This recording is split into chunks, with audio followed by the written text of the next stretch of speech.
Okay, so here is the deal. I don't know if you can hear me or not, so let me double check that real quick. In case that you can hear me, the deal is I don't know whose romance we're going to be doing quite yet, because I'm trying to figure out if we can save my female shepherd's data or not. If we can't, then we're going to hop straight into Tally's romance as male shepherd, so we're going to be going back to John Shepherd. Let's see if you can hear me. Okay, you can. Okay, so that's the deal. We are going to see if I can save the data from... let's see if I can save the data or not. I hope I can. Let me turn off my AC because it's getting cold in here. I turned it on because it was pretty hot in here, but now it's freezing in here. And my door is opened. Hold on. Alright. So... yeah, I kind of messed up. Apparently we have to do Tally's romance as male shepherd. So I kind of messed that up. But right now I am trying to see if I can save the data from her. I hope I can. If not, then we're gonna do Tally's romance. I'm not complaining about that because I actually like Tally.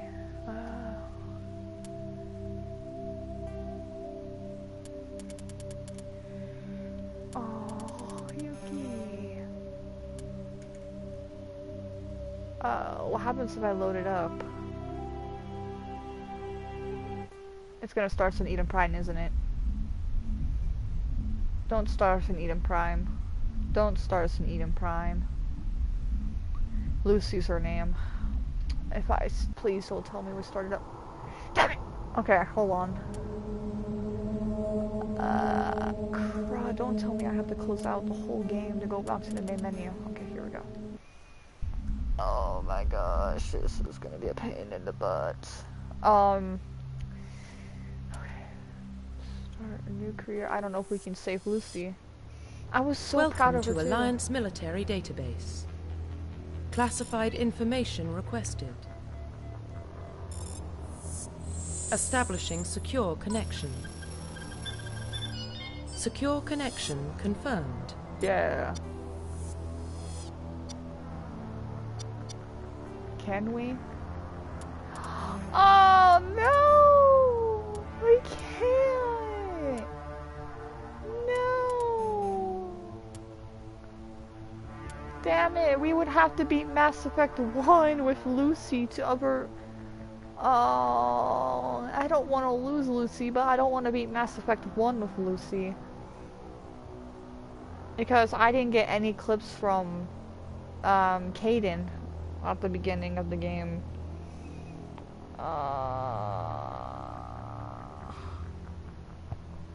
Dang it. Looks like we're gonna have to restart and make our character again. Or we can do Tally's romance. I don't know. So maybe I'm gonna flip a coin. Tails is for Tally's romance. Heads is for Kaiden's romance. Flip a coin.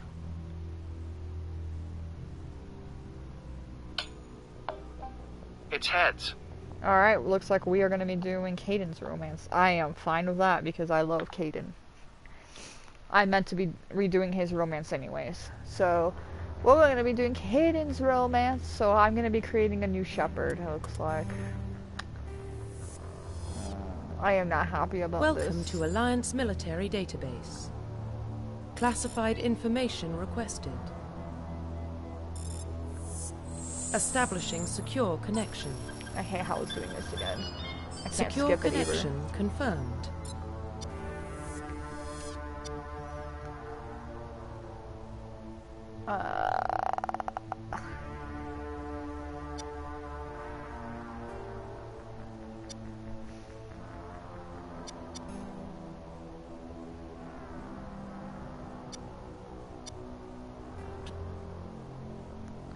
I'm gonna try making Lucy again. I don't know if I will be able to.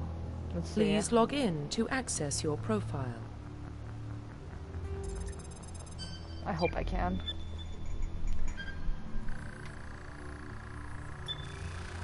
Warning, data corruption detected. Please reconstruct profile. Yep.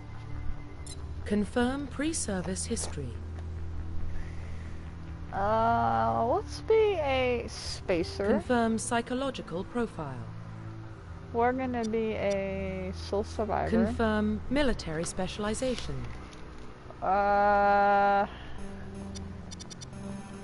We're going to be...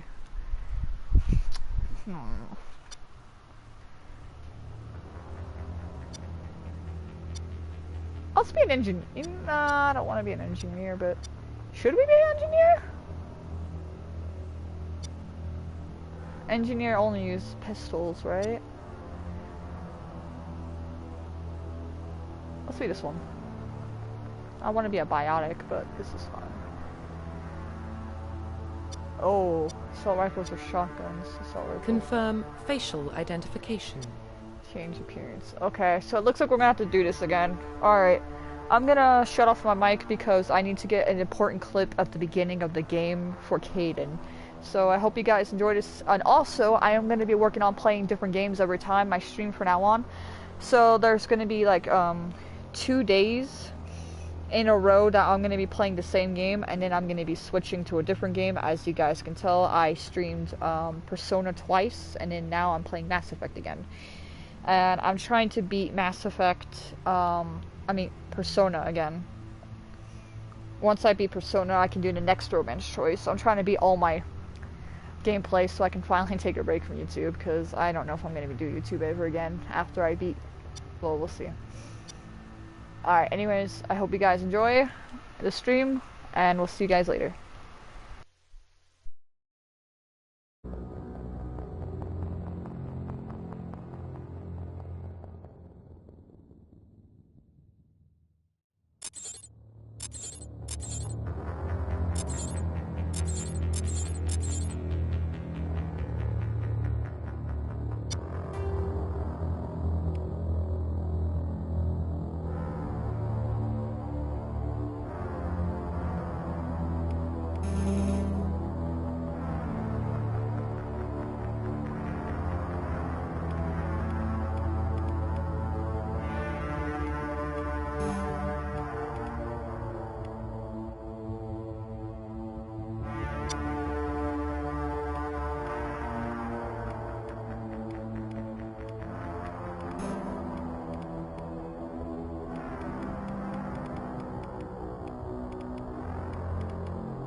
Profile reconstruction complete. Confirm facial identification.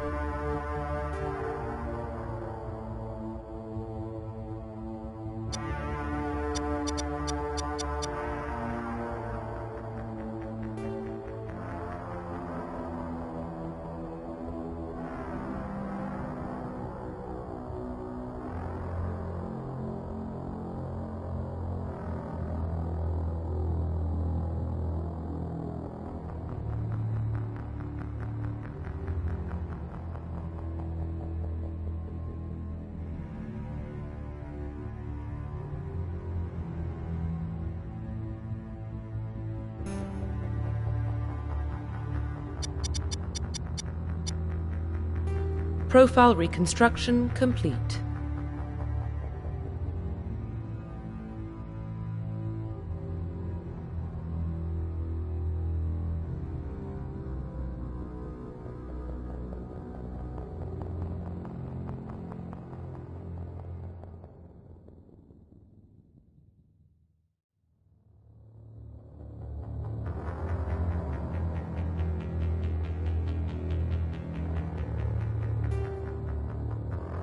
Identification confirmed.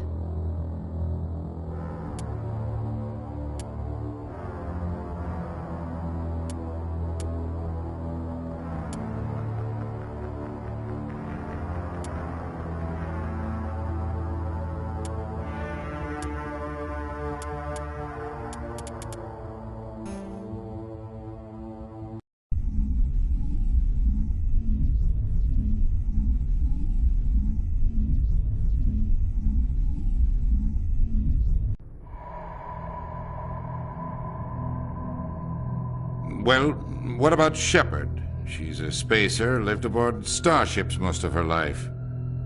Military service runs in the family. Both her parents were in the Navy. She saw her whole unit die on a cruise. She could have some serious emotional scars. Every soldier has scars. Shepard's a survivor. Is that the kind of person we want protecting the galaxy? That's the only kind of person who can protect the galaxy. I'll make the call.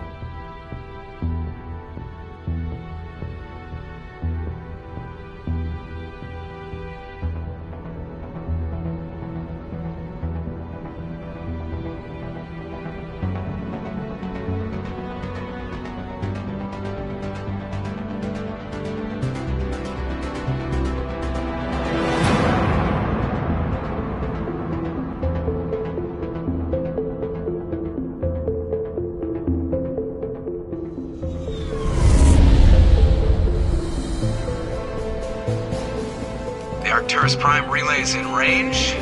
Initiating transmission sequence. Commander?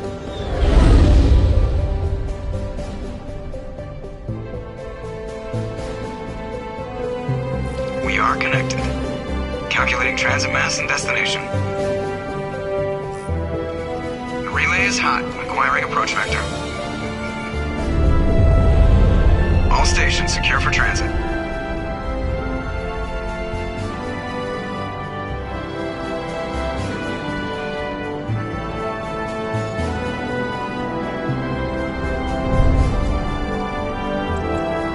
Green. Approach run has begun.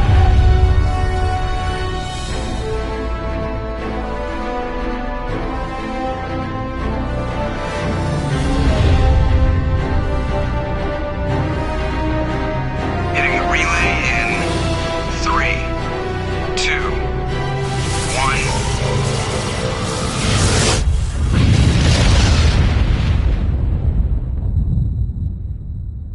1. Thrusters, check. Navigation, check.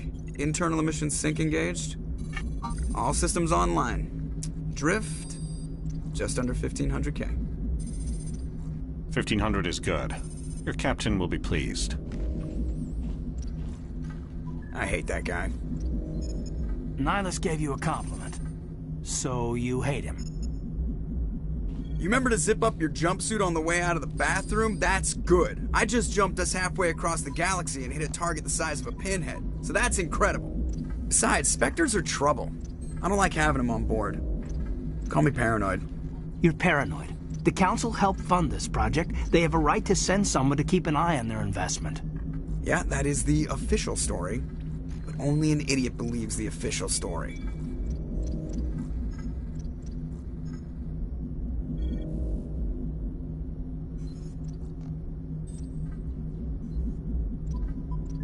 They don't send Spectres on shakedown runs. So there's more going on here than the captain's letting on. Joker, status report. Just cleared the mass relay, Captain. Stealth systems engaged. Everything looks solid. Good. Find a comm buoy and link us into the network. I want mission reports relayed back to Alliance Brass before we reach Eden Prime. Aye, aye, Captain. Better brace yourself, sir. I think Nihilus is headed your way. He's already here, Lieutenant. Tell Commander Shepard to meet me in the comm room for a debriefing. You get that, Commander? He sounds angry. Something must have gone wrong with the mission. Captain always sounds like that when he's talking to me. Can't possibly imagine why.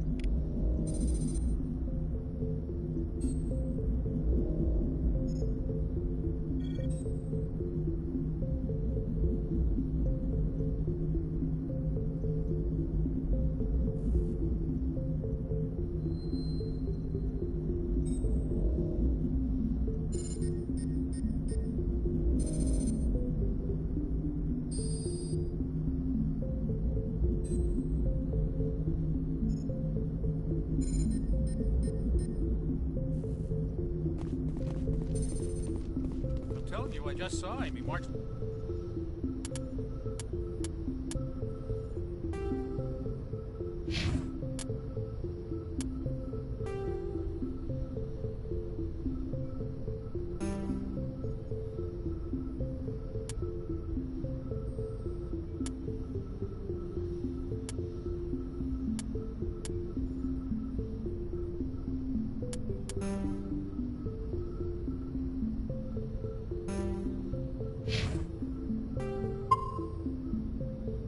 Like he was on a mission. He's a Spectre. They're always on a mission. And we're getting dragged, right along with him. Relax, Presley. You're gonna give yourself an ulcer. Congratulations, Commander. Looks like we had a smooth run. You heading down to see the captain? Sounds like you don't trust our Turian guest. Sorry, Commander. Just having a chat with Adams down at engineering. I didn't mean to cause any trouble. But you have to admit, something's odd about this mission. The whole crew feels it. You think the Alliance brass is holding out on us? If all we're supposed to do is test out the stealth system, why is Captain Anderson in charge? And then there's Nihilus. Spectres are elite operatives, top covert agents. Why send a Spectre, a Turian Spectre, on a shakedown run? It doesn't add up. Do you have a problem with the captain? No, ma'am. But I can't figure out what he's doing here. Captain Anderson is one of the most decorated Special Forces officers in the service. If he melted down all his medals, he could make a life-size statue of himself. You don't send a soldier like that on a do-nothing mission. He's treating this shakedown run too seriously. Something big is going on. What do you know about the stealth systems? I just know it masks our location from scans and sensors. Cutting-edge technology. The Normandy's the only ship with this prototype drive. But why are we fully staffed? A skeleton crew would be cheaper, less chance of security leaks, too. Plus, there's Nihilus. It's pretty obvious this shakedown run is just a cover. For what? Damned if I know, Commander. We're out here on false pretenses. I'm not a fan of being left in the dark. You don't trust Nihilus? I don't like Turians in general. It runs in my family. My grandfather fought in the First Contact War. Lost a lot of friends when the Turians hit us. That was 30 years ago. You can't blame Nihilus for that. No, I guess not. But it still makes me nervous to have a Spectre on board. Especially a Turian. We're an Alliance vessel, human military, but Nihilus doesn't answer to the captain like the rest of us. Spectres operate outside the normal chain of command. And they don't come along just to observe shakedown runs. Nihilus looks like he's expecting some heavy action. I don't like it. I'll see if I can get some answers when I see him. Good luck, Commander. I grew up on Eden Prime, Doc. It's not the kind of place Spectres visit. There's something Nihilus isn't telling us about this mission. That's crazy. The captain's in charge here. He wouldn't take orders from a Spectre. Not his choice, Doc. Spectres don't answer to anyone. They can do whatever they want. Kill anyone who gets in their way. Oh, you watch too many spy vids, Jenkins. What do you think, Commander? We won't be staying on Eden Prime too long, will we? I'm itching for some real action. I sincerely hope you're kidding, Corporal. Your real action usually ends with me patching up crew members in the infirmary. You need to calm down, Corporal. A good soldier stays cool even under fire. Sorry, Commander, but this waiting's killing me. I've never been on a mission like this before, not one with a Spectre on board. What can you tell me about Nihilus? Turians are generally well respected by the other species. Their fleet has more patrols protecting Citadel space than any other. They don't always get on well with us, though. Some people find them too rigid. Others still blame them for the First Contact War. As for Nihilus, I haven't said more than 2 words to him. He usually only speaks to the captain. I heard Nihilus once took down an entire enemy platoon all by himself. Man, I can't believe I'm on a mission with an actual Spectre. What do you know about the Spectres? Only what I've heard. Spectre agents work directly for the Citadel Council. They usually work alone or in small groups. Spectres don't have any official power, though. Basically, they're a shadow organization with a mandate to preserve and protect galactic stability. Protect it at any cost. Don't forget that part. Spectres operate above the law. Why don't we have any of our own people in there? Spectres usually come from the Council races, like the Turians. We've been trying to get a human accepted into their ranks for years now. So far, it hasn't happened. Hey, Commander, you'd make a good Spectre. You're always getting dropped into impossible situations, forced to survive unbeatable odds. Just like you on a cruise.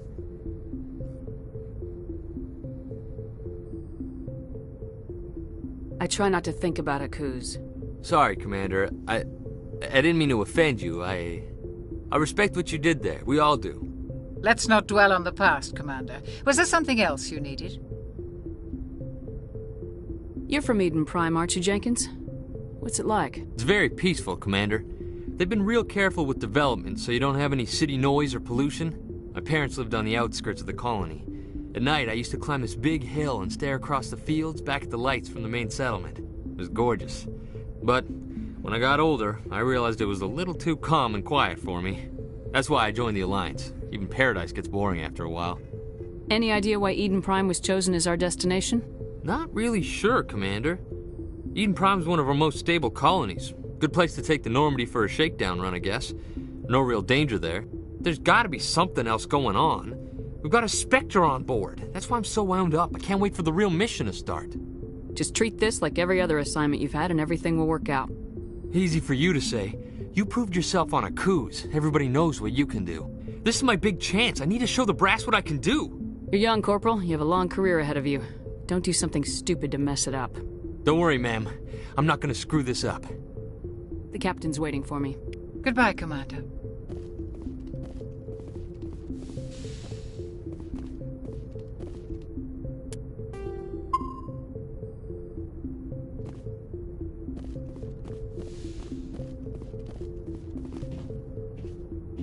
Commander Shepard, I was hoping you'd get here first.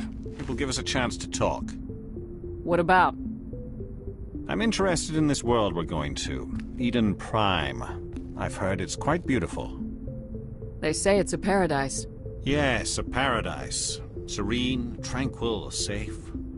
Eden Prime has become something of a symbol for your people, hasn't it? Proof that humanity can not only establish colonies across the galaxy, but also protect them.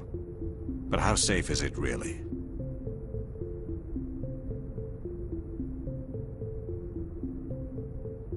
Do you know something?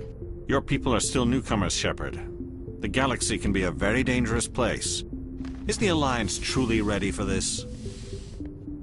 I think it's about time we told the Commander what's really going on. This mission is far more than a simple shakedown run. I figured there was something you weren't telling us. We're making a covert pickup on Eden Prime. That's why we needed the stealth systems operational. There must be a reason you didn't tell me about this, sir? This comes down from the top, Commander. Information strictly on a need-to-know basis. A research team on Eden Prime unearthed some kind of beacon during an excavation. It was Prothean. I thought the Protheans vanished 50,000 years ago. Their legacy still remains. The mass relays, the Citadel, our ship drives. It's all based on Prothean technology. This is big, Shepard. The last time humanity made a discovery like this, it jumped our technology forward 200 years. But Eden Prime doesn't have the facilities to handle something like this. We need to bring the beacon back to the Citadel for proper study. Obviously, this goes beyond mere human interests, Commander. This discovery could affect every species in Council space. Why didn't we keep the beacon for ourselves? You humans don't have the best reputation. Some species see you as selfish, too unpredictable, too independent, even dangerous. Sharing that beacon will improve relations with the Council. Plus, we need their scientific expertise. They know more about the Protheans than we do. The beacon's not the only reason I'm here, Shepard. Nihilus wants to see you in action, Commander. He's here to evaluate you. Guess that explains why I bump into him every time I turn around. The Alliance has been pushing for this for a long time. Humanity wants a larger role in shaping interstellar policy. We want more say with the Citadel Council. The Spectres represent the Council's power and authority. If they accept a human into their ranks, it shows how far the Alliance has come. Not many could have survived what you went through on Akuz. You showed a remarkable will to live, a particularly useful talent. That's why I put your name forward as a candidate for the Spectres. Why would a Turian want a human in the Spectres? Not all Turians resent humanity. Some of us see the potential of your species. We see what you have to offer to the rest of the galaxy, and to the Spectres. We are an elite group. It's rare to find an individual with the skills we seek. I don't care that you're human, Shepard. I only care that you can do the job. I assume this is good for the Alliance. Earth needs this, Shepard. We're counting on you. I need to see your skills for myself, Commander. Eden Prime will be the first of several missions together. You'll be in charge of the ground team. Secure the beacon and get it onto the ship ASAP. Nihilus will accompany you to observe the mission. What do you know about the Protheans? Just what they taught us in school. They were a technologically advanced species that ruled the galaxy 50,000 years ago. Then they vanished. Nobody really knows how or why, though I've heard plenty of theories. But everyone agrees, galactic civilization wouldn't exist without them. Their citadel is the very heart of galactic society, and without their mass relays, interstellar travel would be impossible.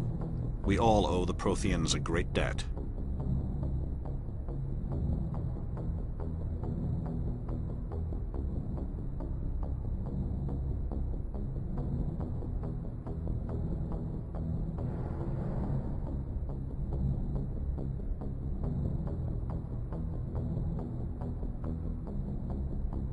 I'd like to know more about Eden Prime before we touch down.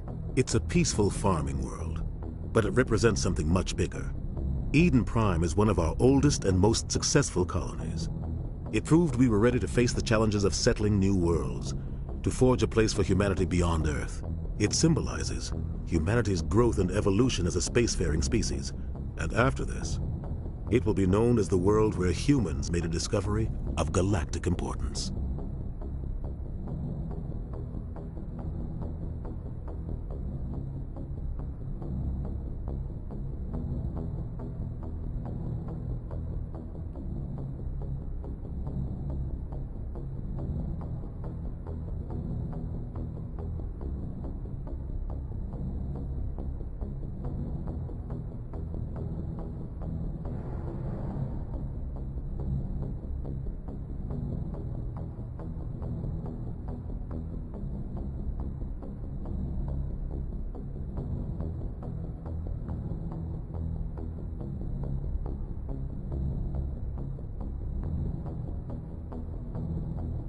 Why is this beacon so important?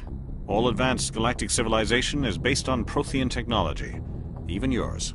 If we hadn't discovered those Prothean ruins buried on Mars, we'd still be stuck on Earth. That was just a small data cache. Who knows what we can learn from this beacon? What if it's a weapons archive? We can't let it fall into the wrong hands.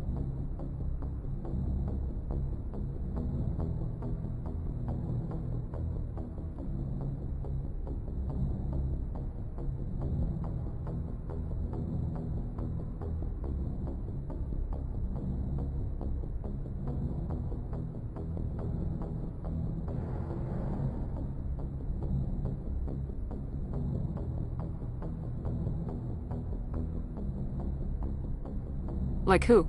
The Attican Traverse isn't the most stable sector of Citadel space. There are plenty of raiders and criminal groups active in the region. They might figure a Prothean beacon is worth the risk of attacking an Alliance ship. Plus, Eden Prime is right on the border of the Terminus systems.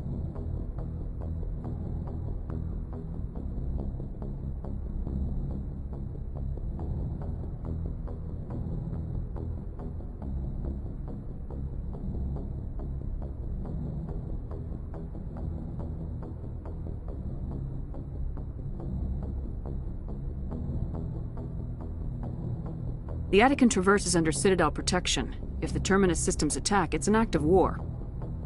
Technically, yes. But some of the species in the Terminus might be willing to start a war over this. The last thing the Council wants is to get dragged into a major conflict with the Terminus systems. We have to keep this low-key.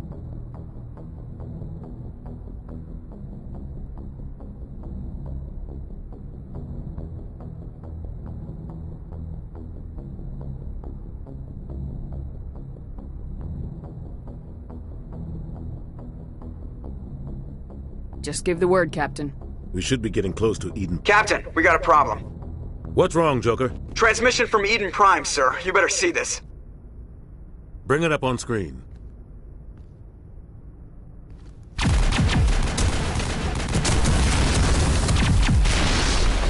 Get down!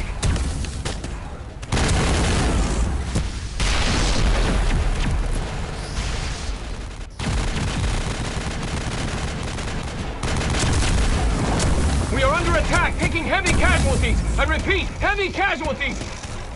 We can't get evac. They came out of nowhere. We need...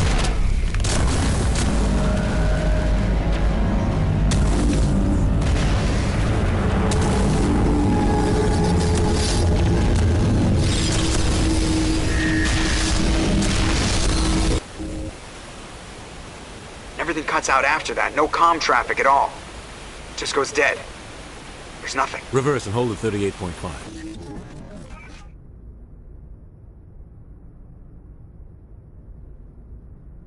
Status report.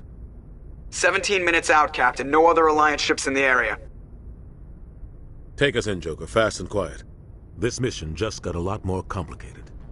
A small strike team can move quickly, without drawing attention. It's our best chance to secure the beacon. Grab your gear and meet us in the cargo hold. Tell Alenko and Jenkins to suit up, Commander. You're going in.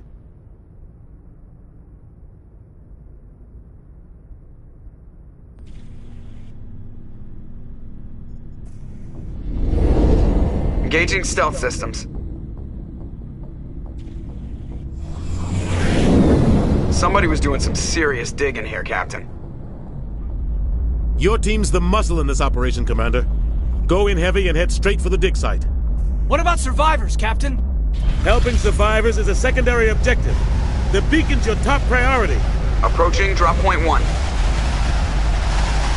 Nihilus, you're coming with us? I move faster on my own. Nihilus will scout out ahead. He'll feed you status reports throughout the mission. Otherwise, I want radio silence. We've got his back, Captain. The mission's yours now, Shepard. Good luck! We are approaching drop point 2.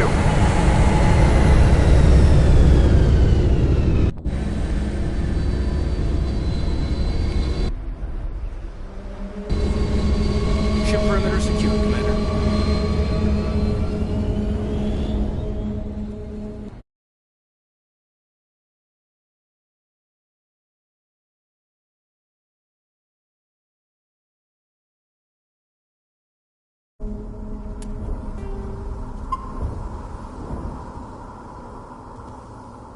This place got hit hard, Commander.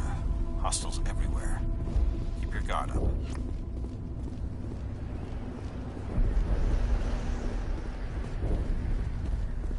What the hell are those? Gas bags. Don't worry, they're harmless.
We'll see that he receives a proper service once the mission is complete.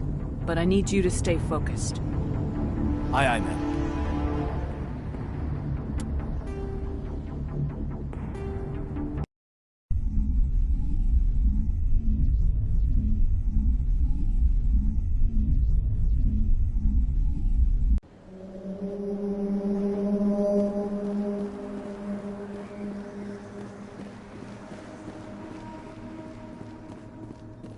What the hell are those? Gas bags. Don't worry, they're harmless. Oh God, what happened here?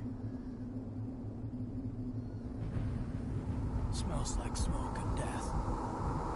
Oh God, what happened here?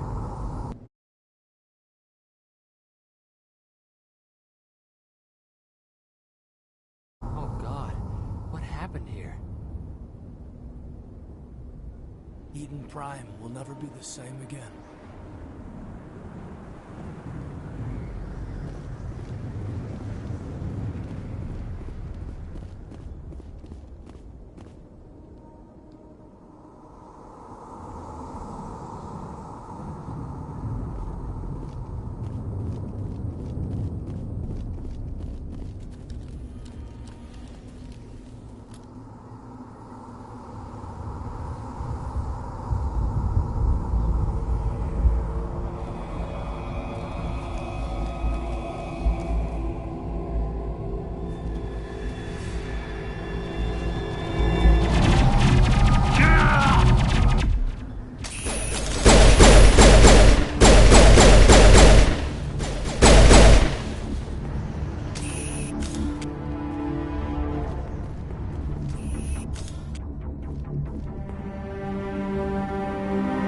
Rip right through his shields. We're out of chance. We'll see that he receives a proper service once the mission is complete. But I need you to stay focused. Aye, aye, ma'am.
Some burned out buildings here, Shepard.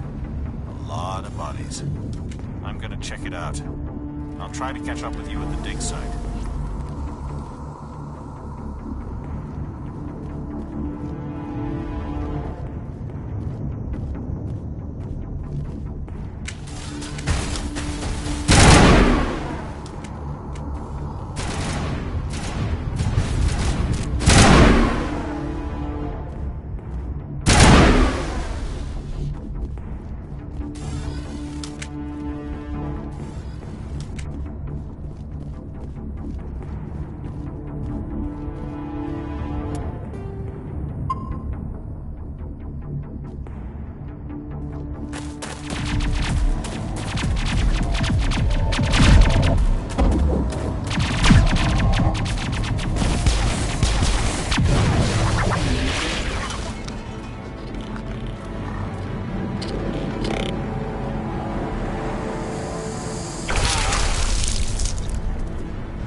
Gunnery Chief Ashley Williams of the 212. You the one in charge here, ma'am? Are you wounded, Williams? A few scrapes and burns, nothing serious. The others weren't so lucky. Oh man. We were patrolling the perimeter when the attack hit. We tried to get off a distress call, but they cut off our communications. I've been fighting for my life ever since. Where's the rest of your squad? We tried to double back to the beacon, but we walked into an ambush. I don't think any of the others... I think I'm the only one left. This isn't your fault, Williams. You couldn't have done anything to save them. Yes, ma'am. We held our position as long as we could, until the Geth overwhelmed us. The Geth haven't been seen outside the Veil in nearly 200 years. Why are they here now? They must have come for the beacon. The dig site is close, just over that rise. It might still be there. We could use your help, Williams. Aye, aye, ma'am. It's time for payback. What else do you know about the Geth? Just what I remember from history class back in school. They're synthetics, non-organic life forms with limited AI programming, created by the Quarians a few centuries ago. They were supposed to be a source of cheap labor, but ended up turning on the Quarians and drove them into exile. Well, after that, they just kind of disappeared behind the Perseus Veil. Nobody's really heard much from them since. Tell me everything you know about the beacon. They were doing some digging out here to extend the monorail and expand the colony. A few weeks ago, they unearthed some Prothean ruins, and the beacon. Suddenly, every scientific expert in the colony was interested. That's when they brought us in to secure the site. I don't know much about the beacon itself, but I heard one of the researchers say this could be the biggest scientific discovery of the century. What happened to the researchers at the dig site? I don't know. They set up camp near the beacon. The 232 was with them. Maybe their unit fared better than mine. Describe what happened leading up to the attack. We were sent out a couple of nights ago from the main colony to secure the area. Seemed like a routine patrol, until the Geth hit us. We never knew they were coming.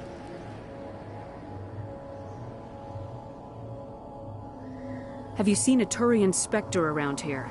There aren't any Turians on Eden Prime. None that I've ever met. Not sure I'd be able to tell if one was a Spectre anyway. If you saw this guy, you'd know. Carries enough firepower to wipe out a whole platoon. Luckily, he's on our side. Sorry. Like I said, no Turians. Move out!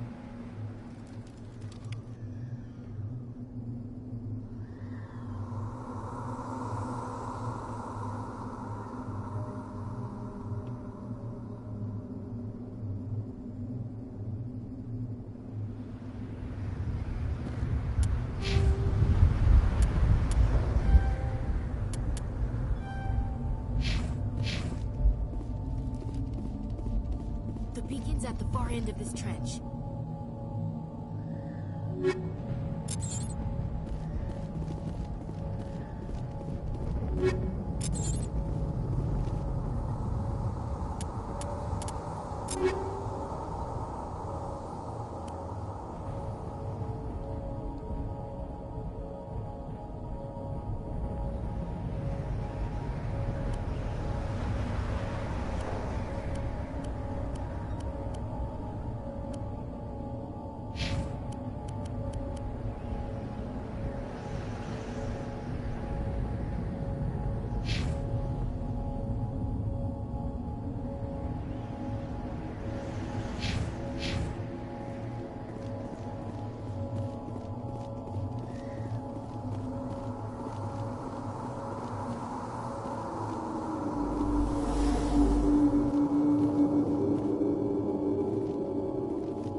This is the dig site. The beacon was right here. It must have been moved. By who? Our side or the Geth? Hard to say. Maybe we'll know more after we check out the research camp. You think anyone got out of here alive? If they were lucky.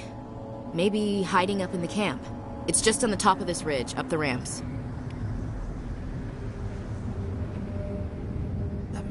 Change of plans, Shepard.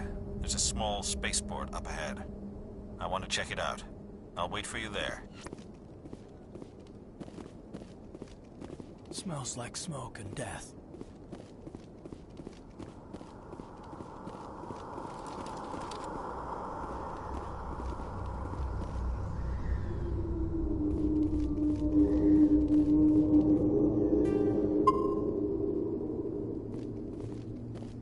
Looks like they hit the camp hard.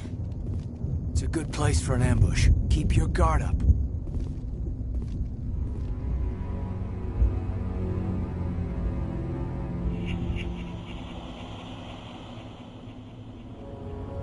Oh God, they're still alive! What did the Geth do to them?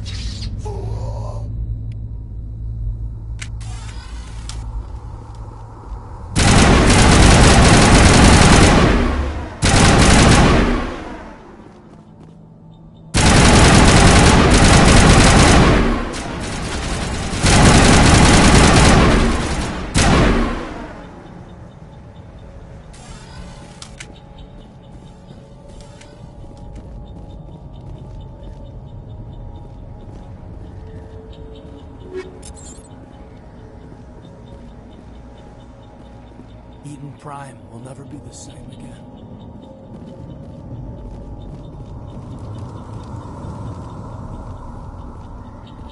That door, it's closed. Security lock's engaged.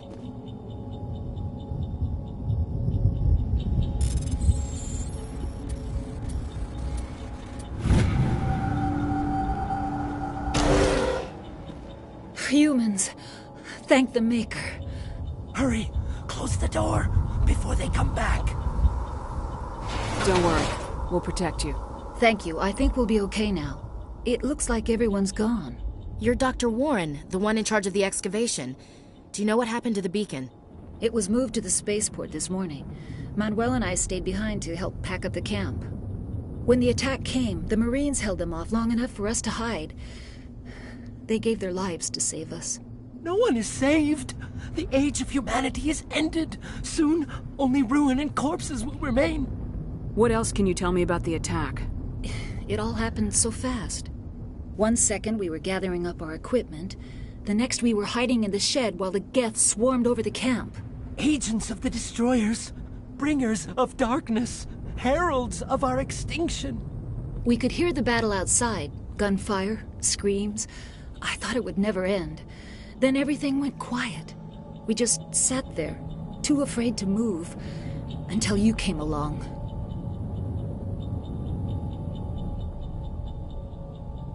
Did you notice a Turian in the area? I saw him, the Prophet, leader of the enemy. He was here before the attack. That's impossible. Nihilus was with us in the Normandy before the attack. He couldn't have been here. I'm sorry, Manuel's still a bit unsettled. We haven't seen your Turian. We've been hiding in here since the attack. Can you tell me anything about the beacon? It's some type of data module from a galaxy-wide communications network. Remarkably well preserved. It could be the greatest scientific discovery of our lifetime. Miraculous new technologies, groundbreaking medical advances. Who knows what secrets are locked inside? We have unearthed the heart of evil. Awakened the beast. Unleashed the darkness. Manuel, please. This isn't the time. What's wrong with your assistant? Manuel has a brilliant mind, but he's always been a bit unstable. Genius and madness are two sides of the same coin. Is it madness to see the future? To see the destruction rushing towards us? To understand there is no escape? No hope? No. I am not mad. I'm the only sane one left.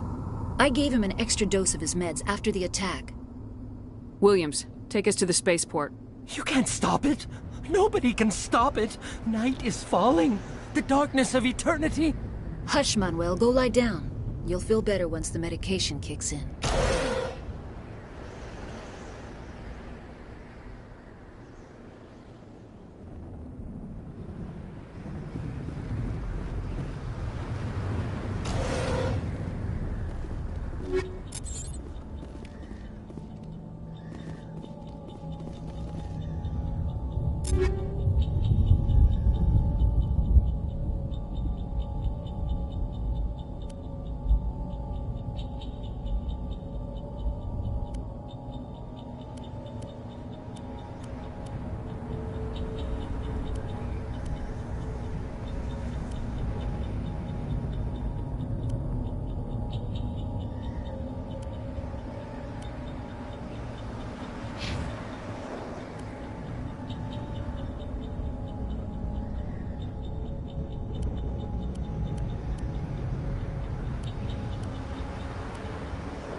Saren.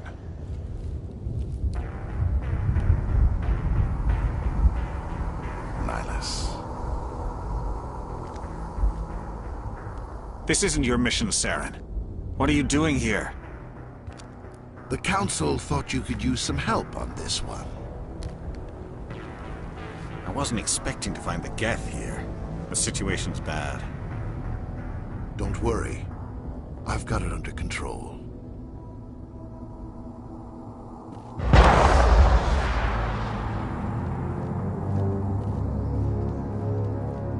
What is that? Off in the distance.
Everybody stay calm out there. We're coming out, we're not armed. Is it safe? Are they gone? You're okay now. Nobody's gonna hurt you. Those things were crawling all around the shed. They would have found us for sure. We owe you our lives. I still can't believe it. When we saw that ship, I thought it was all over. It showed up right before the attack. Knew it was trouble the second I saw it, so we made a break for the sheds. Tell me everything you remember about the attack. The three of us were working the crops when that ship showed up. We just saw it and ran. I don't know what happened to the rest of the crew. They were by the garage, over near the spaceport, right where that ship came down. No way they survived. You don't know that. We survived. If they made it to the garage, they could have had a fighting chance. Do you know anything about the Prothean beacon they dug up? We're just farmers. We heard they found something out there, but it never really mattered to us. Not until now. What else can you tell me about the ship you saw? I was too busy running to get a clear look at it. I think it landed over near the spaceport. Tell them about the noise, Cole. That awful noise. It was emitting some kind of signal as it descended. It sounded like the shriek of the damned. Only it was coming from inside your own head. It was probably trying to block communications. Whatever it was, felt like it was tearing right through my skull. Almost made it impossible to think. I have to go. Hey, Cole, we're just a bunch of farmers. These guys are soldiers. Maybe we should give them the stuff. Jeez, Blake, you gotta learn when to shut up. You have something to tell me, Cole? Some guys at the spaceport were running a small smuggling ring. Nothing major. In exchange for a cut of the profits, we let them store packages in our sheds. You're breaking the law, Cole. We're not hurting anybody. Hell, most of the time I don't even know what's in the packages. Just thought there might be something we could use. I found a pistol. Figured it would come in handy if those things came back. But you'll probably get more use out of it than we will. We're risking our lives to save this colony. You sure there's nothing else in here that could help us out? Yeah, there's one more thing. I was gonna sell it after this was over, but you probably deserve it more than I do.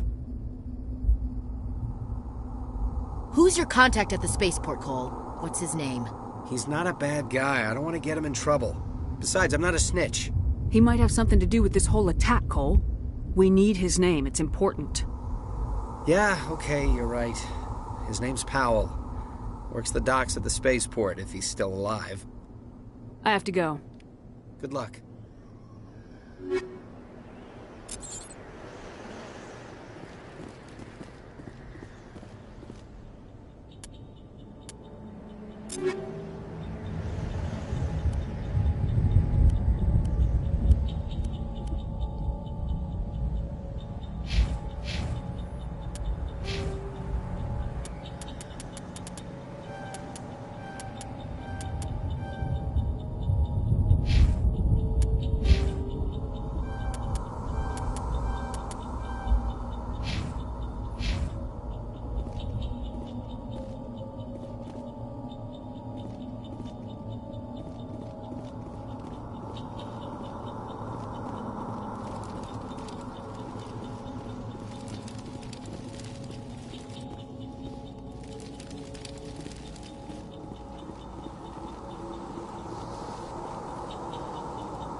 Commander, it's Nihilus.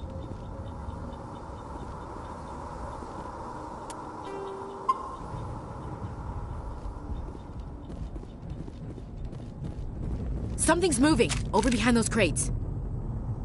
Wait! Don't shoot! I'm one of you! I'm human! Sneaking up on us like that nearly got you killed. I'm sorry, I was hiding from those creatures. My name's Powell. I saw what happened to that Turian. The other one shot him. I need to know how Nihilus died. The other one got here first. He was waiting when your friend showed up. He called him Saren. I think they knew each other. Your friend seemed to relax. He let his guard down. And Saren killed him. Shot him right in the back. I'm just lucky he didn't see me behind the crates. We were told a Prothean beacon was brought to the spaceport. What happened to it? It's over on the other platform, probably where that guy Saren was headed. He hopped on the cargo train right after he killed your friend. I knew that beacon was trouble. Everything's gone to hell since we found it. First that damn mothership showed up, then the attack. They killed everyone. Everyone. If I hadn't been behind the crates, I'd be dead too. Tell me about the Geth attack. It was quick.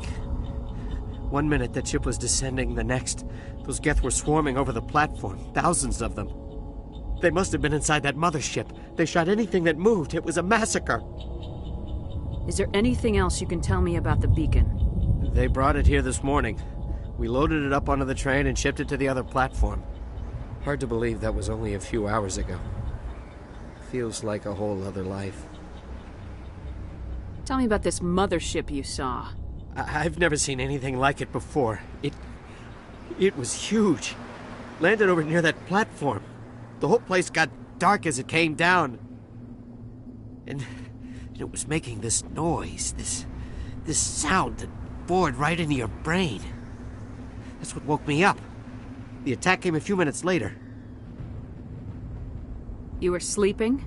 I thought you were working here on the docks. Sometimes I need a nap to get through my shift. I sneak off behind the crates to grab 40 winks where the supervisor can't find me. You survived because you're lazy? If you hadn't snuck off for that nap, you'd probably be dead just like all the others. Yeah, I guess. I don't really want to think about it.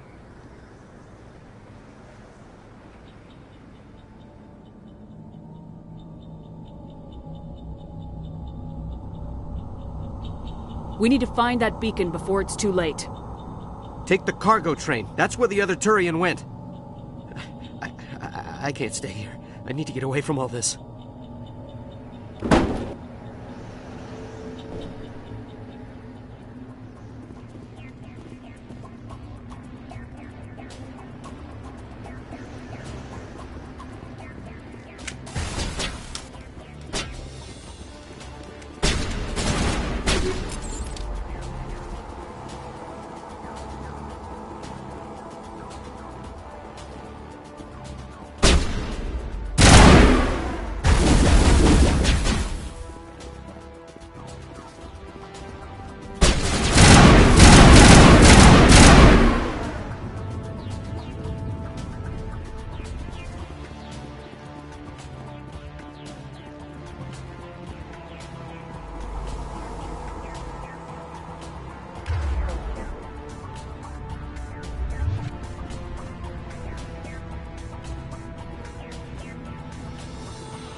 Take out those hostiles!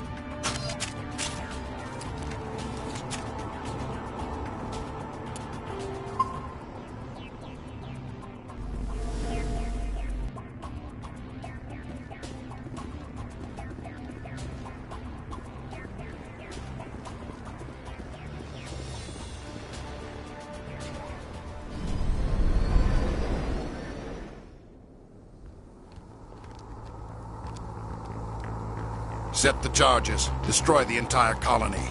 Leave no evidence that we were here.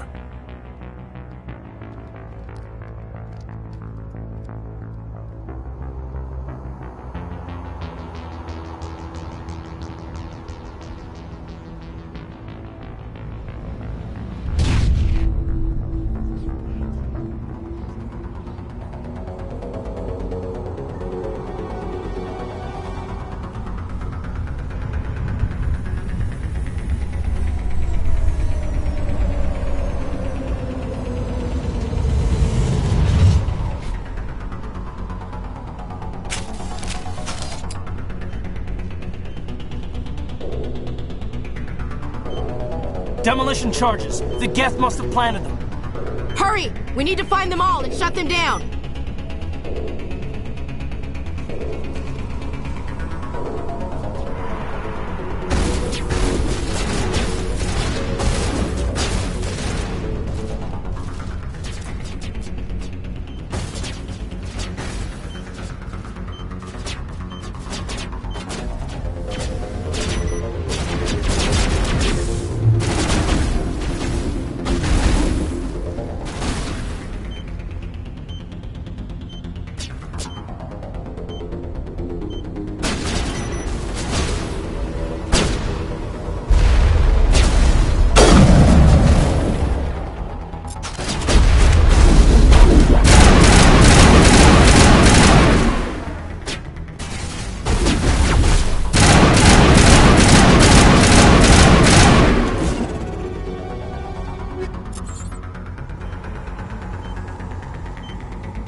Normandy, the beacon is secure. This is Request amazing. immediate evac. Actual working Prothean technology.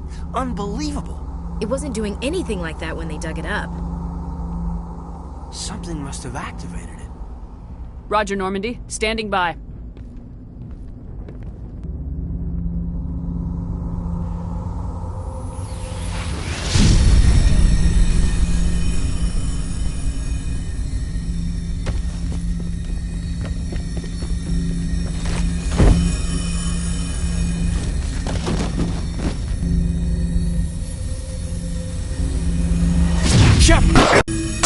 No, don't touch it. It's too...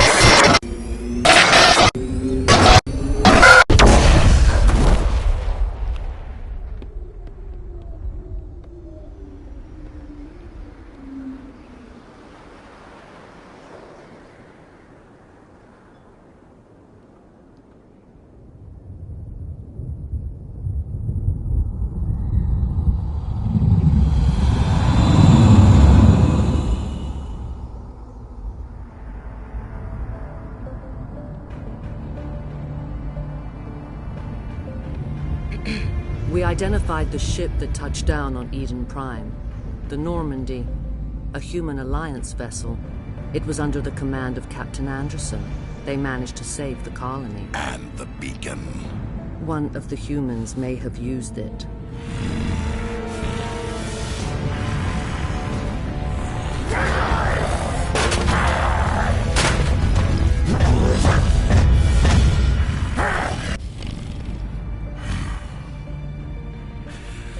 This human must be eliminated.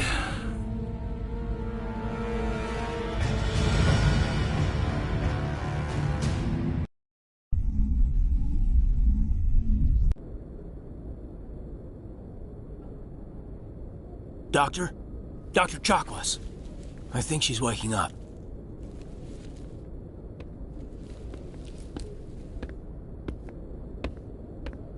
You had us worried there, Shepard. How are you feeling?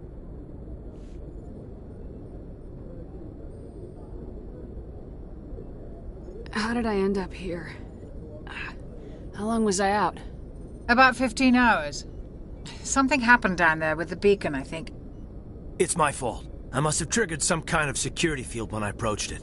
You had to push me out of the way. You had no way to know what would happen.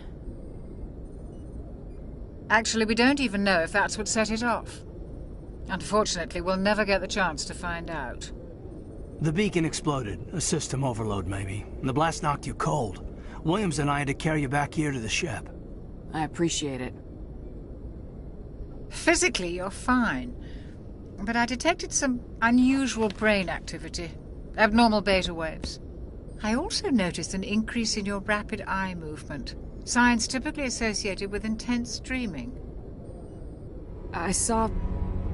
I'm not sure what I saw. Death, destruction... Nothing's really clear. I better add this to my report. It may... Oh, Captain Anderson. How's our XO holding up, Doctor? Well, all the readings look normal. I'd say the commander's going to be fine. Glad to hear it. Shepard, I need to speak with you. In private. Aye, aye, Captain.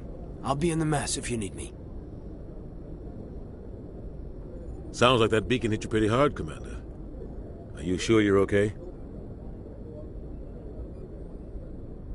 I don't like soldiers dying under my command. Jenkins wasn't your fault. You did a good job, Shepard.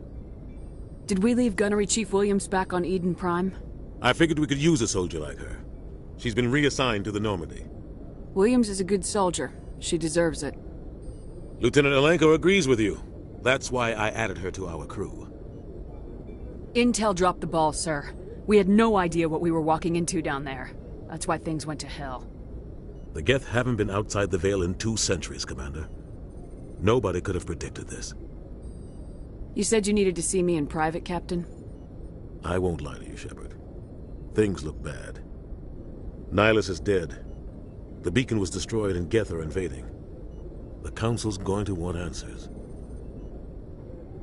I didn't do anything wrong, Captain. Hopefully the Council can see that. I'll stand behind you and your report, Shepard. You're a damned hero in my books. That's not why I'm here. It's Saren, that other Turian. Saren's a Spectre, one of the best. A living legend. But if he's working with the Geth, it means he's gone rogue. A rogue Spectre's trouble. Saren's dangerous, and he hates humans. He didn't come to Eden Prime because he hates humans. You're right. Saren has allied himself with the Geth. I don't know how. I don't know why. But it had something to do with that beacon. You were there just before that beacon self-destructed. Did you see anything? Any clue that might tell us what Saren was after? Just before I lost consciousness, I had some kind of vision. A vision? A vision of what? I saw synthetics. Geth, maybe. Slaughtering people. Butchering them. We need to report this to the Council, Shepard. What are we gonna tell them? I had a bad dream? We don't know what information was stored in that beacon. Lost Prothean technology? Blueprints for some ancient weapon of mass destruction? Whatever it was. Saren took it. But I know Saren. I know his reputation is politics. He believes humans are a blight on the galaxy. This attack was an act of war. He has the secrets from the beacon. He has an army of Geth at his command, and he won't stop until he's wiped humanity from the face of the galaxy. I'll find some way to take him down. It's not that easy. He's a Spectre. He can go anywhere, do almost anything. That's why we need the Council on our side. We prove Saren's gone rogue and the Council will revoke his Spectre status. I'll contact the Ambassador and see if he can get us an audience with the Council. He'll want to see us as soon as we reach the Citadel. We should be getting close. Head up to the bridge and tell Joker to bring us into dock.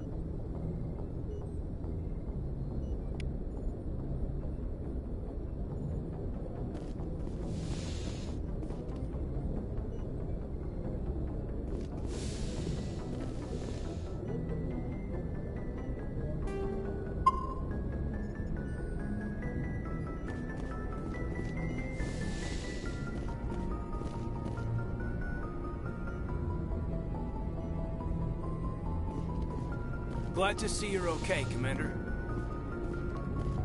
Commander, I'm glad to see you're okay. Losing Jenkins was hard on the crew, and I'm glad we didn't lose you too. Things were pretty rough down there.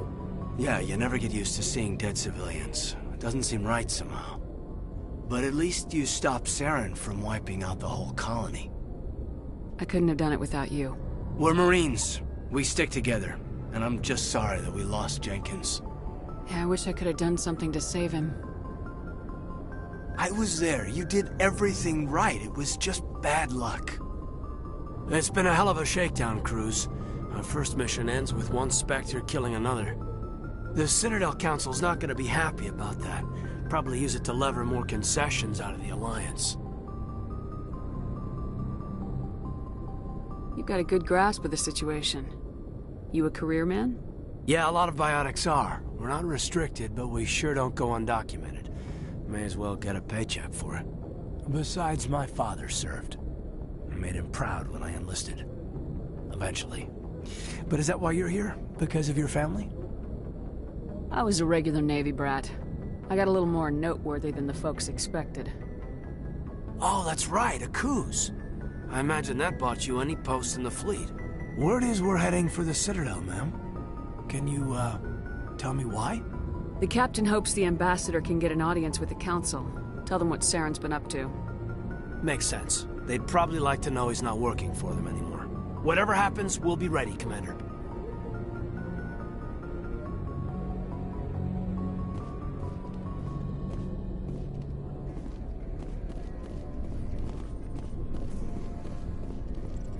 I'm glad you're okay, Commander. The crew could use some good news after what happened to Jenkins. Jenkins was a valuable part of this crew. Part of me feels guilty over what happened. If Jenkins was still alive, I might not be here. You're a good soldier, Williams. You belong on the Normandy. Thanks, Commander. I appreciate that. Things were pretty rough down there. Are you okay? I've seen friends die before. Comes with being a Marine.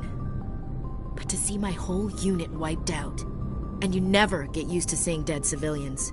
But things would have been a lot worse if you hadn't shown up. We couldn't have done it without you, Williams. Thanks, Commander. I have to admit, I was a little worried about being assigned to the Normandy. It's nice when someone makes you feel welcome. I think you're gonna fit in here just fine, Williams. Thanks, Commander.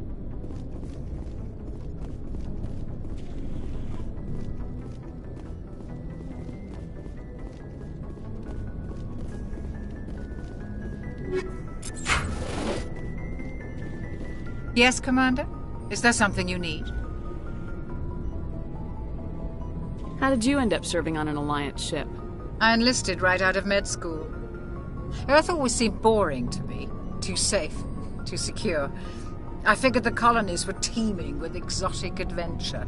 I wanted to travel the stars, tending the wounds of tough soldiers with piercing eyes and sensitive souls. Turns out military life isn't quite as romantic as I'd imagined. But humanity needs the Alliance if we want to keep expanding through the Traverse, and the Alliance always needs good doctors. So I stayed on to do my part. Ever think you made the wrong choice? Sometimes I think about opening a private practice back on Earth, or maybe taking a position at one of the new med centers out in the colonies. But there's something special about working on soldiers. If I left the Alliance now, I'd feel like I was abandoning them.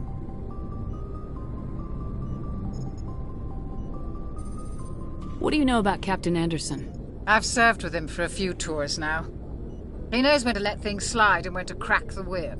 The crew knows he's seen pretty much anything they'll ever run into. And he cares about the people under his command. How well do you know the Lieutenant? I'd never worked with him before this mission.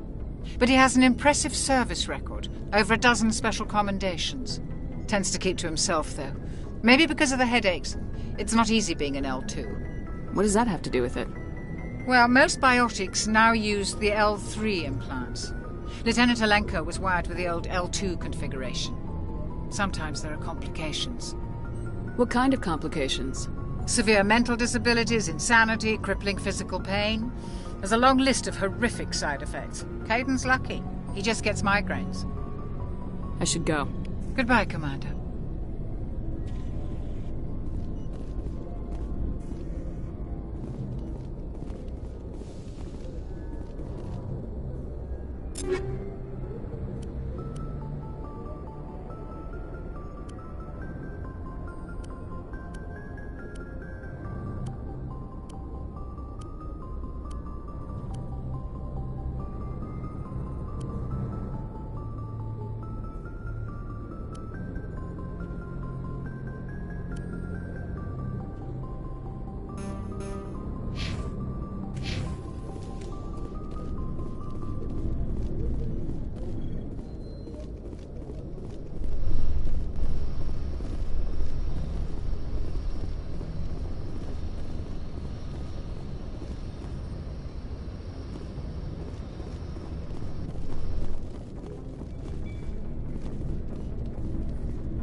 I'm glad you're okay, Commander.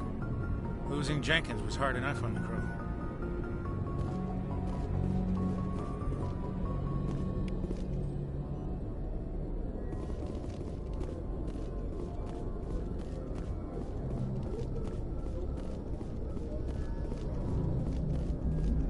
Good timing, Commander. I was just about to bring us into the Citadel. See that taxpayer money at work.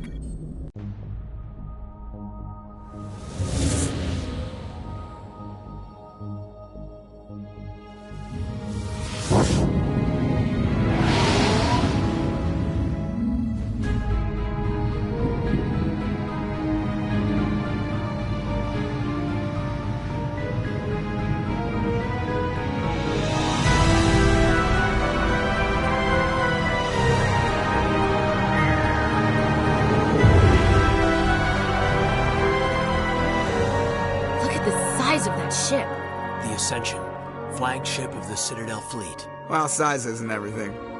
Why so touchy, Joker? I'm just saying you need firepower, too. Look at that monster. Its main gun could rip through the barriers in any ship in the Alliance fleet. Good thing it's on our side, then. Citadel Control, this is SSV Normandy, requesting permission to land. Stand by for clearance, Normandy. Clearance granted. You may begin your approach. Transferring you to an Alliance operator. Roger, Alliance Tower. Normandy out. Normandy, this is Alliance Tower. Please proceed to Dock 422.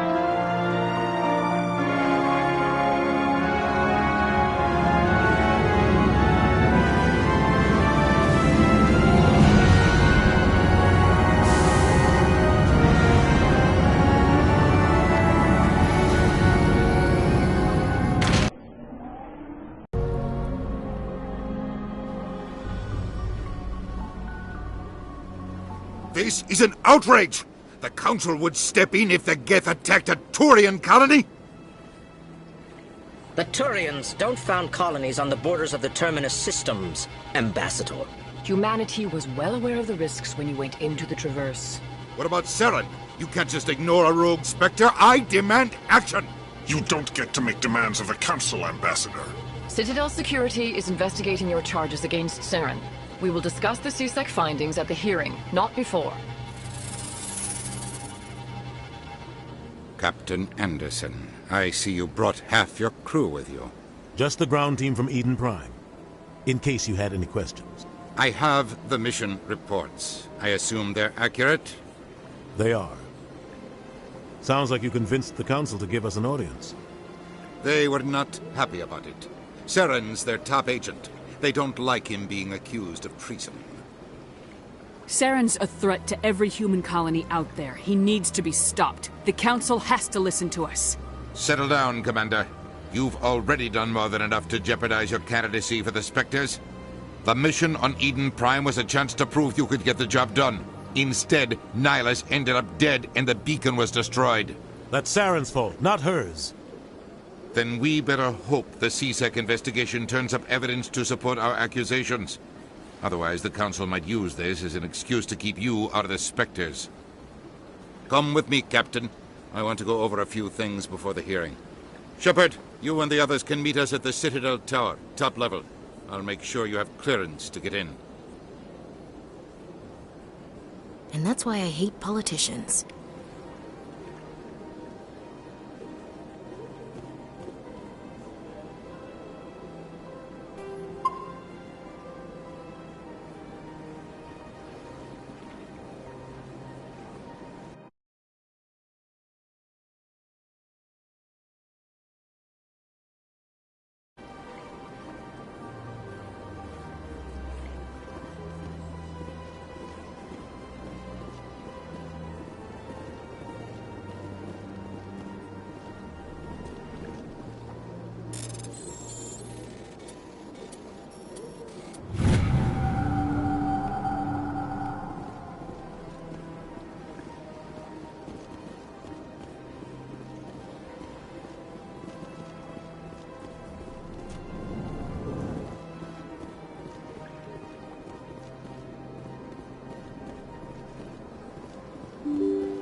Allow me to be your guide.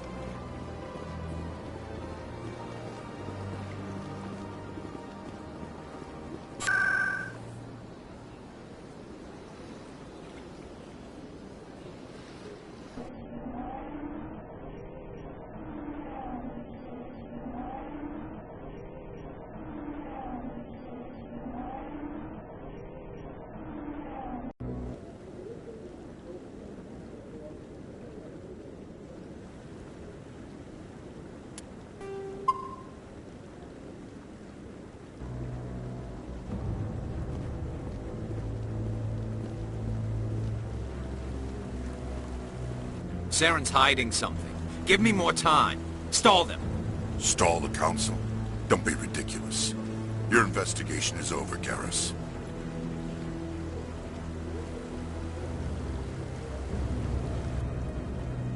Commander Shepard, Garrus Vicarian.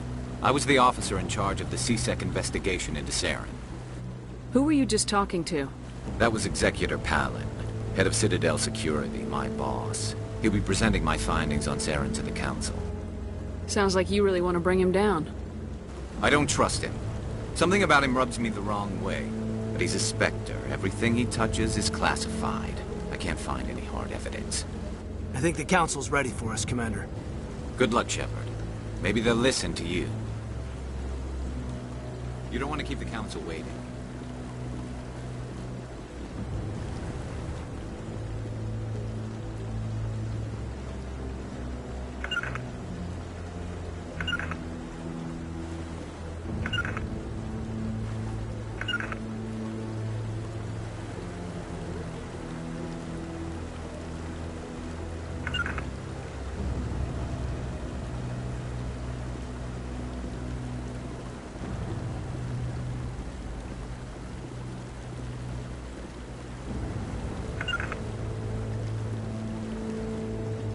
Redeploying.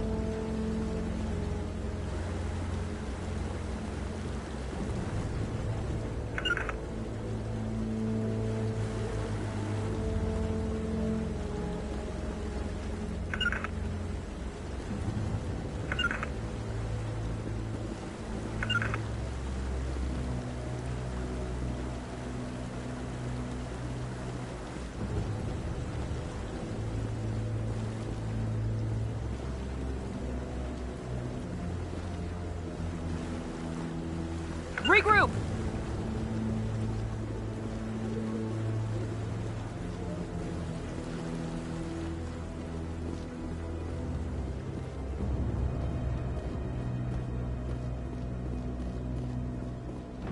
Don't be ridiculous. The Volus won't be joining the Council for years. I'm not so sure. The humans are making a strong push, and you can bet the Volus will be right on their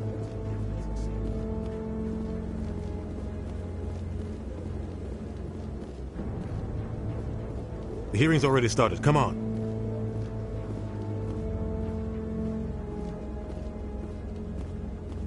The Geth attack is a matter of some concern, but there is nothing to indicate Saren was involved in any way. The investigation by Citadel Security turned up no evidence to support your charge of treason.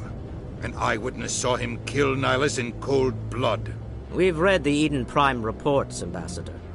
The testimony of one traumatized dock worker is hardly compelling proof.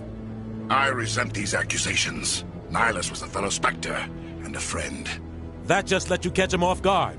Captain Anderson, you always seem to be involved when humanity makes false charges against me. And this must be your protege, Commander Shepard, the one who let the beacon get destroyed.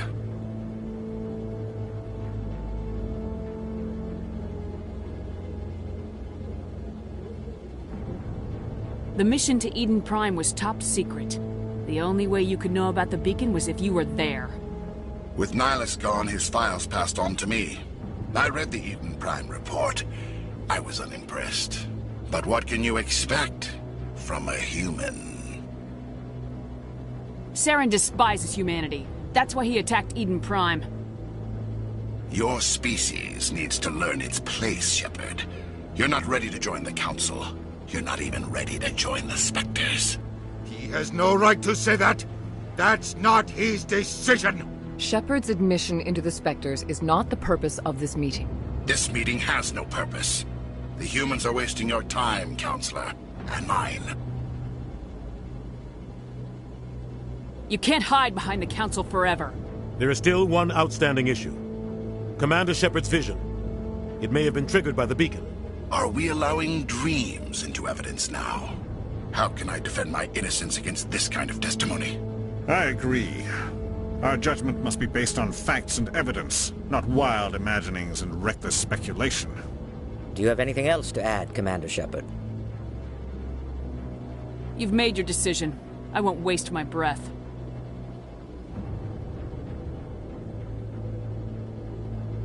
The Council has found no evidence of any connection between Saren and the Geth. Ambassador, your petition to have him disbarred from the Spectres is denied. I'm glad to see justice was served. This meeting is adjourned.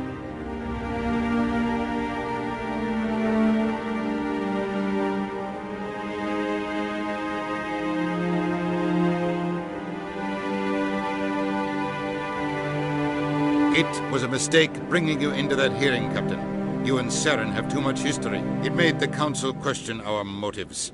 I know Saren. He's working with the Geth for one reason. To exterminate the entire human race. Every colony we have is at risk. Every world we control is in danger. Even Earth isn't safe.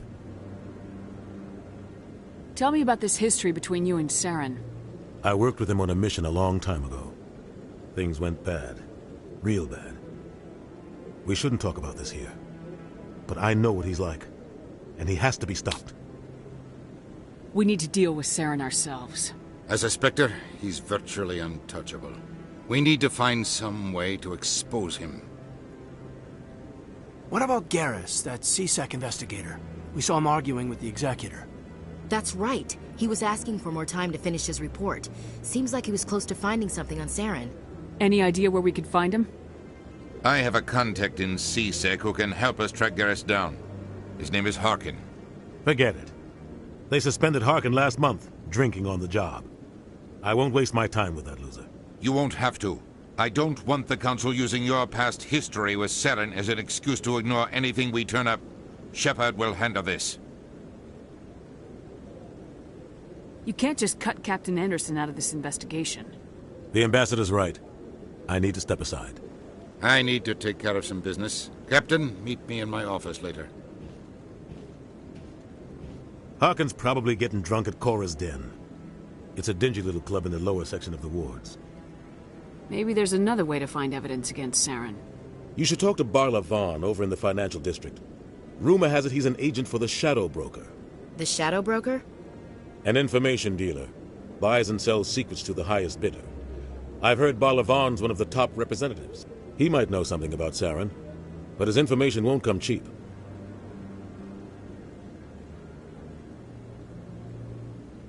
Our ambassador doesn't seem to get along with the Council.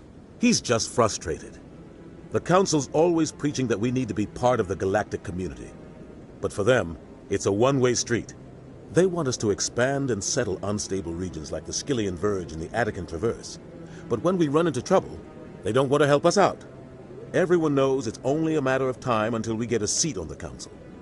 The ambassador just thinks it should happen sooner rather than later. And I agree.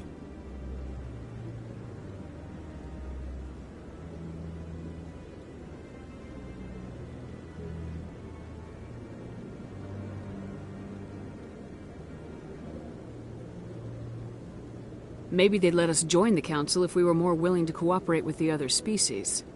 Of course they would. If we did everything they told us to, they'd love to have us on the Council. But it wouldn't be much of a deal for us. I understand their side. They don't want us dominating the Council. It's founded on cooperation and alliances. But we have to look out for our own interests, too. You don't think much of Harkin? The guy joined CSEC about 20 years ago. He's been an embarrassment to our species ever since. Roughing up suspects in custody, bribery accusations, alcohol and drug use. The embassy used to step in when he got in trouble. But I guess enough was enough.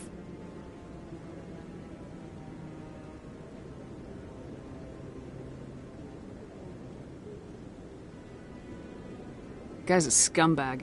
He should have been cut loose a long time ago. He was one of the first human CSEC officers. Guess it would have looked bad if he got fired. A lot of backroom deals were worked out over the years to keep him on the force. Politics is a dirty business sometimes, but it looks like his time's run out. We've got enough humans in CSEC now to stop protecting him.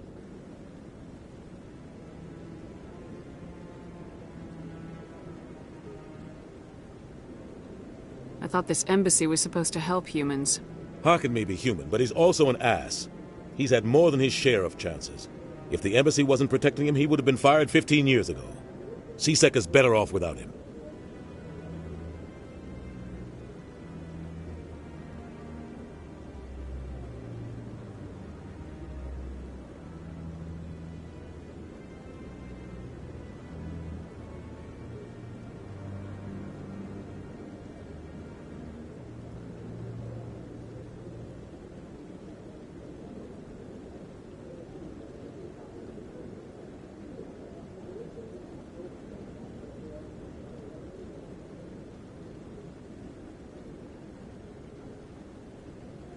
I want to know more about the Spectres. They're not your typical government agency. They tend to work alone, behind the scenes. They take care of problems the Council can't. It's not easy preserving peace across an entire galaxy. The Council prefers to use diplomacy and negotiation. But sometimes more extreme measures are needed.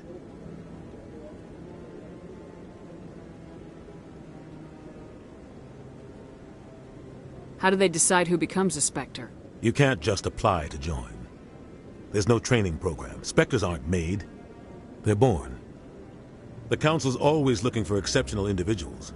People who can get the job done, like you. They've been watching you for years. They see something in you. They want you on their side. Nihilus was supposed to give them a final recommendation, but with him gone, things are still up in the air.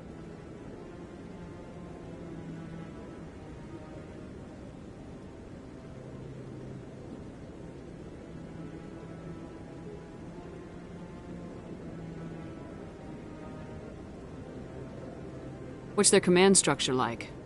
There is no command structure. Each Spectre answers directly to the Council. Sometimes they're sent on specific missions. Other times, they act on their own. They tend to operate outside the law, do whatever it takes to accomplish their goals. The Council just turns a blind eye. Spectres have a lot of power, Shepard.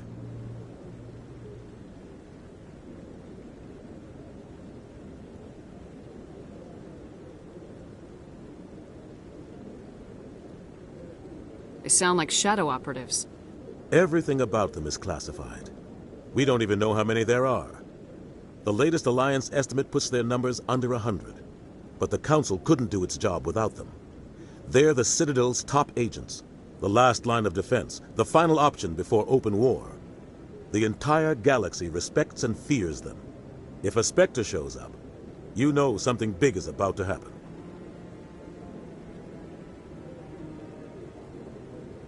What happens when a Spectre goes rogue, like Saren?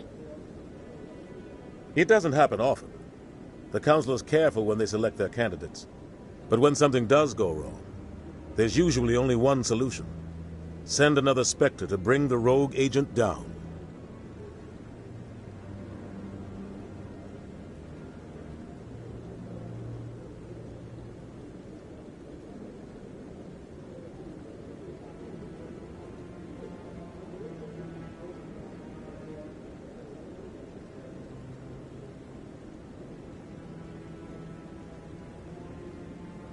Tell me more about the Shadow Broker.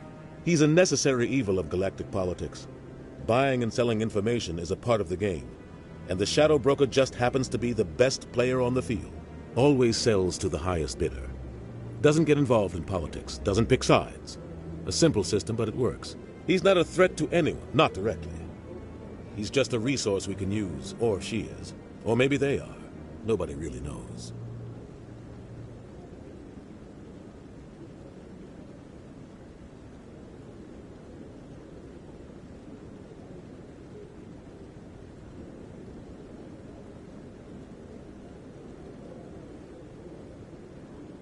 Tell me about Bar Levon. He specializes in moving large sums of money without leaving a paper trail. A financial genius, doesn't do anything illegal, but he knows all the loopholes. He's got an impressive client list. Ambassadors, diplomats, Spectres. That's probably why the Shadow Broker uses him. You and Saren have a history. What happened? About 20 years ago, I was part of a mission in the Skillian Verge. I was working with Saren to find and remove a known terrorist threat. Saren eliminated his target, but a lot of people died along the way, innocent people.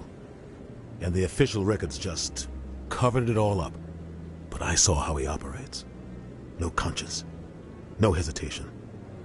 He'd kill 1,000 innocent civilians to end a war without a second thought.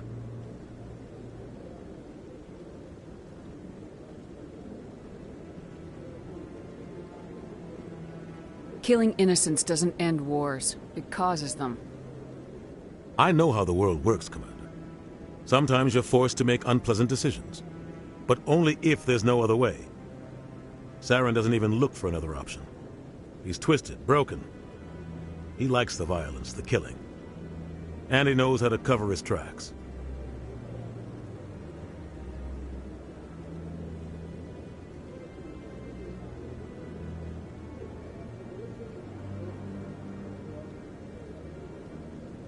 I should go. Good luck, Shepard. I'll be over in the Ambassador's office if you need anything else.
This is it.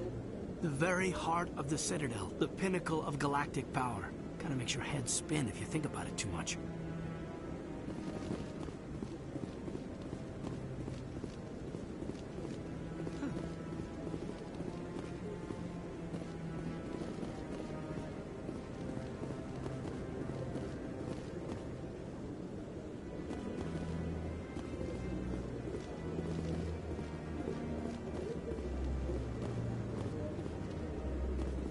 I like that fountain.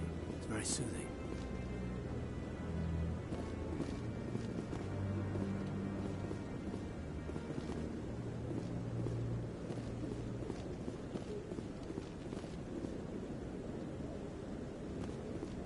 That guy's up to something. What guy? The one over by the Keeper.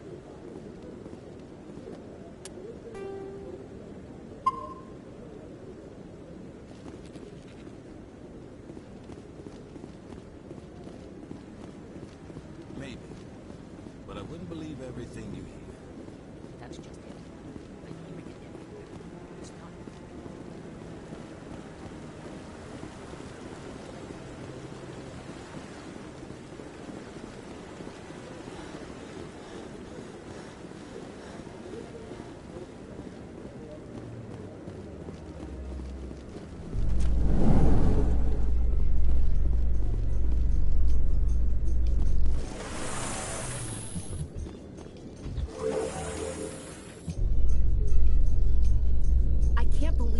Ignored all the evidence against Saren. Saren's one of their best operatives. It's only natural they take his word over ours.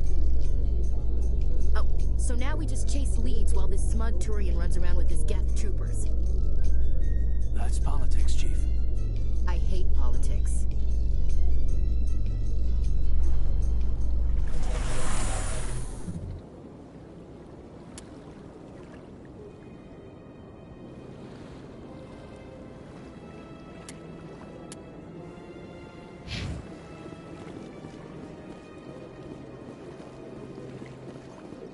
Look at that bug thing over there.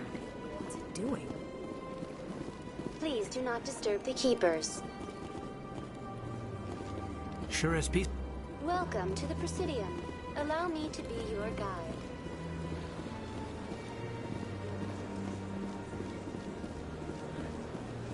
I've told you before, you're not allowed in here.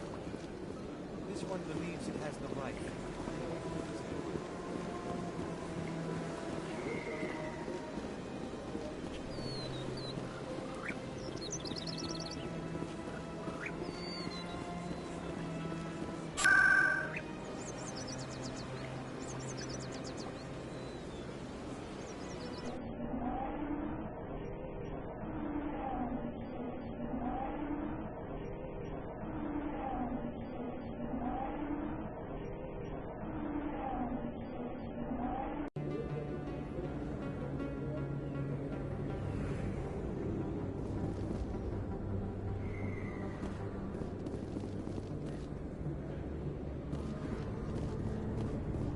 That's her.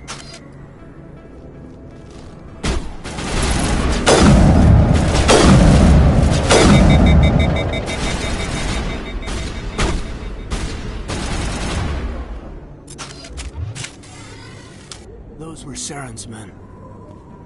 Area secured. Too many lights, too much noise.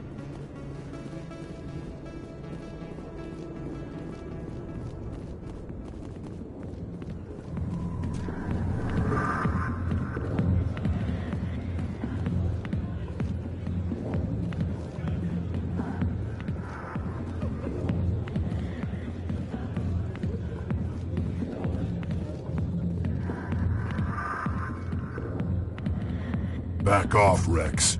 Fist told us to take you down if you showed up. What are you waiting for? I'm standing right here. This is Fist's only chance. If he's smart, he'll take it. He's not coming out, Rex. End of story. This story is just beginning. Out of my way, humans. I have no quarrel with you. What was that all about? Who knows? Let's just try not to get caught in the middle.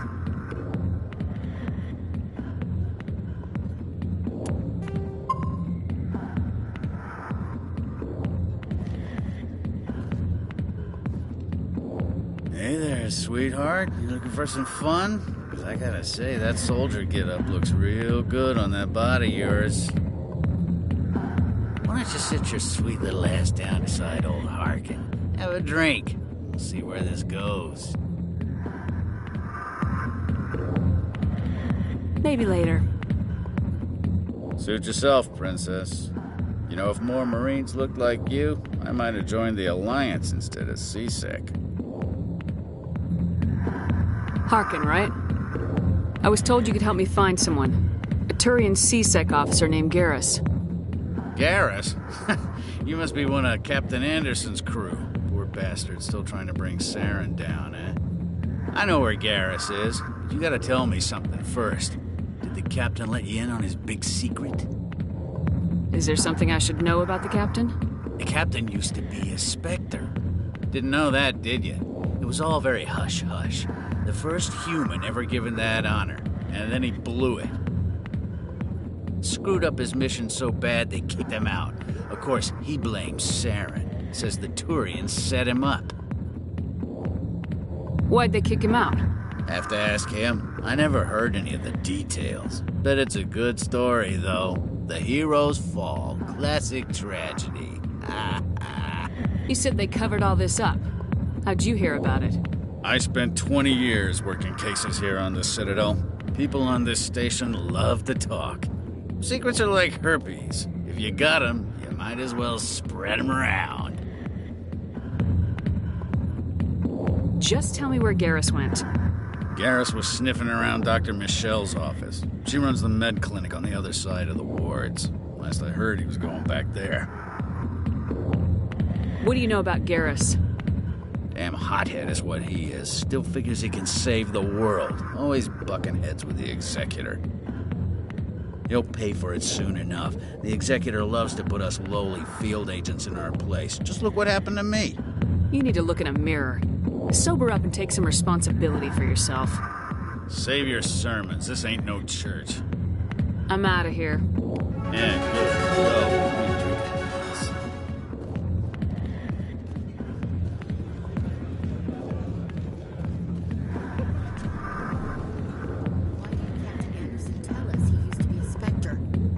It's not true. Harkin's an ass. Bet he's just messing with our heads. You're probably right. Still, I'd like to hear what the captain has to say about all this.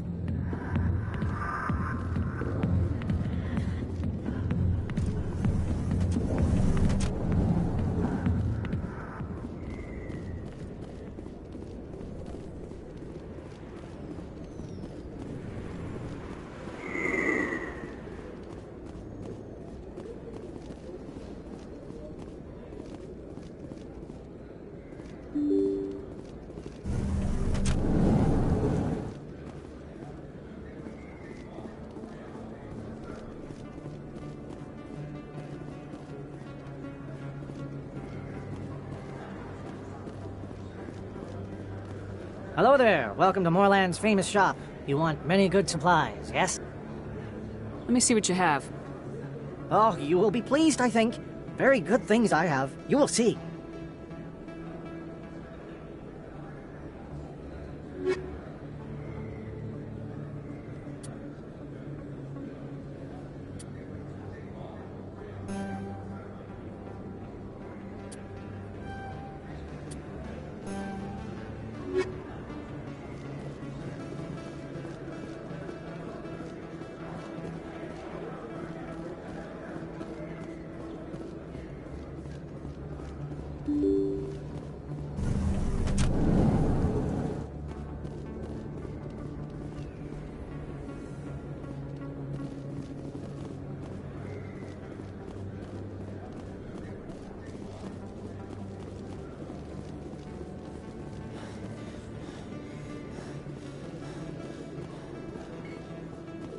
Is that really... Wow! It's you!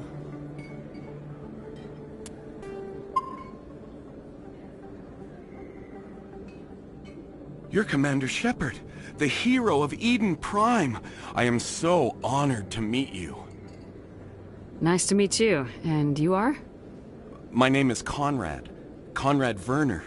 They say you killed more than 100 Geth on Eden Prime. I spent most of my time trying to stay alive and help the colonists.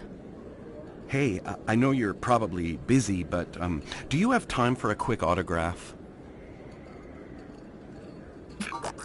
Anything for a fan. Here. Thanks.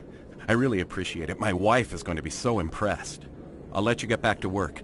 But next time you're on Earth, I'd love to buy you a drink. Thanks again!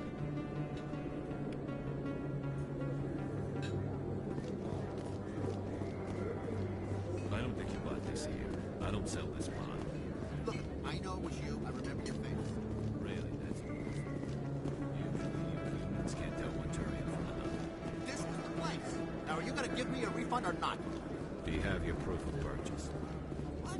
No, I don't think you ever did. I'm sorry.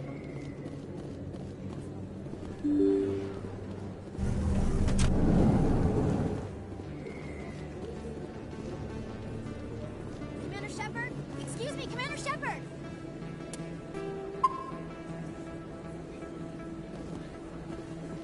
I'm Emily Wong. I'm an investigative journalist working here on the Citadel. Could I have a moment of your time? What do you need? I've been hunting for evidence of corruption and organized crime on the Citadel, but there are places I can't go. I was hoping you might share anything you find during your own investigation.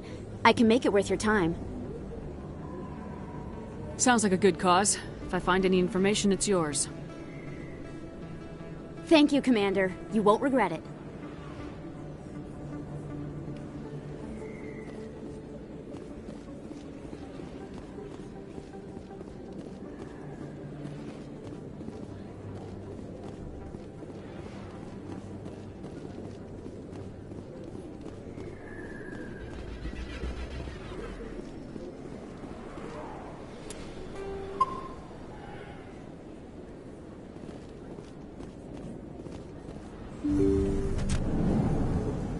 I didn't tell anyone, I swear! That was smart, Doc.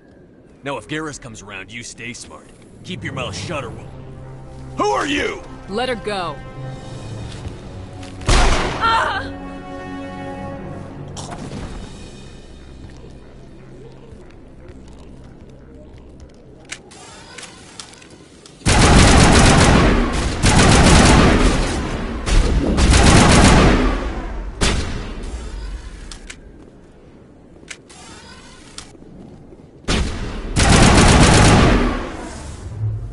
Bring it on.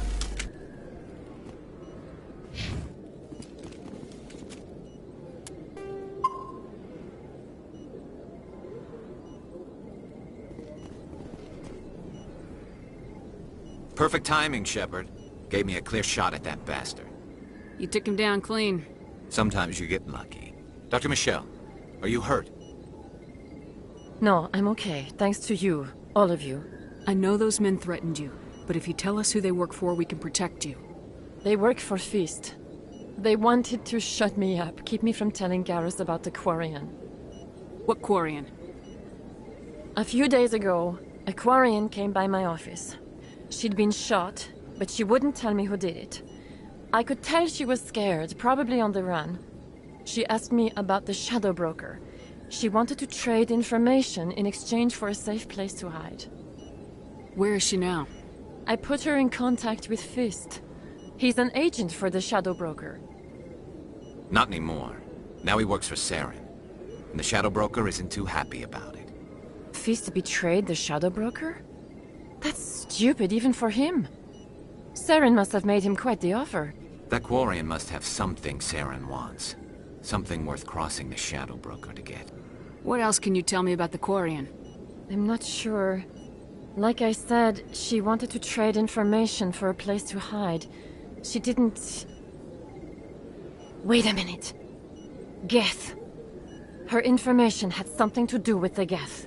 She must be able to link Saren to the Geth. There's no way the Council can ignore this.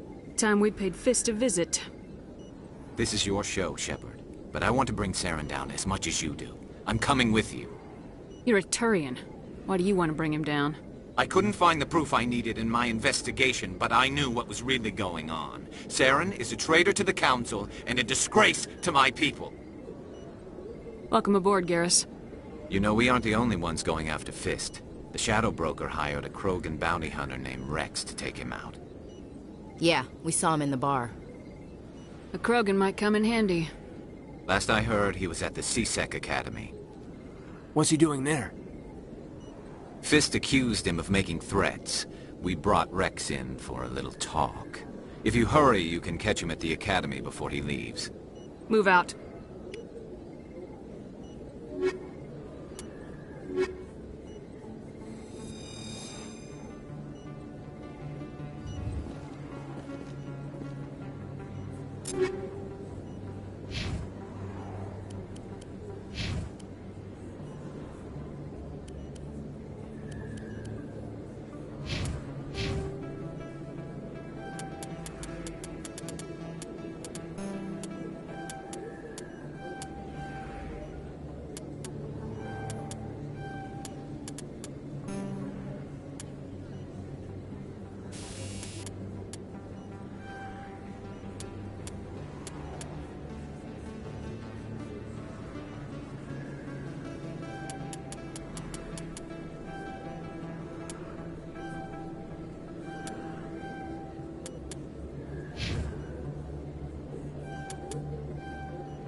Looks like it's shut down.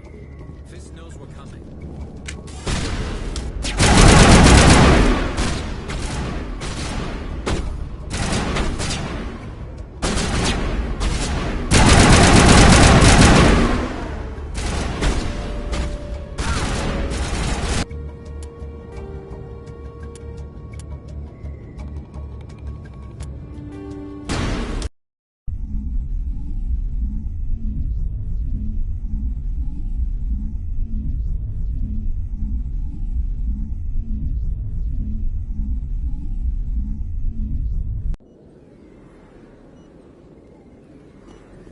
Perfect timing, Shepard. Gave me a clear shot at that bastard. You took him down clean. Sometimes you get lucky. Dr. Michelle, are you hurt? No, I'm okay. Thanks to you. All of you.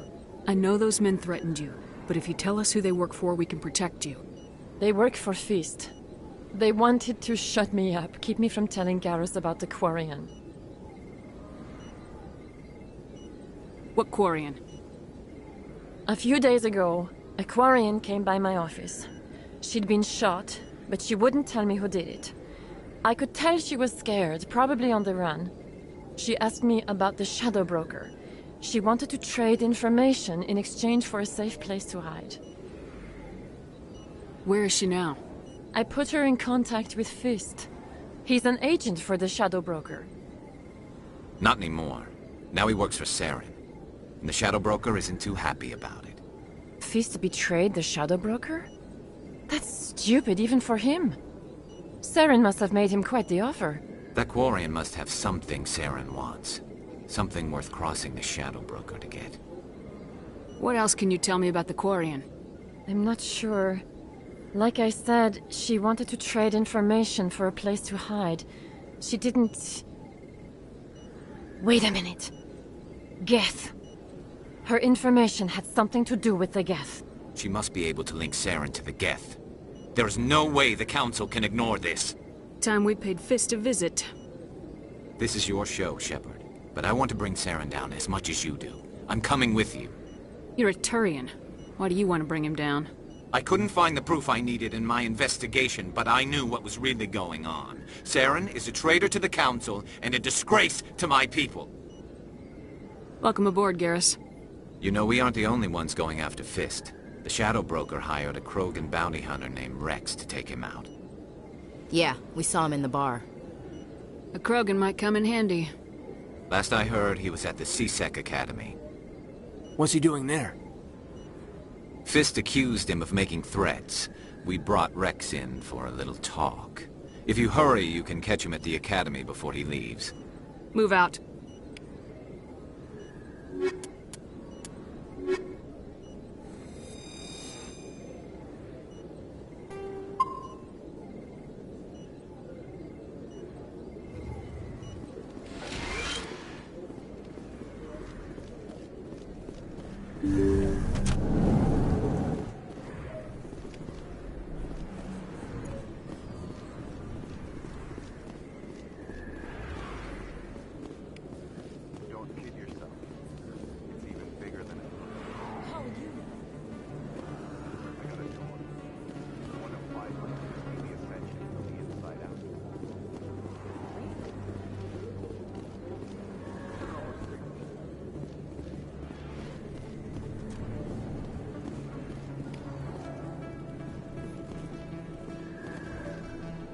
Hey, I know you. You're Shepard, right? I saw the monument at Akuz. They got a whole section about you there. It's a miracle you survived. Looks like you have a fan. I'm sorry, I just never thought I'd meet someone like you in person. My name's Lang, Officer Eddie Lang, Citadel Security. It's an honor to meet you, Commander. What are you doing down here in the wards? Anything I can help you with? Why'd you join Citadel Security? I don't know. Seemed like the right thing to do, you know? Maybe it's in my blood. My grandfather was a cop back on Earth. It's kind of what C-Sec is. Police for the Citadel. I'm still pretty new at it, but I like it so far. Way more interesting than staying back on Earth. You get to meet all kinds of cool aliens, like those Hanar. Wild. Plus, C-Sec gets a lot of respect here. We uphold the law. People, even aliens, appreciate that. How do you like working here on the Citadel? This place is amazing. I've been here almost a year, and I still haven't seen a tenth of it. The Presidium's just so beautiful. Good place to go and relax. But I really like it here down in the wards. There's always something going on somewhere.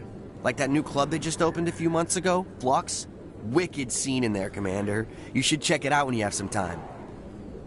What do you know about Spectres? Just the stuff they show in the vids. They always make them out to be super agents on secret missions to save the galaxy. I know it's not really like that, though. Some of the other CSEC guys don't like them too much, figure they shouldn't be able to operate outside the law. But if they were so bad, the Council wouldn't use them, right? Do you know a CSEC officer named Harkin? I shouldn't really say too much. He's been on the force a lot longer than me. But I've heard things, you know? Drinking on the job, taking bribes, that kind of thing. Rumors mostly, but they suspended him, so some of it must be true. I have to go. Right. You're probably real busy. Well, see you around, Commander.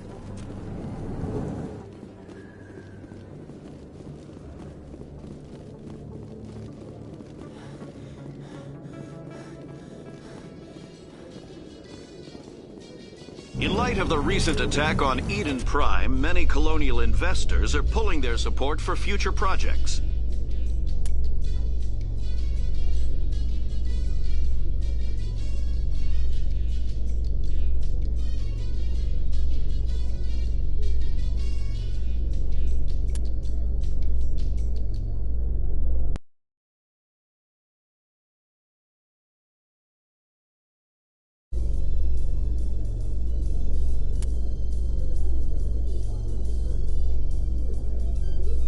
Proponents of expanded human colonization insist that Eden Prime was an isolated case. Nevertheless, colonist enrollment has dropped sharply. Many colonial proposals are on hold until backers have some reassurance that human colonies will be adequately protected.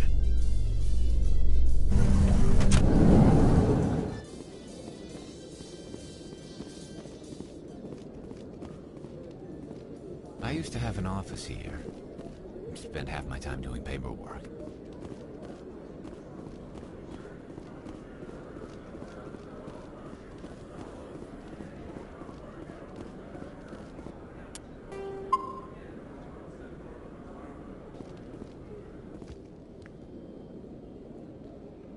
Witnesses saw you making threats in Fist's bar. Stay away from him. I don't take orders from you. This is your only warning, Rex. You should warn Fist. I will kill him. You want me to arrest you? I want you to try.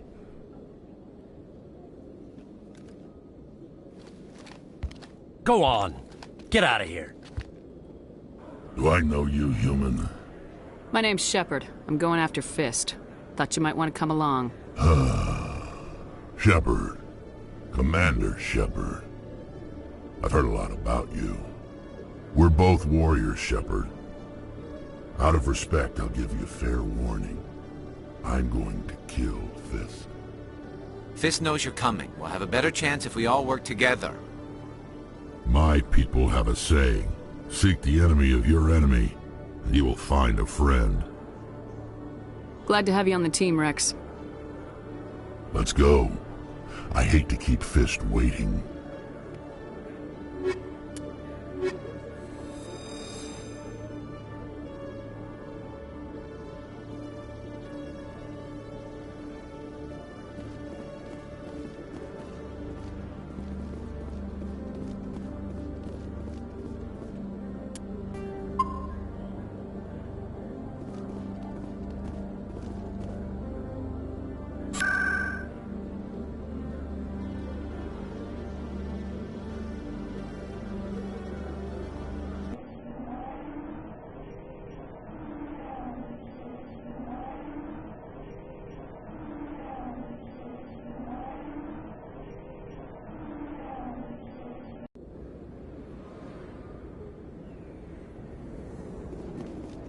Too many lights, too much noise.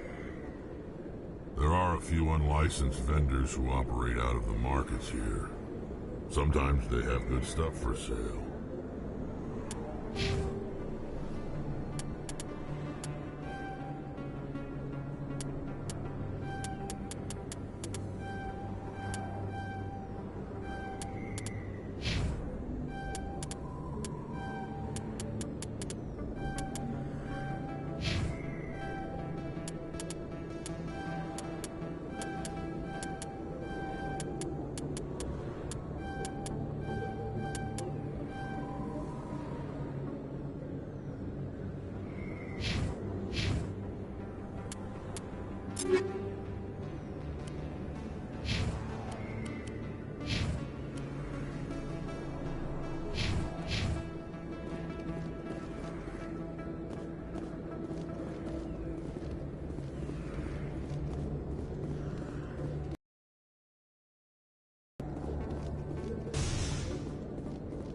Looks like it's shut down. Fist knows we're coming.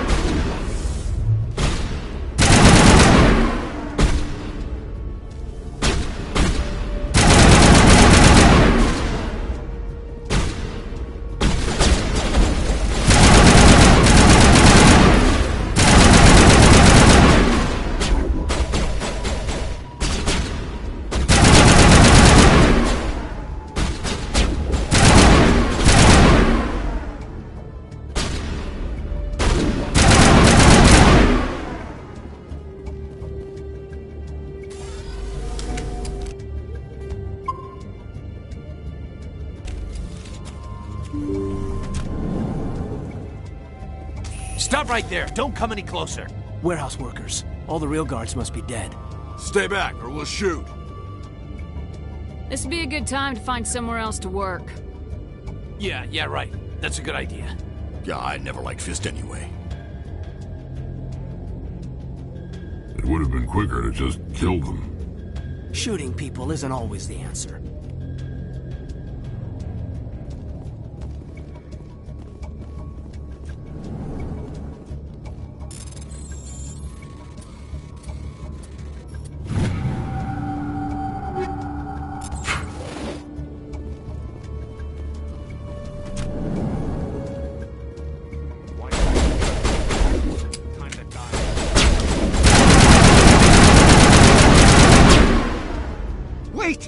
Kill me, I surrender!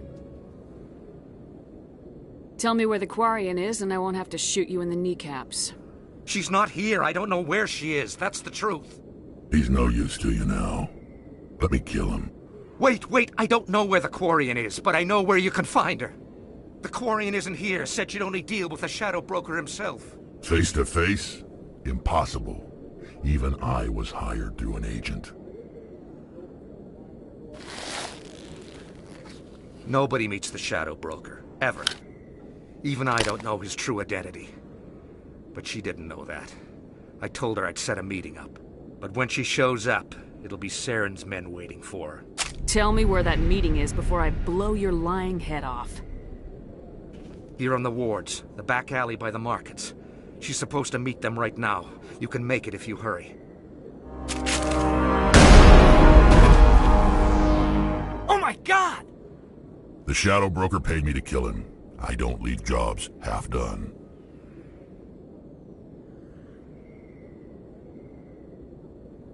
A lot of people died because of him. He had it coming. Now let's move. We have to save that Quarian.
Did you bring it?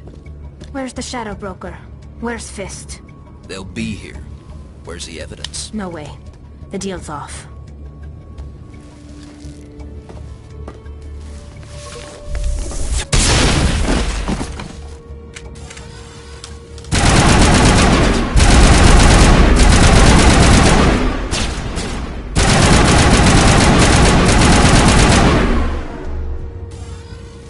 Fist set me up. I knew I couldn't trust him. Were you hurt in the fight? I know how to look after myself. Not that I don't appreciate the help. Who are you? My name's Shepard. I'm looking for evidence to prove Saren's a traitor. Then I have a chance to repay you for saving my life. But not here. We need to go somewhere safe. The ambassador's office. It's safe there. He'll want to see this anyway.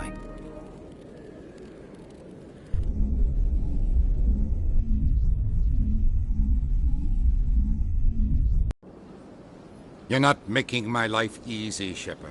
Firefights in the wards, an all-out assault on Korra's den. Do you know how many... Who's this? A Quarian? What are you up to, Shepard? Making your day, Ambassador. She has information linking Saren to the Geth. Really? Maybe you better start at the beginning, Miss... My name is Tali. Tali Zora Naraya. We don't see many Quarians here. Why did you leave the flotilla? I was on my pilgrimage. My rite of passage into adulthood. I've never heard of this before. It is a tradition among my people.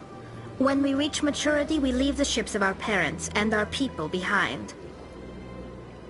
Alone, we search the stars, only returning to the flotilla once we have discovered something of value. In this way, we prove ourselves worthy of adulthood. What kinds of things do you look for? It could be resources like food or fuel, or some type of useful technology, or even knowledge that will make life easier on the flotilla. Through our pilgrimage, we prove that we will contribute to the community, rather than being a burden on our limited resources. Tell us what you found. During my travels, I began hearing reports of Geth. Since they drove my people into exile, the Geth have never ventured beyond the Veil. I was curious. I tracked a patrol of Geth to an uncharted world. I waited for one to become separated from its unit. Then I disabled it and removed its memory core. I thought the Geth fried their memory cores when they died. Some kind of defense mechanism. How did you manage to preserve the memory core? My people created the Geth. If you're quick, careful, and lucky, small caches of data can sometimes be saved. Most of the core was wiped clean, but I salvaged something from its audio banks. Eden Prime was a major victory. The beacon has brought us one step closer to finding the conduit. That's Saren's voice. This proves he was involved in the attack.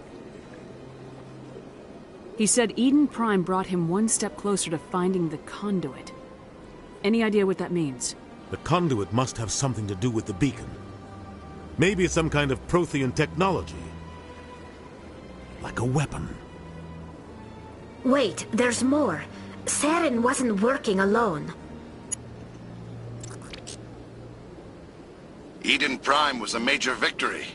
The beacon has brought us one step closer to finding the conduit. And one step closer to the return of the Reapers.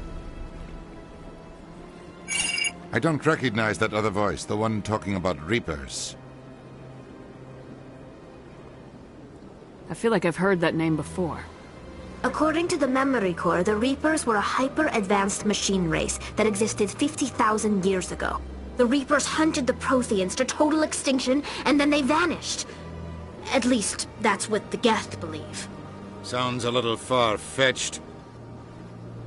The vision on Eden Prime. I understand it now. I saw the Protheans being wiped out by the Reapers. The Geth revere the Reapers as gods, the pinnacle of non-organic life. And they believe Saren knows how to bring the Reapers back. The Council is just going to love this. This is a lot to handle. They might just ignore everything we tell them. No matter what they think about the rest of this, those audio files prove Saren's a traitor. The Captain's right. We need to present this to the Council right away. What about her? The Quarian? My name is Tali. You saw me in the alley, Commander. You know what I can do. Let me come with you. I thought you were on your pilgrimage. The pilgrimage proves we are willing to give of ourselves for the greater good. What does it say about me if I turn my back on this? Saren is a danger to the entire galaxy. My pilgrimage can wait. I'll take all the help I can get.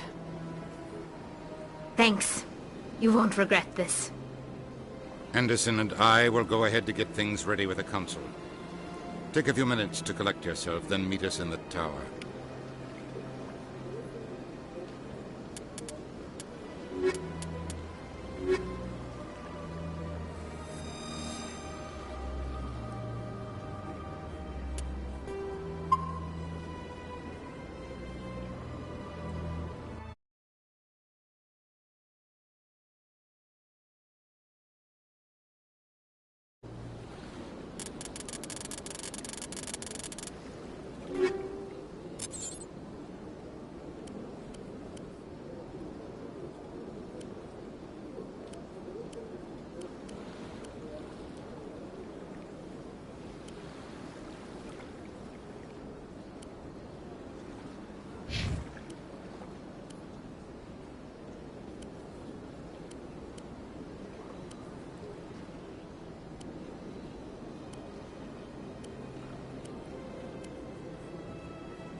Excuse me, Commander Shepard. Could you spare a moment of your time? Commander Shepard, my name is Samesh Bhatia. Forgive the intrusion, but I have nowhere else to turn. It's no trouble. What can I do for you? My wife was a Marine. She was in the 212 on Eden Prime.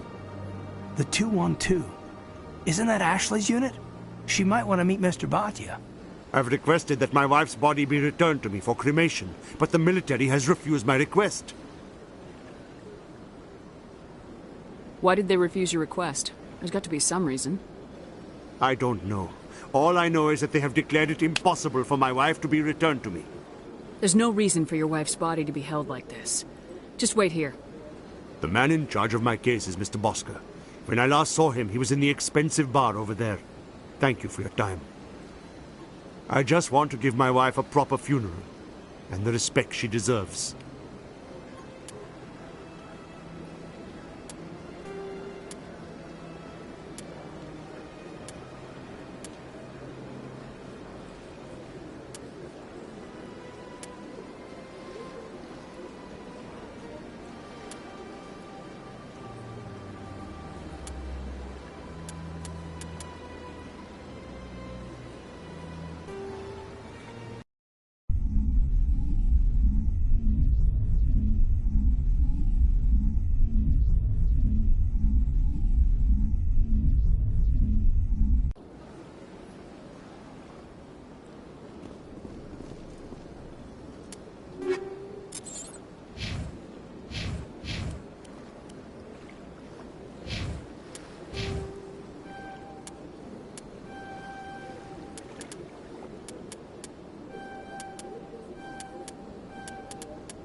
Excuse me, Commander Shepard.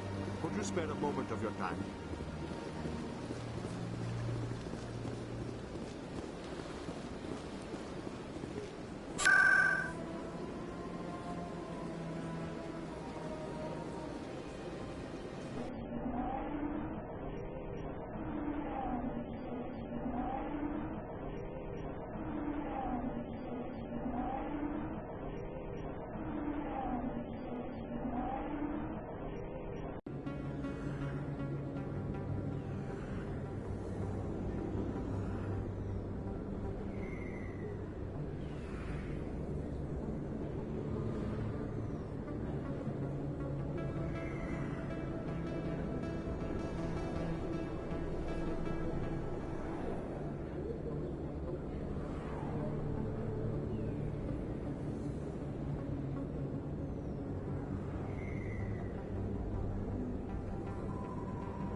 few of my people have visited here on their pilgrimage, but their descriptions of the wards hardly do them justice.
Come on.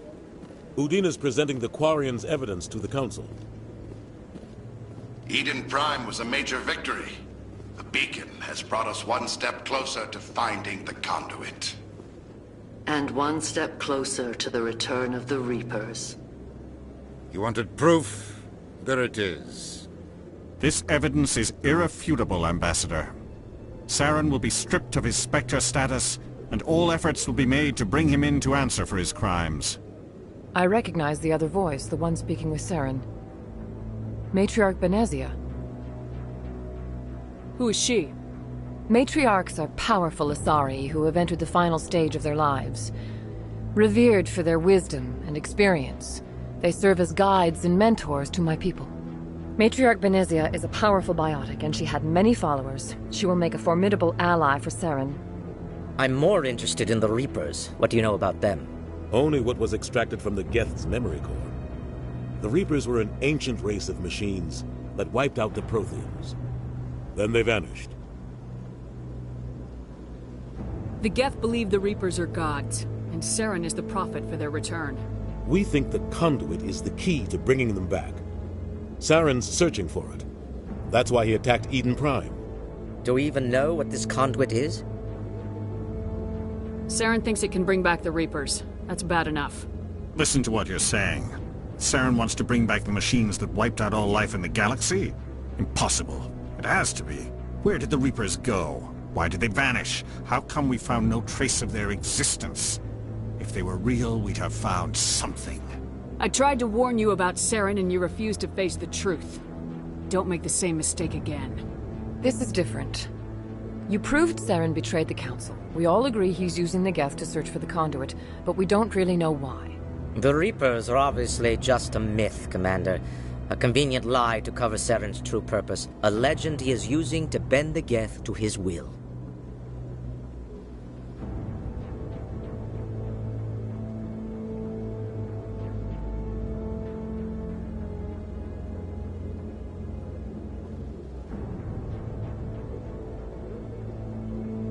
"50,000 years ago, the Reapers wiped out all galactic civilization. If Saren finds the conduit, it will happen again." Saren is a rogue agent on the run for his life. He no longer has the rights or resources of a Spectre. The Council has stripped him of his position. That is not good enough.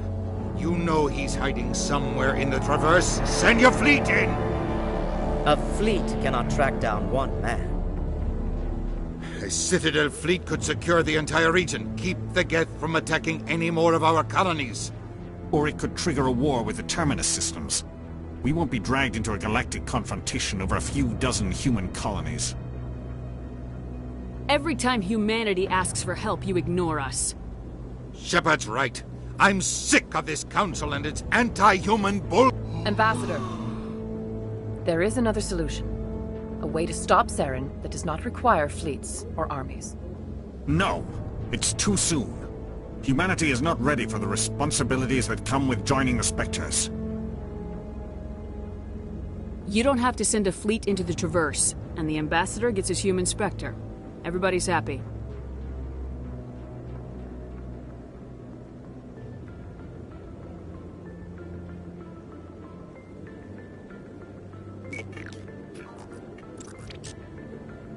Commander Shepard, step forward.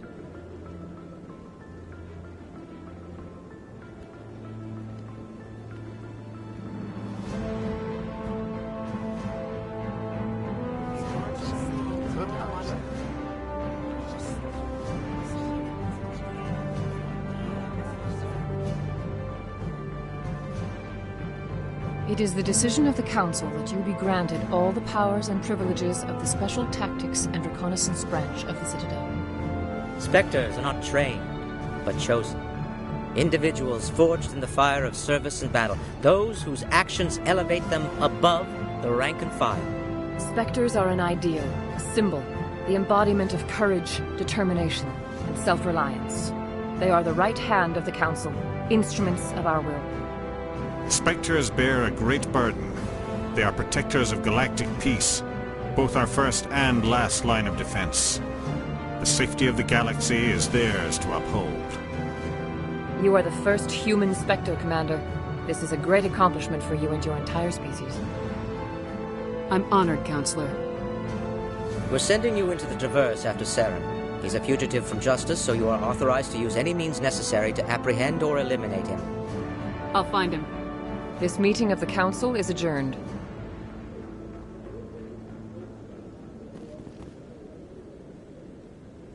Congratulations, Commander.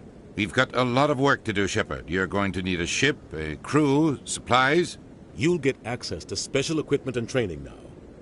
You should go down to the C-Sec Academy and speak to the Spectre Requisitions Officer. Anderson, come with me. I'll need your help to set all this up.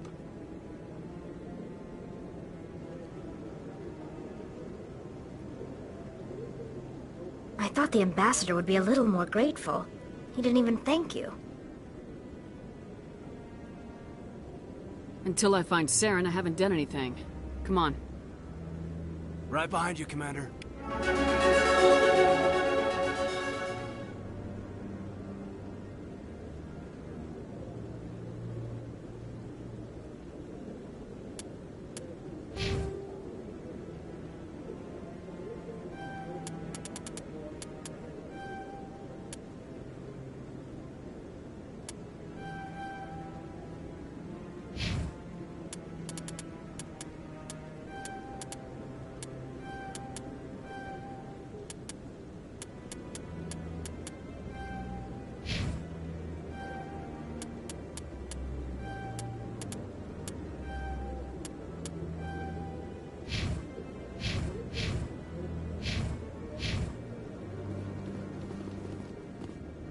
This is it. The very heart of the Citadel. The pinnacle of galactic power. Kinda makes your head spin if you think about it too much.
Nice to see so many humans working for CSEC.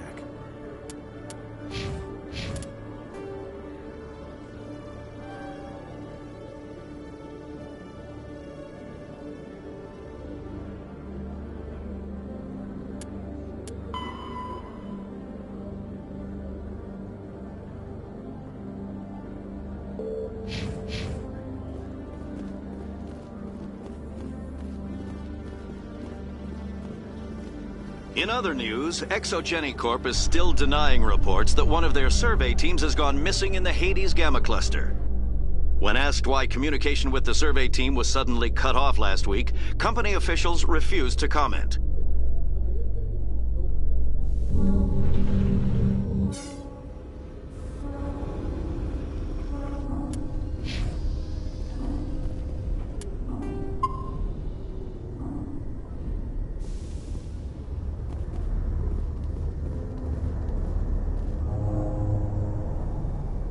I've got big news for you, Shepard. Captain Anderson is stepping down as commanding officer of the Normandy. The ship is yours now.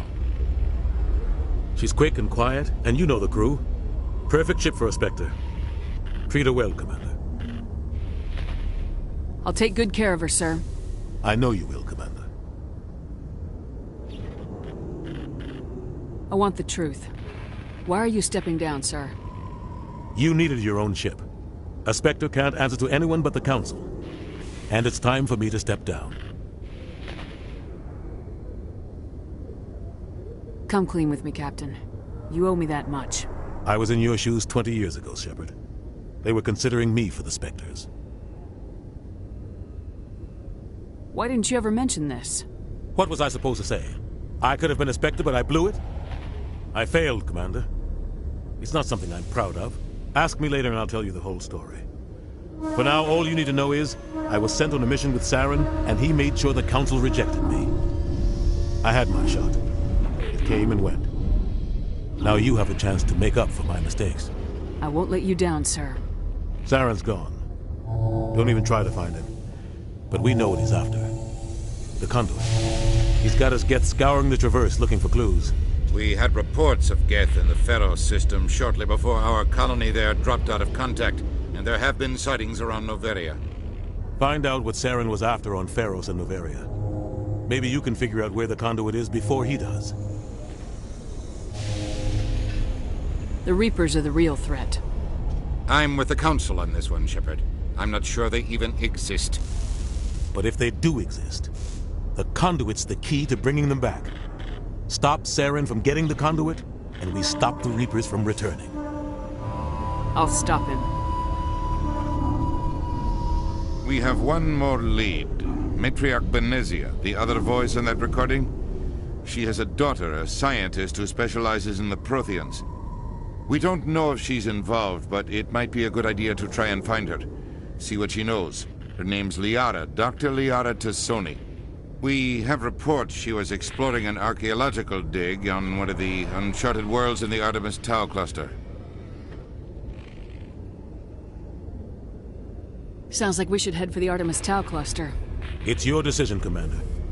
You're a Spectre now. You don't answer to us. Your actions still reflect on humanity as a whole. You make a mess and I get stuck cleaning it up. I'll try not to make things any harder on you, Ambassador.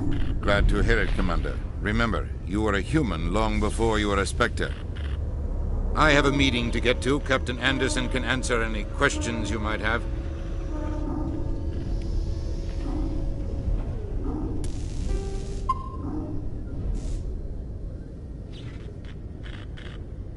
Yes, Commander? How are you holding up? Honestly, this isn't how I pictured my career coming to an end. Pushing papers really isn't my thing, but you're the one who can stop Saren. I believe in you, Shepard. If that means I have to step aside, so be it. Any extra intel you can give me on our colony at Pharos? The entire planet used to be one giant Prothean city, mostly ruins now. But some of the infrastructure is still intact. The colony tried to build on what the Protheans left behind. We lost all contact with them when the Geth attacked. What do you know about the Artemis Tau cluster? Not much.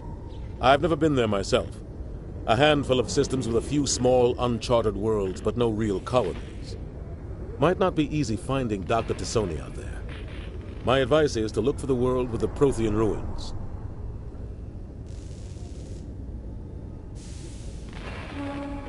What can you tell me about Novaria?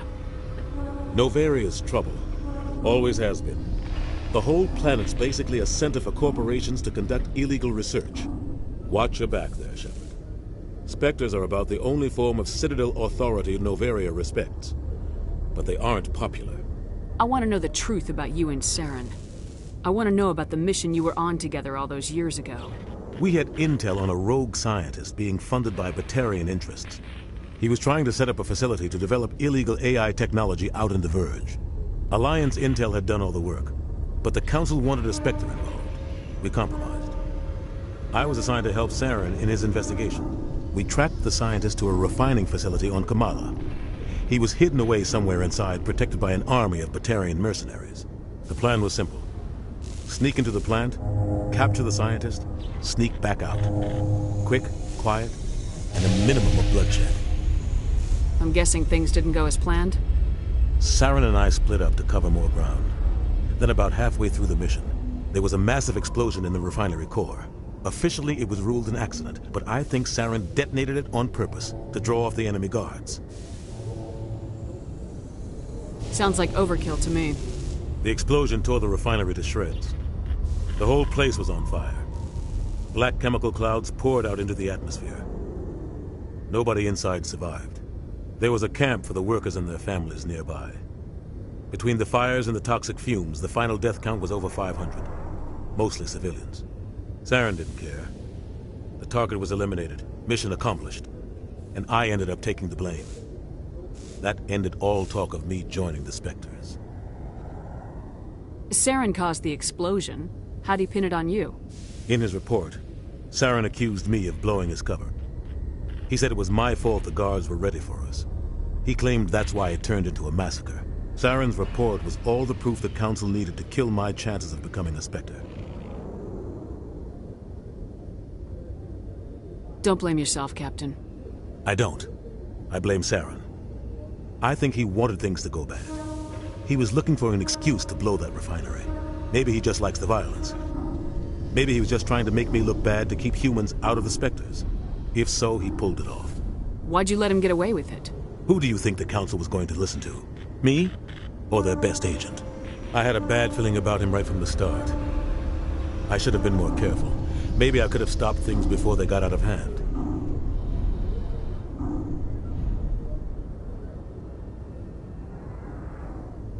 Don't blame yourself, Captain. I don't.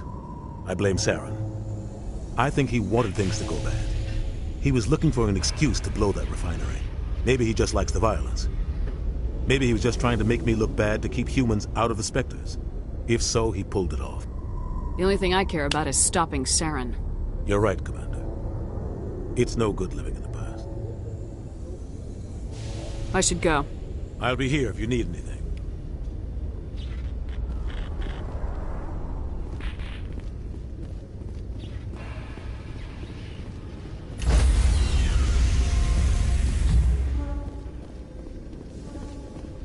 Stand by, shore party.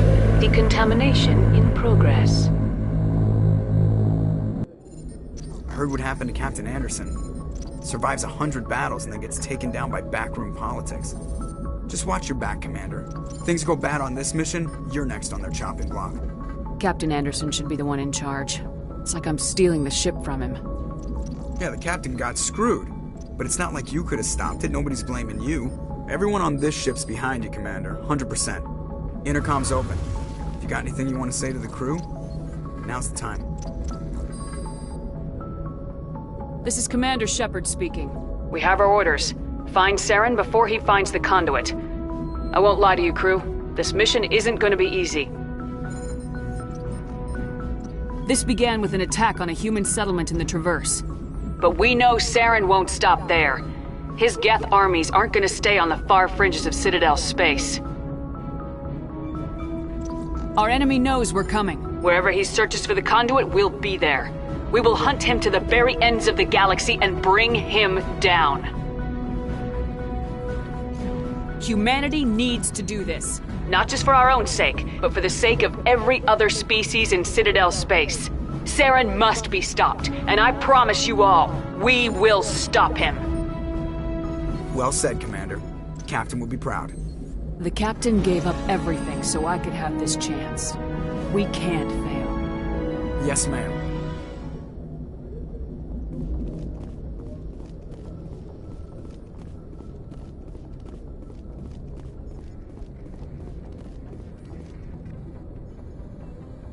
If anyone has to take over for Captain Anderson, I'm glad it's you.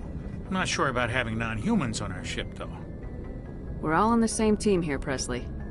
With all due respect, ma'am, that's what they said about Nihilus. Look how that turned out. Speak freely, Presley. I want to know if you have a problem with non-humans. It's not that, Commander. Humanity has always handled its own problems. Saren attacked one of our colonies. We should be the ones to stop him. We don't need their help. Some people think asking for help is a sign of weakness. That's just being stupid and stubborn. No matter how strong you are, allies can make you stronger. I guess so. Maybe I'm just stuck in the old ways of thinking. But don't worry, Commander. This won't be a problem. How did you end up assigned to the Normandy?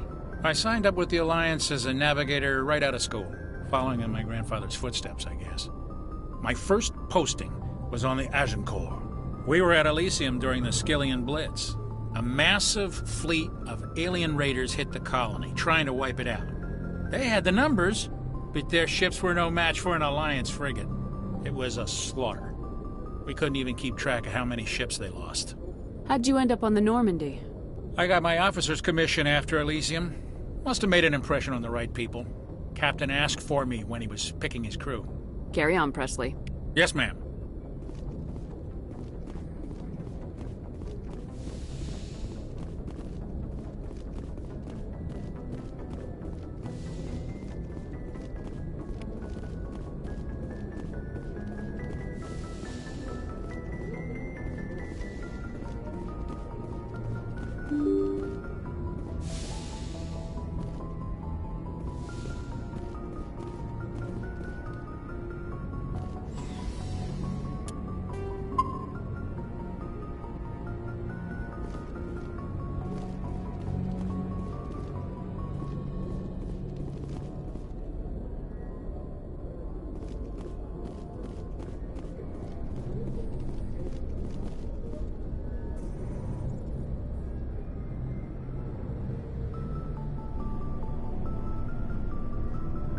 Anything you need, Commander?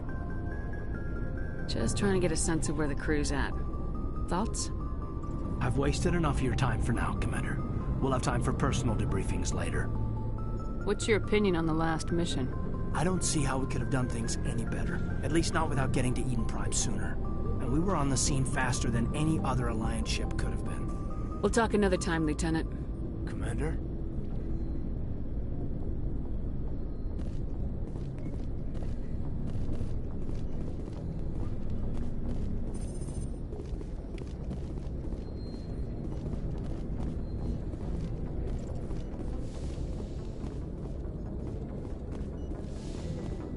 Yes, Commander? Is there something you need? I should go. Goodbye, Commander.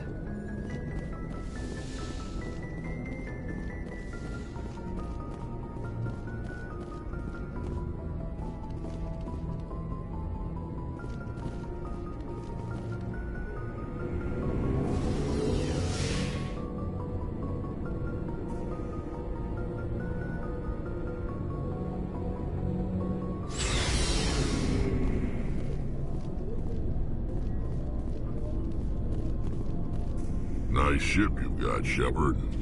What can I do for you? What's your story, Rex? There's no story. Go ask the Quarian if you want stories. You Krogans live for centuries. Don't tell me you haven't had a few interesting adventures. Well, there was this one time the Turians almost wiped out our entire race. That was fun. I heard about that. You know, they almost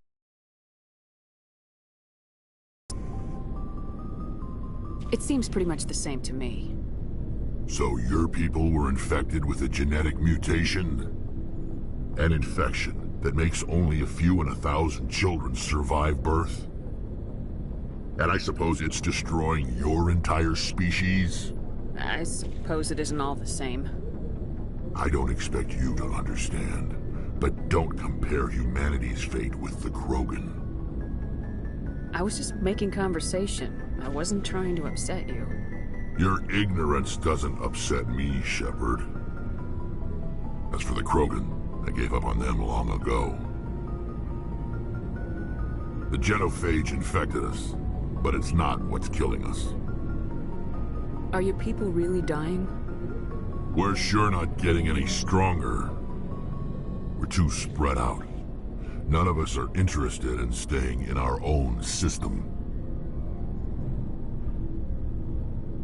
Lots of species have left their homes and prospered. But they go to colonize new worlds. We're not settlers. We're warriors. We want to fight. So we leave. Hire ourselves out. And most of us never go back. What can you tell me about the genophage? Ask the Solarians if you want details. They made it. All I know, it makes breeding nearly impossible. Thousands die in stillbirth, and most never get that far. Every Krogan is infected. Every one. And no one's rushing to find a cure. Why don't the Krogan try to find a cure? When was the last time you saw a Krogan scientist? You ask a Krogan, would he rather find a cure for the genophage or fight for credits? He'll choose fighting every time. It's just who we are, Shepard. I can't change that. Nobody can. So long, Rex. Shepard.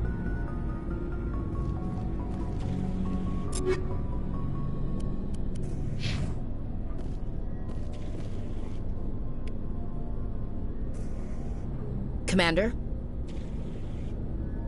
What's your opinion of the last mission? Kinda wish you'd got there sooner, Commander. No offense, I appreciate the rescue. I just wish... You wish we'd been able to save the rest of your unit. Yes, ma'am. If I had been more alert, we wouldn't have been cut down by an ambush.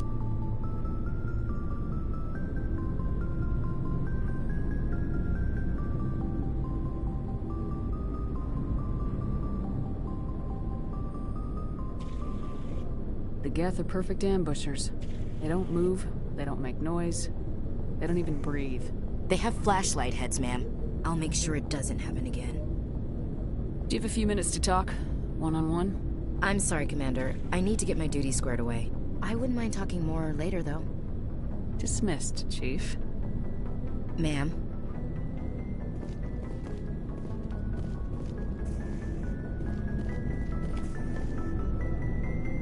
Thanks for bringing me on board, Commander.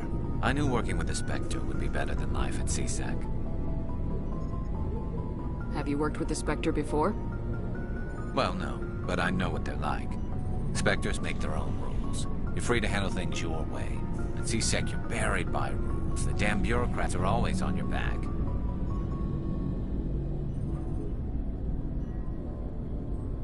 Being a Spectre does have its advantages. Exactly my point. If I'm trying to take down a suspect, it shouldn't matter how I do it, as long as I do it. But CSEC wants it done their way. Protocol and procedure come first. That's why I left.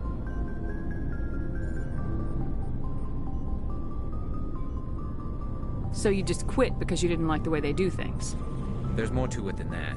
It didn't start out bad, but as I rose in ranks, I got saddled with more and more red tape. CSEC's handling of Saren was typical. I just couldn't take it anymore. I hate leaving. I hope you made the right choice. I'd hate for you to regret it later. Well, that's sort of why I teamed up with you. It's a chance for me to get off the Citadel, see how things are done outside CSEC. Either way, I plan to make the most of this. And without CSEC headquarters looking over my shoulder, well, maybe I can get the job done my way for a change. As long as you do your job well, you're free to go about your business as you see fit. Thank you, Commander.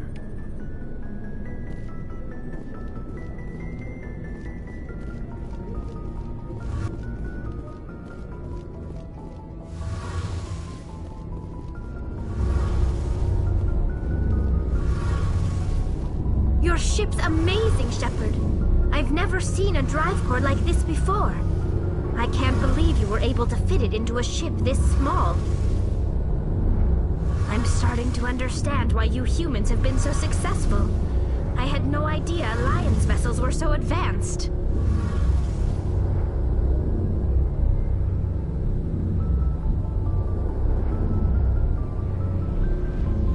The Normandy's a prototype, cutting-edge technology. A month ago, I was patching a makeshift fuel line into a converted tug ship in the flotilla. Now, I'm sitting on board one of the most advanced vessels in Citadel space. I have to thank you again for bringing me along. Traveling on a vessel like this is a dream come true for me. I had no idea you found ship technology so interesting. It comes with being a Quarian. The migrant fleet is the key to the survival of my people. Ships are our most valuable resource. But we don't have anything like this. We make do with cast-offs and second-hand equipment. We just try to keep them running for as long as we can.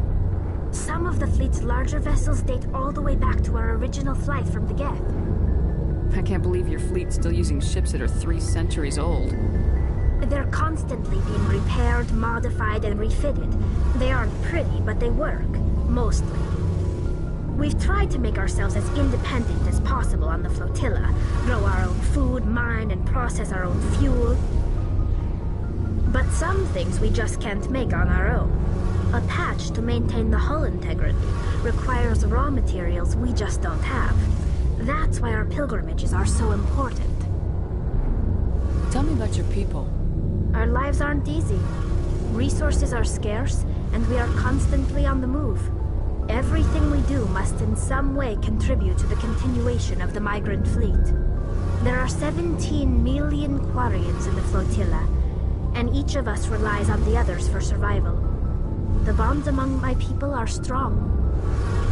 Unfortunately, we have had to surrender many of the freedoms and civil liberties other species take for granted.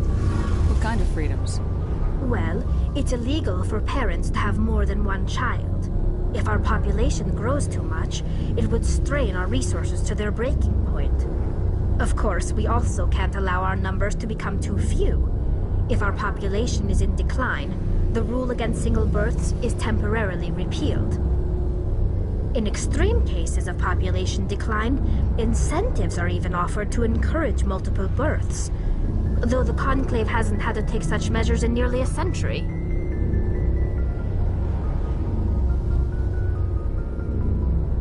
That's your government.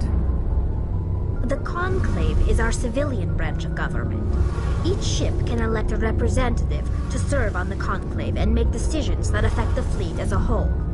On matters that affect an individual ship, however, the captain has the final say. It's a tradition that dates back to the early days, when the fleet was governed by martial law. Fortunately, most captains nowadays are smart enough to have an elected council from their crew to give them advice and guidance. So the ultimate power rests with elected officials? In practice, the Conclave and the respective council for each ship tend to set the rules that govern our daily lives. But in theory, we are still under military jurisdiction.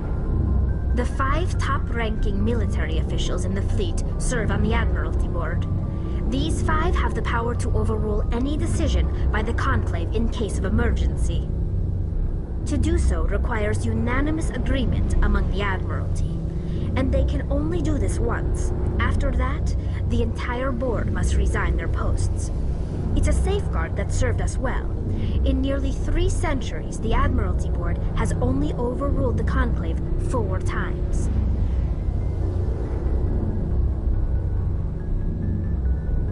I want to know more about the Geth. I doubt I can tell you anything you don't already know. It's been almost 3 centuries since they drove my people into exile. All I know is the story of their origins. What they were when we created them, and how they turned on us. Interesting. The Geth were originally created to serve as an automated manual labor force. Initially, their intelligence was as limited as any VI.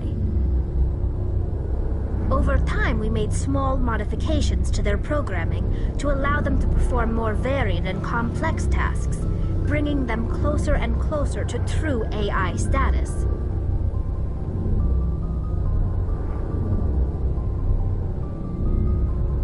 How come the Council didn't step in and stop you? This wasn't true AI research. We may have been skirting the bounds of the law, but we never did anything that was actually illegal. The changes were so insignificant, so gradual, that we were able to control them. Or so we thought. But one thing we underestimated was the power of the neural network.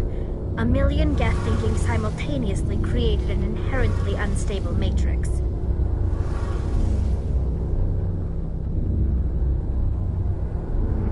So the Geth share brainpower? Many of the Geth's logic systems were designed to work in concert with other nearby Geth. Basically, the more of them you have in a group, the smarter they are. So there's some sort of group consciousness? No, nothing like that. They cannot share sensory data or information.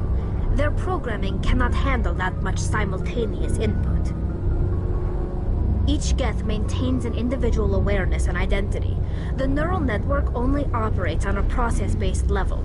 It's basically the synthetic equivalent of a subconscious. But when they're in close proximity, they can coordinate low-level functional processes, freeing up more capacity for original or independent thought.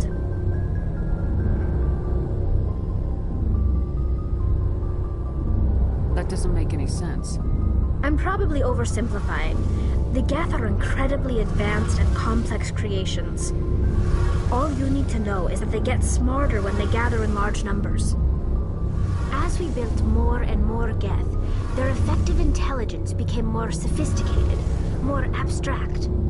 One day, a Geth began to ask its Quarian overseer questions about the nature of its existence. Am I alive? Why am I here? What is my purpose? As you can imagine, this caused a near panic among my people. I don't see what's so bad about those questions. The Geth were created to engage in mundane, repetitive, or dangerous manual labor. That's fine for machines, but it won't satisfy a sentient being for long. The Geth were showing signs of rudimentary self-awareness and independent thought. If the Geth were intelligent, then we were essentially using them as slaves. It was inevitable the newly sentient Geth would rebel against their situation. We knew they would rise up against us, so we acted first. A general order went out across all Quarian-controlled systems to permanently deactivate all Geth. The Geth responded to this order violently.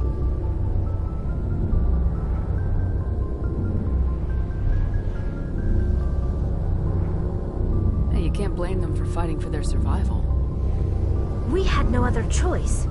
The Geth were already on the verge of revolution. By acting quickly, we had a chance to end the war before it began. The hope was that most of the Geth would still be little more than machines, incapable of organized resistance. But they had progressed much further than anyone anticipated. The war was long and bloody. Millions upon millions of Quarians died at their hands. In the end, we were forced to flee our own homeworld. We feared the Geth would pursue us, but they never came beyond the Veil. Now we drift through space, exile searching for a way to reclaim what was once ours. It's hard to feel sorry for you. Your ancestors tried to wipe out another species. We made a mistake when we created the Geth in the first place, but we did not make a mistake when we went to war against them. If we had not acted, they would have wiped us out. They're a synthetic life form. They have no use for organics. None. Why do you think they cut themselves off from the rest of the galaxy? Why do you think they've killed every organic being who's ever tried to contact them? They didn't kill Saren. What does that tell you? The Geth are not innocent victims in all this. They're the enemy. They want to destroy us. Not just the Quarians. All organic life. That's why they've joined up with Saren. And that's why we have to stop him. I should go. See you later. Hey, Shepard. You need something? I want to know more about the pilgrimage.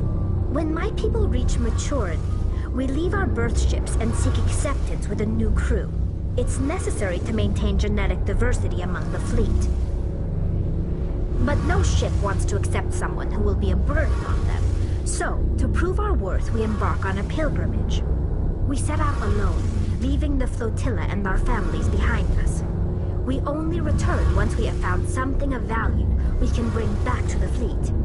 This is presented as a gift to the captain of the respective ship we wish to join. If the gift is accepted, we are welcomed into the crew. Can a captain choose to reject the gift? That doesn't happen often. Most captains are eager to increase the size of their crew. It increases their own standing in our society. Even when a gift is not particularly valuable, the captain usually accepts it out of a sense of tradition. However, there is a stigma to presenting a substandard gift. It's not the best way to make a good impression on a new community. Most pilgrims don't return until they find something worthwhile. I can't believe they just send you off alone. It's not like they just cast us out. Before we leave, we are given lessons in how to survive outside the flotilla, and given gifts to help us on our journey. We also receive implants to fight off sickness and disease. Generations of living in an isolated and highly controlled environment have left our immune systems weaker than most. By the time we leave the fleet, we are well equipped for the pilgrimage. This is a rite of passage for all Quarians. If it were dangerous, our numbers would suffer. Virtually every pilgrimage ends with a triumphant return and the ritual presentation of the gift to one of the fleet's captains. I want to talk about something else. Like what? I should go. See you later.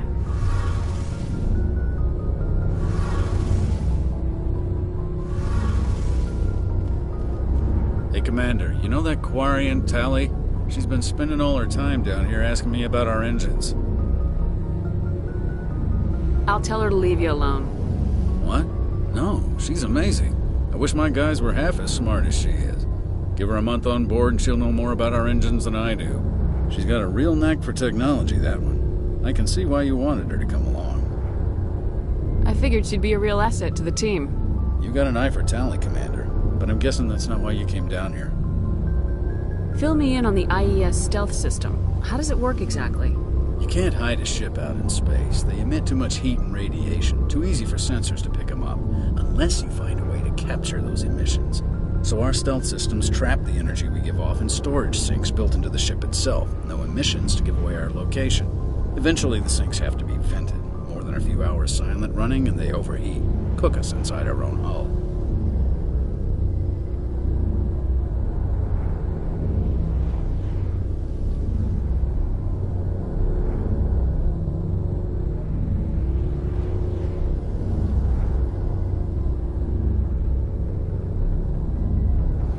There's no way for anyone to detect us? A visual scan can still pick us up. Anyone looking out a window can see us plain as day. But you have to be pretty close to get an actual visual out in space. Most vessels rely on scanners. As long as the stealth systems are engaged, they can't see us. Not unless we accelerate to FTL speeds.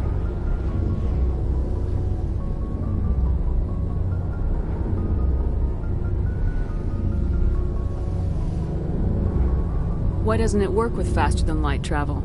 Cranking up the FTL, blue shifts our emissions, pushes them into frequencies too high to capture in the sinks. As soon as we make the jump, it's like setting off a flare. Sensors can pick up our location whenever we enter or exit FTL flight, but for short-range missions, our stealth systems are amazing, and we've got the only one.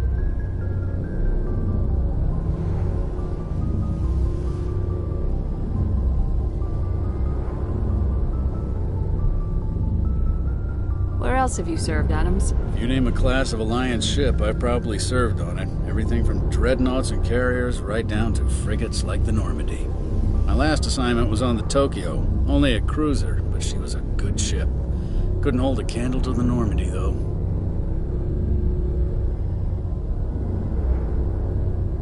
I want to know more about the Normandy. She's the best ship I've ever served on, probably the fastest vessel ever designed. And she's the only one using the new Tantalus drive core.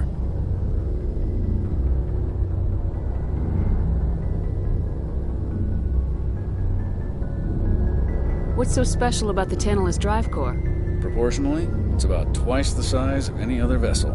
Not only are we faster, we can run at FTL speeds longer before we have to discharge the core.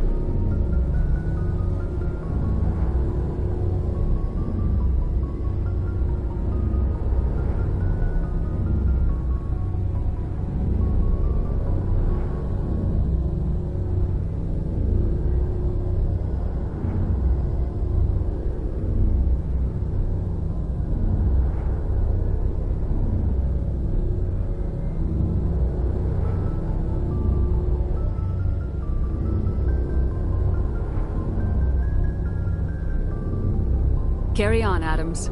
Aye, aye, Commander.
Approach Control, this is the SSV Normandy, requesting a vector and a berth. Normandy, your arrival was not scheduled. Our defense grid is armed and tracking you. State your business. Citadel business. We got a Council Spectre aboard. Landing access granted, Normandy. Be advised, we will be confirming identification on arrival. If confirmation cannot be established, your vessel will be impounded. What a fun bunch. I think I'll take my next leave here.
Something I can do for you, Commander. Carry on, Adams. Aye, aye, Commander.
Commander, I'm picking up a signal from the planet's surface.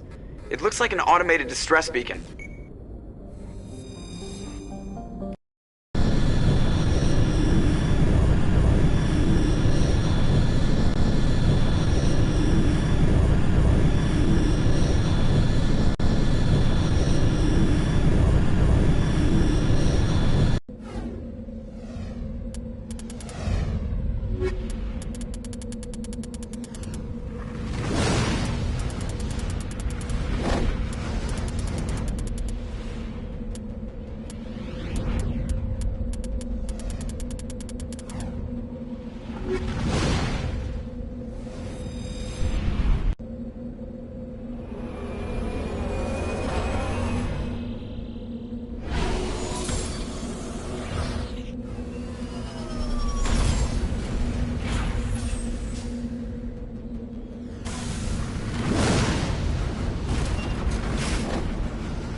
they were lured here by the distress beacon. These are Admiral Kahoku's men. We need to tell him what happened here.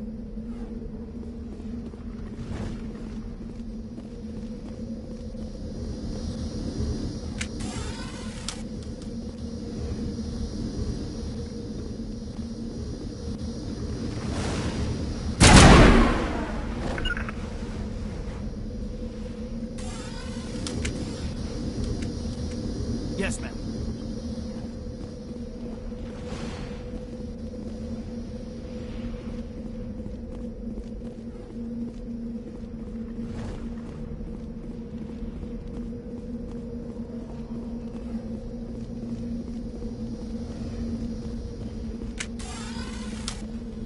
Fire in the hole!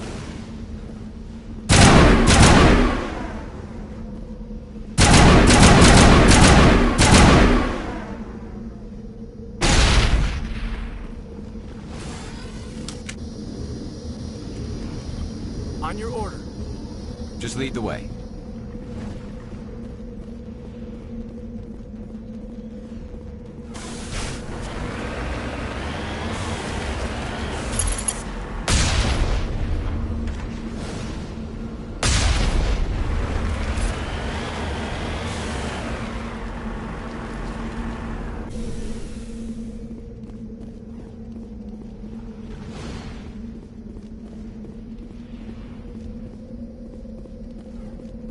I'm here if you need me.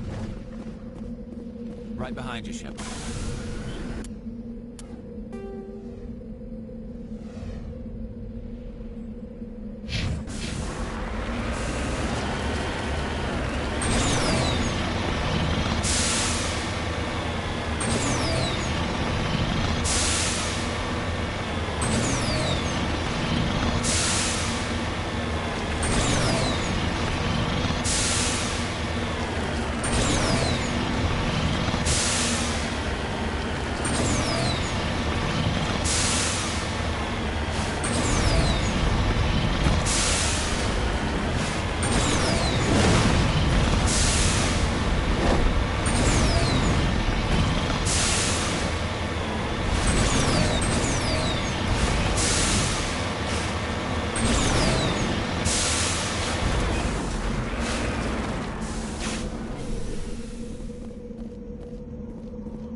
Let's get moving.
Commander, I'm picking up some strange readings.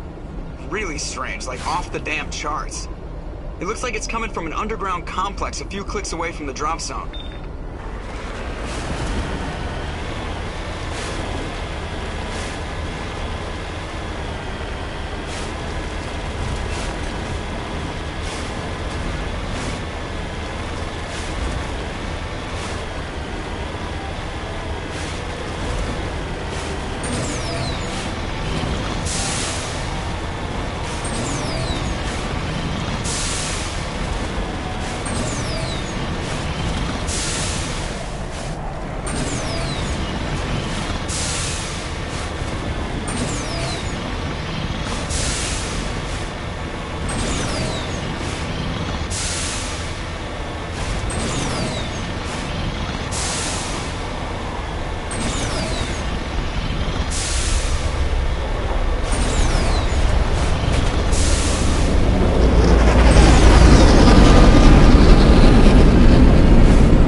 think we can take that strong point head on.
At least it's a dry heat.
My people have searched many generations for a world to call home. If we landed here, we'd just keep searching.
people have searched many generations for a world to call home. If we landed here, we'd just keep searching. At least it's a dry heat.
Around the ruin, after it was built.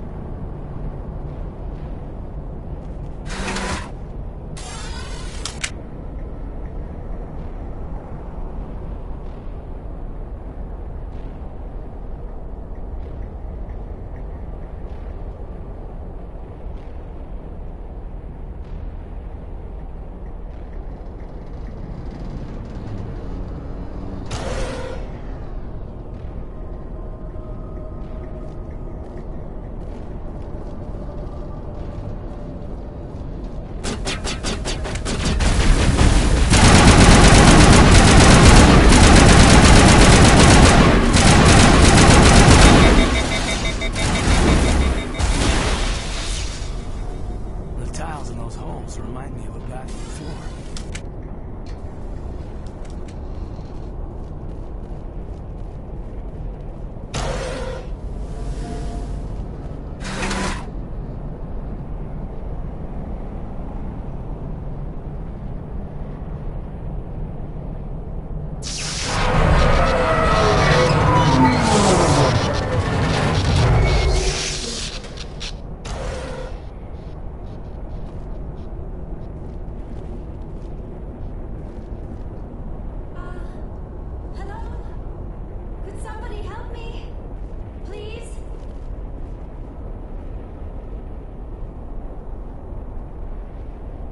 Can you hear me out there? I'm trapped. I need help. Are you okay? What happened to you? Listen, this thing I'm in is a Prothean security device. I cannot move, so I need you to get me out of it, all right? Your mother is working with Saren. Whose side are you on? What?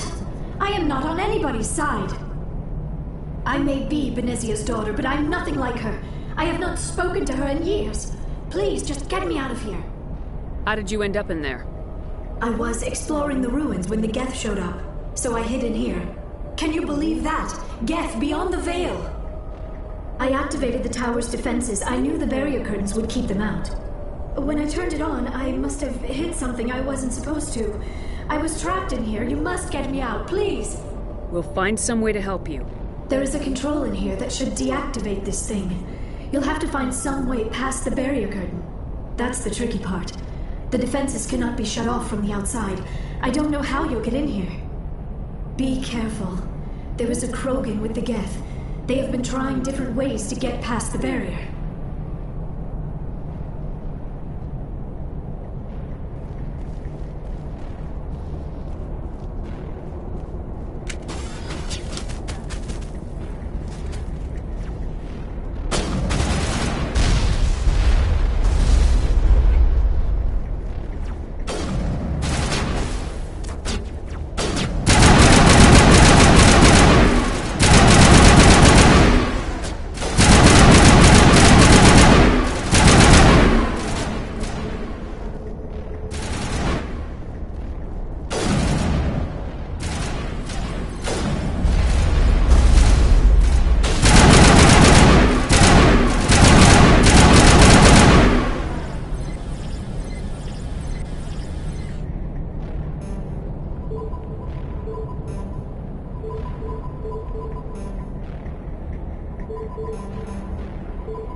How did you get in here? I didn't think there was any way past the barrier. We blasted through with the mining laser. Of course. Yes, that makes sense. Please, get me out of here before more Geth arrive. That button over there should shut down this containment field.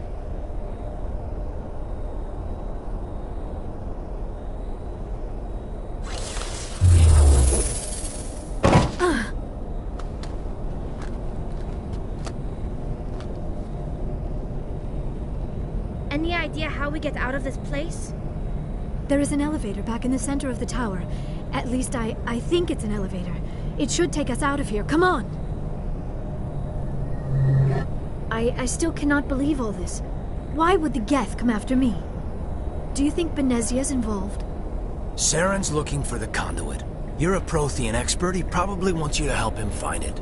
The conduit, but I don't know. What the hell was that? These ruins are not stable. That mining laser must have triggered a seismic event. We have to hurry. The whole place is caving in. Joker, get the Normandy airborne and lock in on my signal. On the double, mister! Aye, aye, Commander. Secure and away. ETA 8 minutes. He needs to move faster.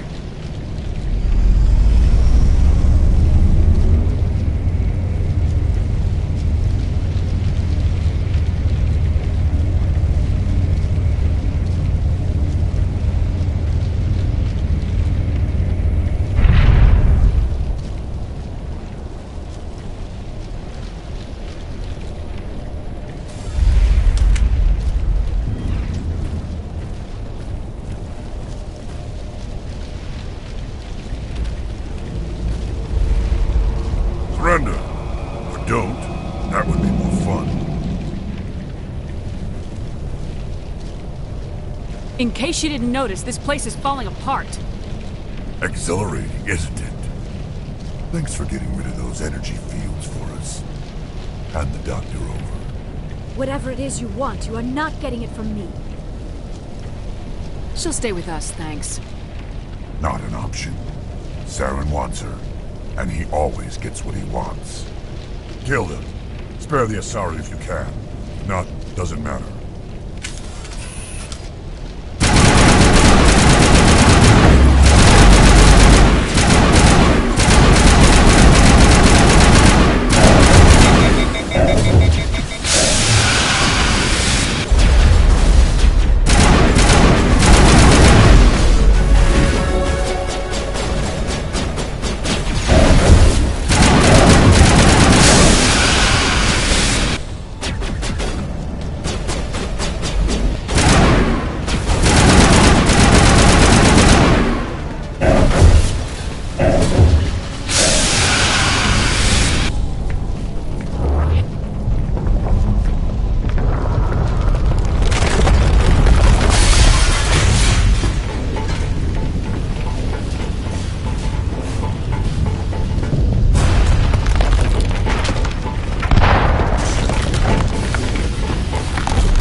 Too close, Commander. 10 more seconds we would have been swimming in molten sulfur.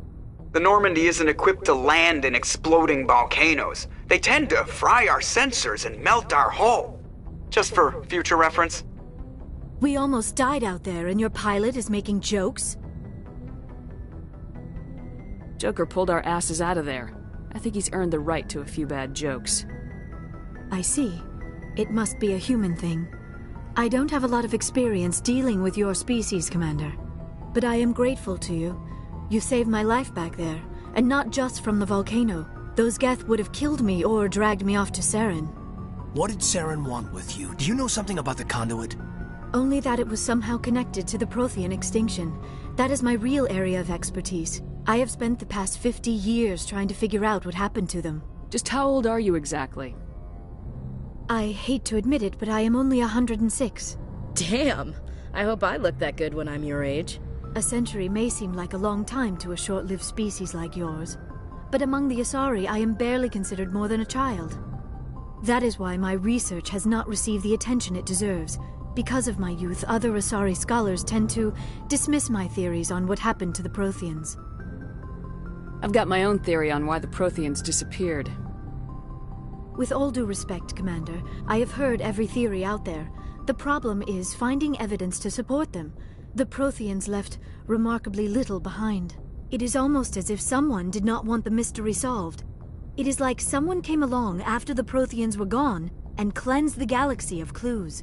But here is the incredible part. According to my findings, the Protheans were not the first galactic civilization to mysteriously vanish. This cycle began long before them. Where'd you come up with this theory? I thought there wasn't any evidence. I have been working on this for 50 years. I have tracked down every scrap and shred of evidence. Eventually, subtle patterns start to emerge, patterns that hint at the truth. It is difficult to explain to someone else. I cannot point to one specific thing to prove my case. It is more a feeling derived from a half-century of dedicated research. But I know I'm right, and eventually I will be able to prove it. There were other civilizations before the Protheans. This cycle has repeated itself many times over.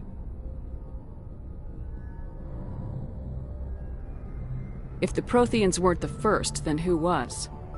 I don't know. There is barely any evidence on the Protheans, even less on those who came before them. I cannot prove my theory, but I know I am right. The galaxy is built on a cycle of extinction. Each time a great civilization rises up, it is suddenly and violently cast down. Only ruins survive. The Protheans rose up from a single world until their empire spanned the entire galaxy. Yet even they climbed to the top on the remains of those who came before. Their greatest achievements, the mass relays and the Citadel, are based on the technology of those who came before them. And then, like all the other forgotten civilizations throughout galactic history, the Protheans disappeared. I have dedicated my life to figuring out why. They were wiped out by a race of sentient machines, the Reapers. The Reapers? But I have never heard of. How do you know this? What evidence do you have? There was a damaged Prothean beacon on Eden Prime. It burned a vision into my brain. I'm still trying to sort out what it all means. Visions? Yes, that makes sense. The beacons were designed to transmit information directly into the mind of the user. Finding one that still works is extremely rare. No wonder the Geth attacked Eden Prime. The chance to acquire a working beacon, even a badly damaged one, is worth almost any risk. But the beacons were only programmed to interact with Prothean physiology. Whatever information you received would have been confused, unclear. I am amazed you were able to make sense of it at all. A lesser mind would have been utterly destroyed by the process. You must be remarkably strong-willed, Commander. This isn't helping us find Saren, or the conduit. Of course, you are right. I am sorry, my scientific curiosity got the better of me. Unfortunately, I do not have any information that could help you find the conduit, or Saren. I don't know why Saren wanted you out of the picture, but I think we'll be a lot better off if we bring you along. Thank you, Commander. Saren might come after me again. I cannot think of anywhere safer than here on your ship. And my knowledge of the Protheans might be useful later on. And her biotics will come in handy when the fighting starts. Good to have you on the team, Liara.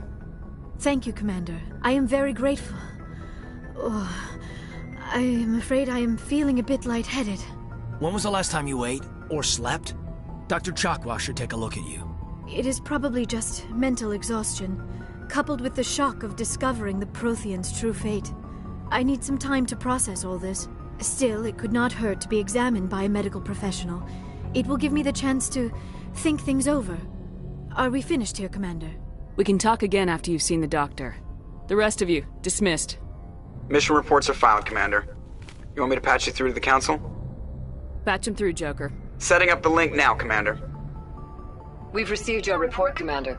I understand Dr. Tassoni is on the Normandy. I assume you're taking the necessary security precautions. Liara's on our side. The Geth were trying to kill her. Benezia would never allow Saren to kill her daughter. Maybe she doesn't know. Or maybe we don't know her. We never expected she could become a traitor. At least the mission was a success. Apart from the utter destruction of a major Prothean ruin. Was that really necessary, Shepard?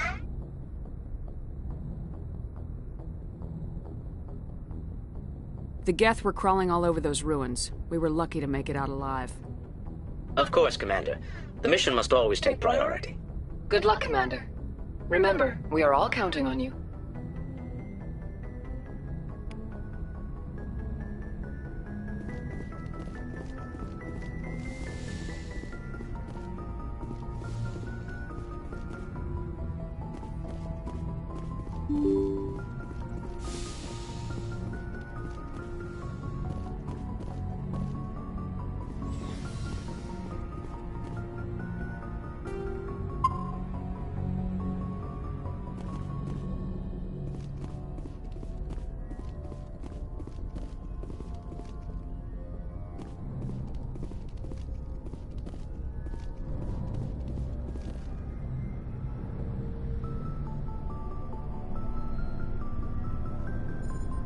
Commander, do you have a minute? I always make time for my officers. Off the record, I think there's something wrong here. This Saren is looking for records on some kind of galactic extinction, but we can't get backup from the Council? Sorry, Commander. There's writing on the wall here, but someone isn't reading it. The Council doesn't want to believe anything's wrong. I'd call it human nature, but... I hear you.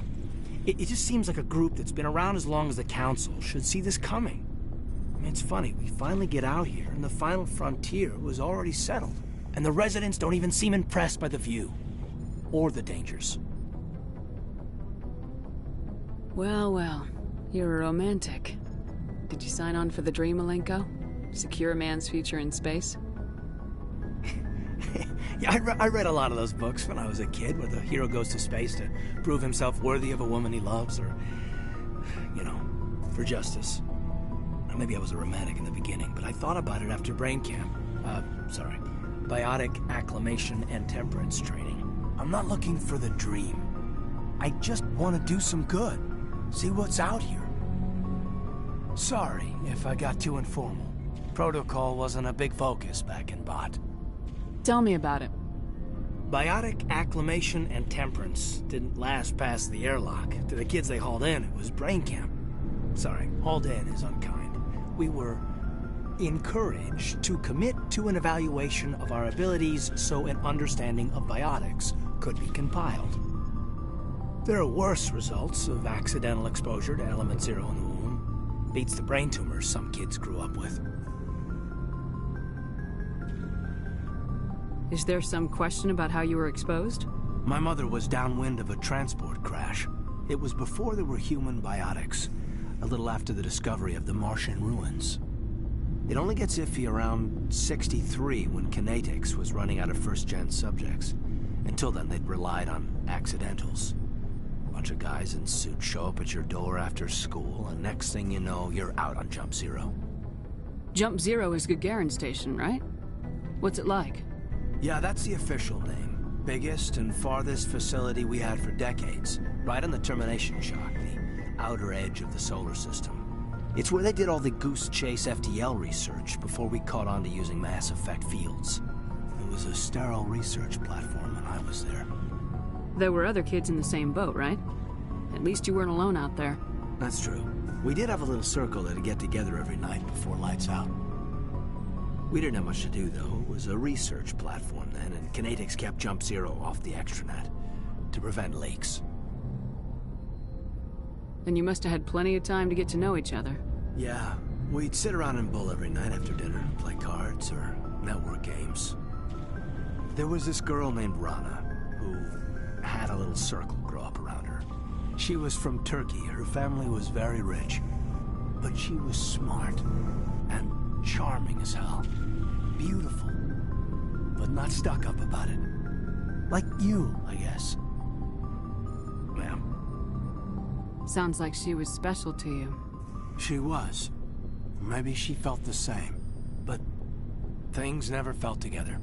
Training, you know. You know of any intentional exposures for certain? No one knows. Doesn't mean they didn't happen. As big as the exposures were, it was hard to track down accidentals. It was different then. No one knew the potential, so there wasn't a lot of regulation. Anything Kinetics did was gold. I'm not saying they intentionally detonated drives over our outposts, but in retrospect, they were damn quick on the scene. Jump Zero's a long way from home. What was it like? The grand gateway to humanity looks a lot better in the vids.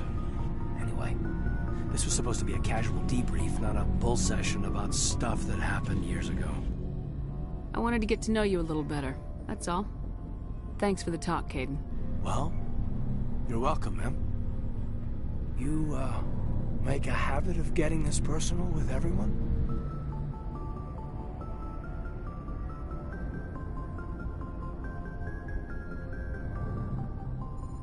No, I don't.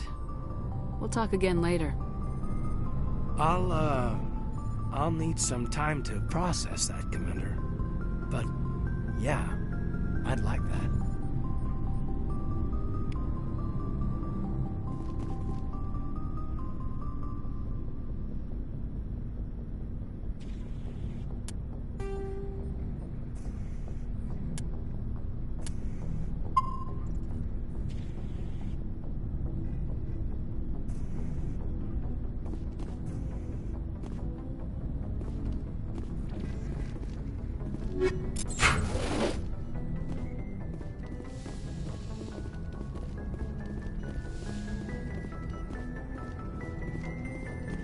Yes, Commander? Is there something you need? I should go. Goodbye, Commander.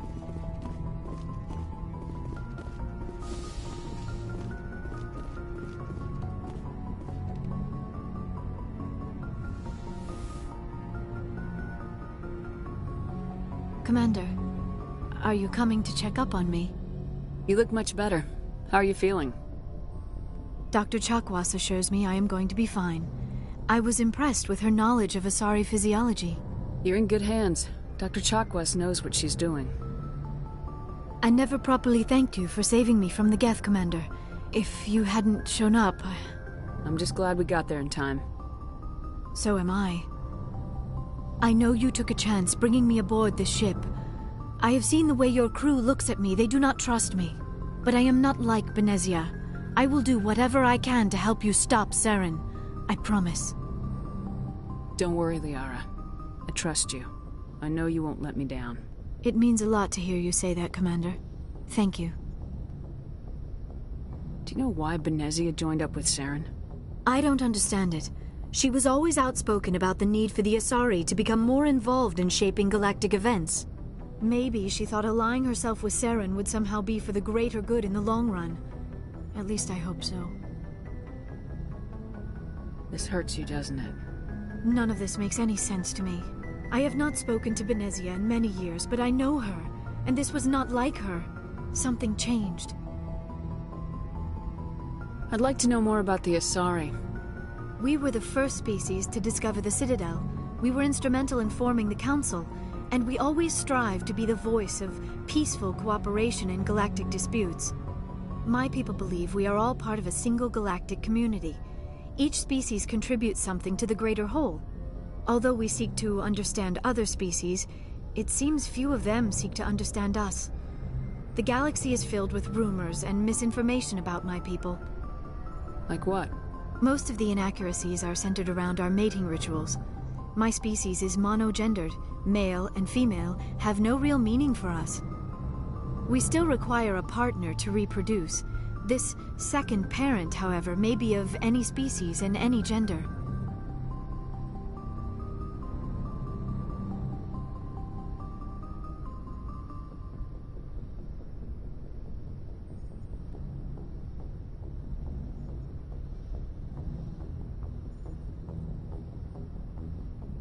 I don't understand. Your species can mate with anyone?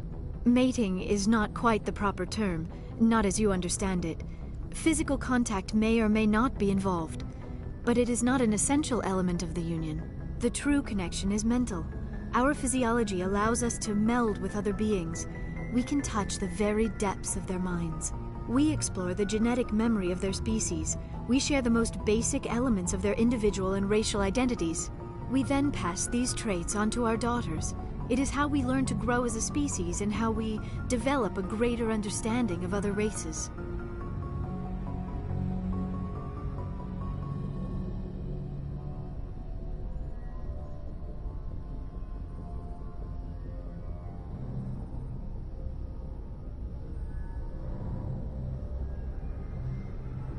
What happens to your partner after the union? Every relationship is different. Some unions are a single encounter with both parents parting ways afterwards. Others can be more long-term. Sometimes an Asari and her partner will stay together for many decades.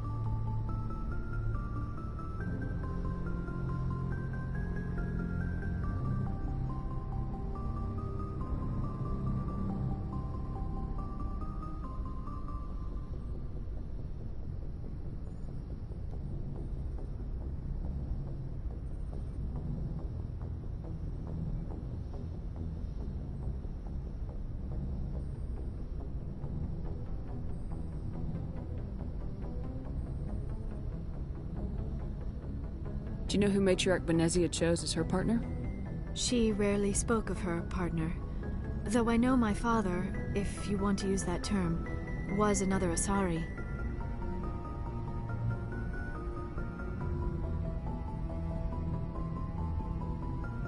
I thought you always needed another species to serve as one of the parents. Think about it, Shepard. If we were not able to mate with our own species, we would have died out long before we ever mastered spaceflight and left our homeworld. Union with our own kind is no longer common, not for the purposes of reproduction. Most Asari believe it weakens our species. Asari daughters inherit racial traits from the father species. If both parents are Asari, then nothing has been gained, or so conventional wisdom would hold. I am what is sometimes called a pureblood, though no Asari would ever be cruel enough to say the word to my face. It is a great insult among my people. It is possible Benezia's partner was embarrassed by their union. She may have been too ashamed to publicly acknowledge me as her offspring.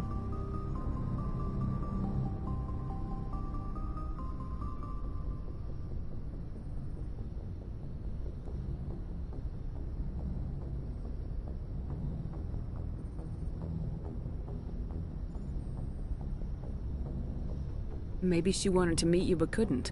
Maybe something could have happened to her. Maybe she passed away. You might be right. I hope you are. But I have no way to know for sure. Benezia never spoke of her partner. Whatever happened, it caused her too much pain to dwell on it. She raised me by herself, though that is not uncommon. Many Asari raise their children alone, particularly if the father species is short-lived. Often the partner will pass on long before the child reaches maturity.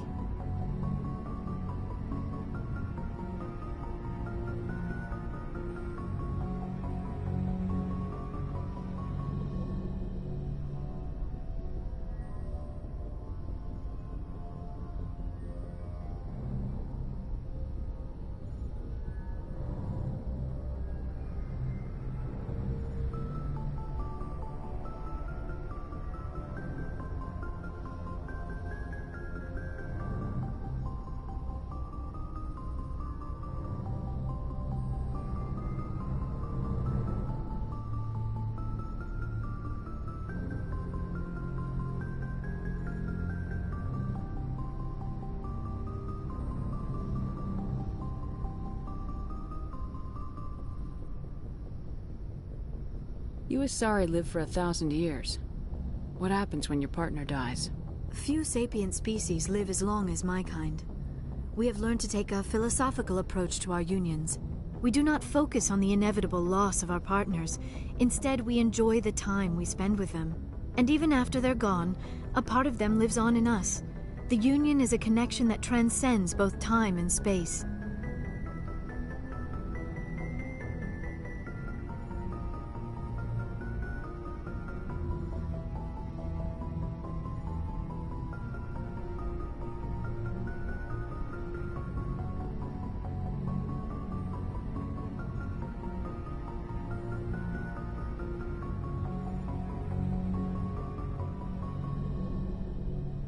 I should go. Goodbye, Commander. I get the feeling you want to ask me something, Commander. Tell me about yourself, Liara. Me?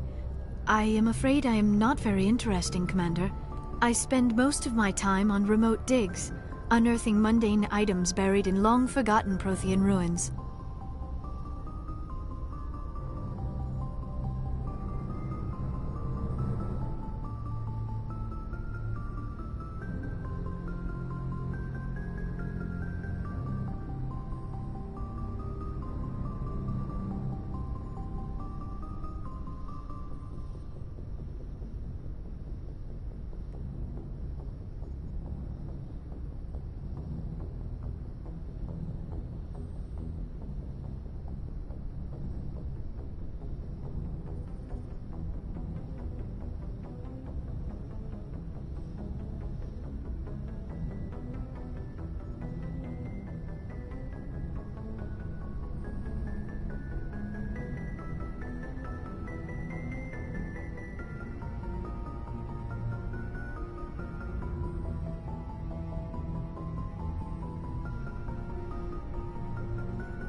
Sounds dangerous.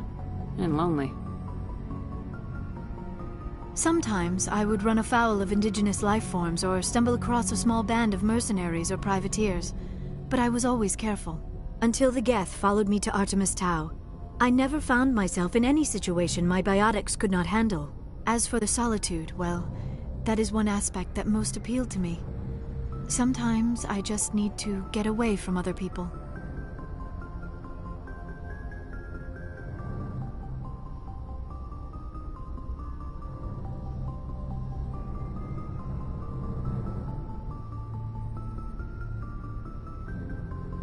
You don't like other people? I suppose it comes from being a matriarch's daughter. People expected me to follow in Benezia's footsteps. They wanted me to become a leader of our people. Matriarchs guide their followers into the future. They seek the truth of what is yet to come. Maybe that's why I became so interested in the secrets of the past. It sounds so foolish when I say it out loud. It sounds like I became an archaeologist simply to spite Benezia.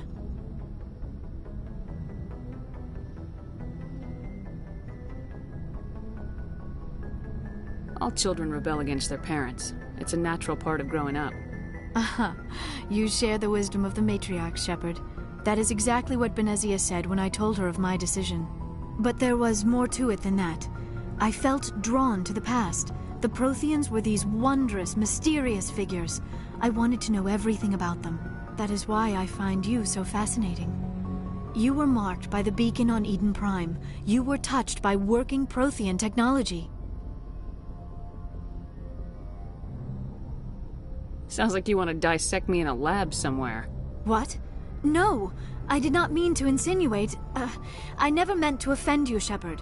I only meant that you would be an interesting specimen for an in-depth study. No, that's even worse. Calm down, Liara. I was only joking. Joking? Oh, by the goddess! How could I be so dense? You must think I am a complete and utter fool. Now you know why I prefer to spend my time in the field with data disks and computers.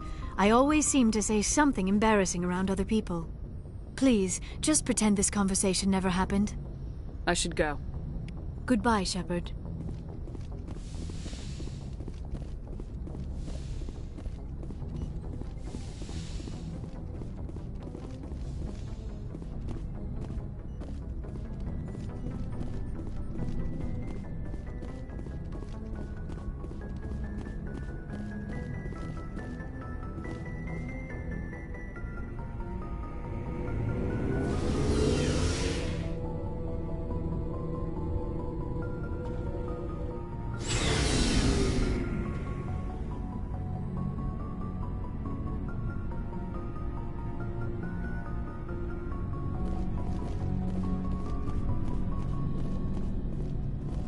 So, we've got Saren on the run. It won't be long now. Saren's good, but I'm better. Good? He's rotten. To the core. I could tell as soon as I met him. Why didn't you tell me this sooner? I would've if I thought it was important. I think I'd like to hear about it just the same. This was a while ago. A bunch of mercs were bragging about a job out near the edges of the Terminus systems. They said it paid well and the boss was never around to ride them. They said he was looking for more men, too. So I checked it out.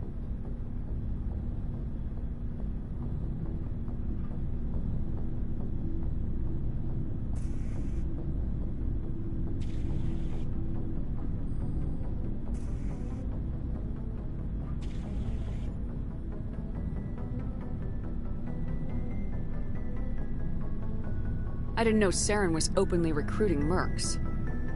It wasn't that open, and he only showed his face once. We'd been raiding ships in the area for months when we took out this massive cargo freighter. Our biggest haul yet. I was on board checking bodies for valuables, looking for some extra credits. That's when I saw him.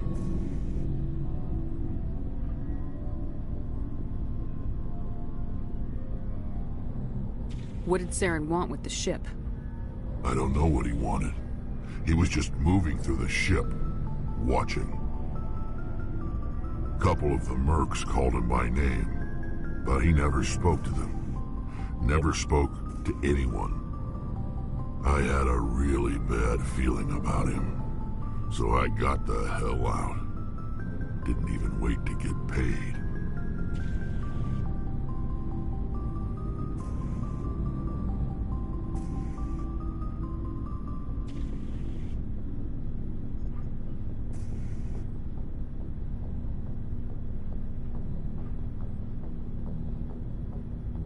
What kind of cargo was the freighter carrying? What was Saren after? I don't know. All I saw on that ship was food and medical supplies. There were some basic weapons, but nothing big. If there was anything of value on that ship, I didn't see it. That's why I didn't mention it sooner.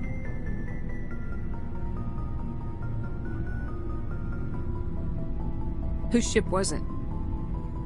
There was a Volus trading vessel. Big one. Lots of guards. But they were no match for us.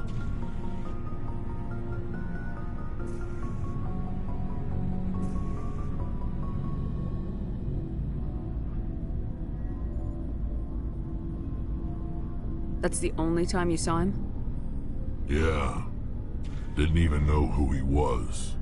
Still wouldn't if I hadn't joined up with you. But my instincts were right. Every other merc on that mission turned up dead within a week. Every damn one.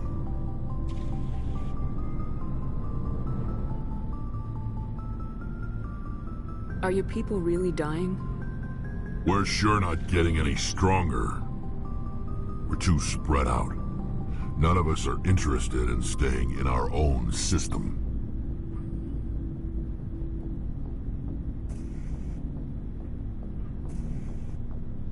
So long, Rex. Shepard.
Commander?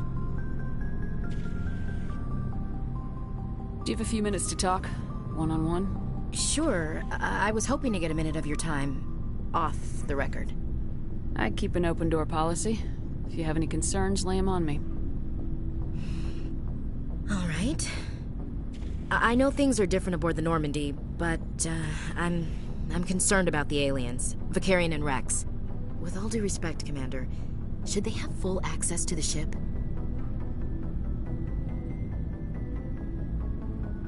They may not serve the Alliance, Chief, but they're allies. At least as far as Saren goes. This is the most advanced ship in the Alliance Navy. I don't think we should give them free rein to poke around the vital systems. Engines, sensors, weapons.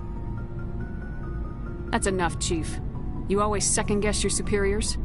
Ma'am, no ma'am. I'm sorry, I was out of line. I'll get back to my duties, Commander.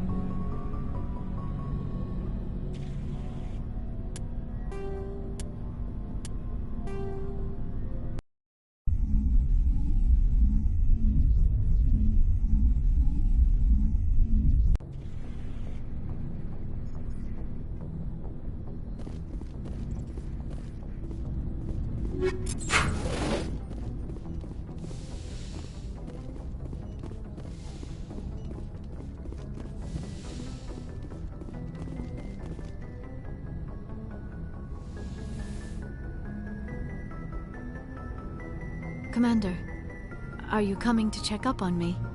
You look much better. How are you feeling? Dr. Chakwas assures me I am going to be fine. I was impressed with her knowledge of Asari physiology.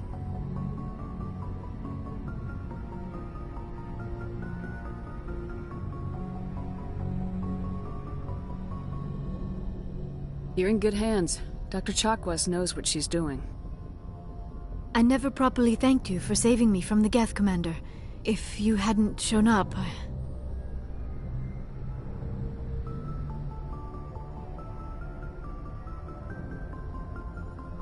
I'm just glad we got there in time. So am I. I know you took a chance bringing me aboard this ship. I have seen the way your crew looks at me. They do not trust me. But I am not like Benezia. I will do whatever I can to help you stop Saren.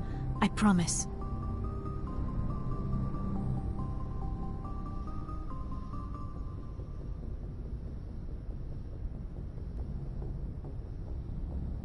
Don't worry, Liara. I trust you. I know you won't let me down. It means a lot to hear you say that, Commander. Thank you.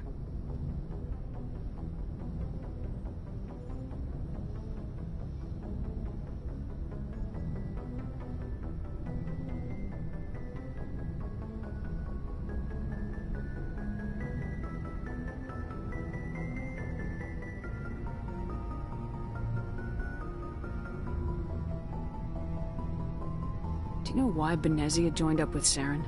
I don't understand it. She was always outspoken about the need for the Asari to become more involved in shaping galactic events. Maybe she thought allying herself with Saren would somehow be for the greater good in the long run. At least I hope so.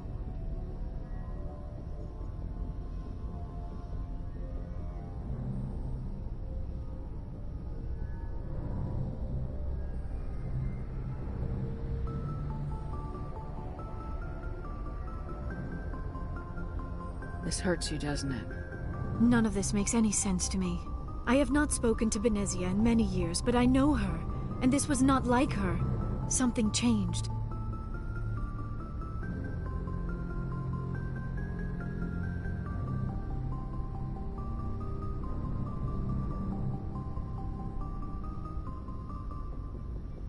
I'd like to know more about the Asari. We were the first species to discover the Citadel. We were instrumental in forming the Council, and we always strive to be the voice of peaceful cooperation in galactic disputes. My people believe we are all part of a single galactic community. Each species contributes something to the greater whole. Although we seek to understand other species, it seems few of them seek to understand us. The galaxy is filled with rumors and misinformation about my people.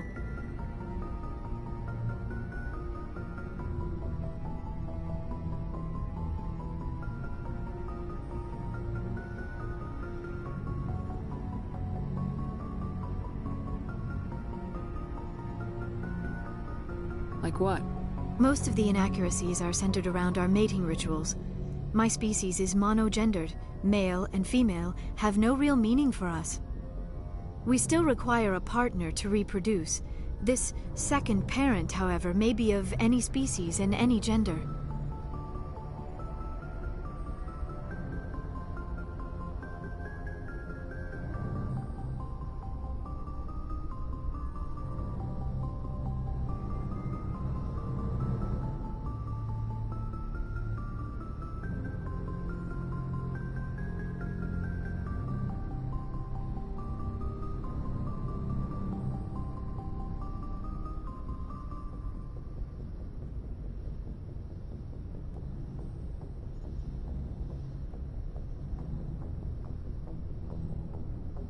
I don't understand. Your species can mate with anyone? Mating is not quite the proper term, not as you understand it. Physical contact may or may not be involved, but it is not an essential element of the union. The true connection is mental. Our physiology allows us to meld with other beings.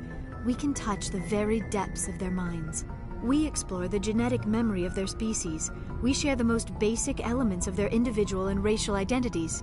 We then pass these traits on to our daughters. It is how we learn to grow as a species and how we develop a greater understanding of other races.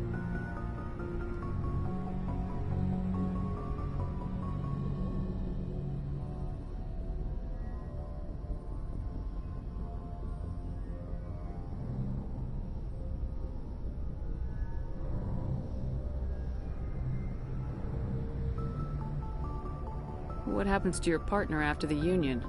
Every relationship is different. Some unions are a single encounter with both parents parting ways afterwards. Others can be more long-term. Sometimes an Asari and her partner will stay together for many decades.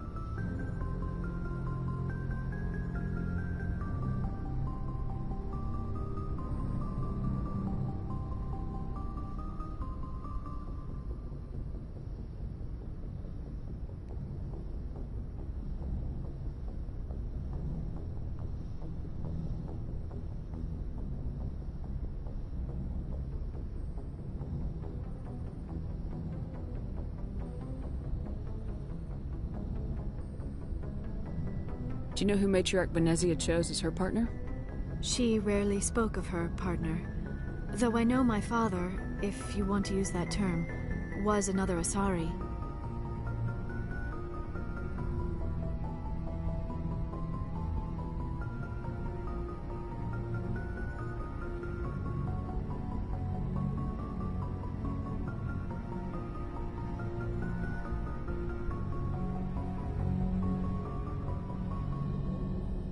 I thought you always needed another species to serve as one of the parents. Think about it, Shepard. If we were not able to mate with our own species, we would have died out long before we ever mastered spaceflight and left our homeworld. Union with our own kind is no longer common, not for the purposes of reproduction. Most Asari believe it weakens our species. Asari daughters inherit racial traits from the father species. If both parents are Asari, then nothing has been gained, or so conventional wisdom would hold. I am what is sometimes called a pureblood, though no Asari would ever be cruel enough to say the word to my face. It is a great insult among my people. It is possible Benezia's partner was embarrassed by their union. She may have been too ashamed to publicly acknowledge me as her offspring.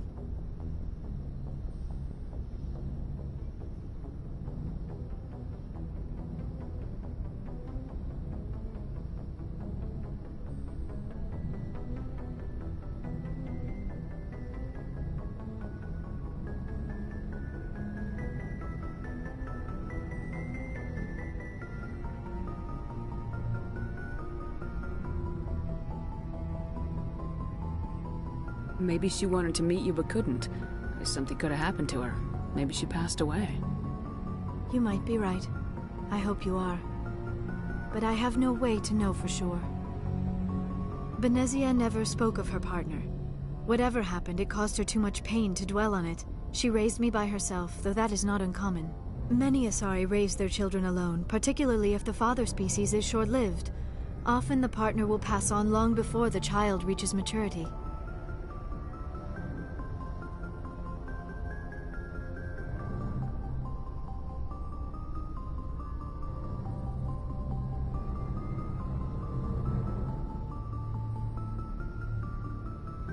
You Asari live for 1,000 years. What happens when your partner dies? Few sapient species live as long as my kind. We have learned to take a philosophical approach to our unions. We do not focus on the inevitable loss of our partners. Instead, we enjoy the time we spend with them. And even after they're gone, a part of them lives on in us. The union is a connection that transcends both time and space.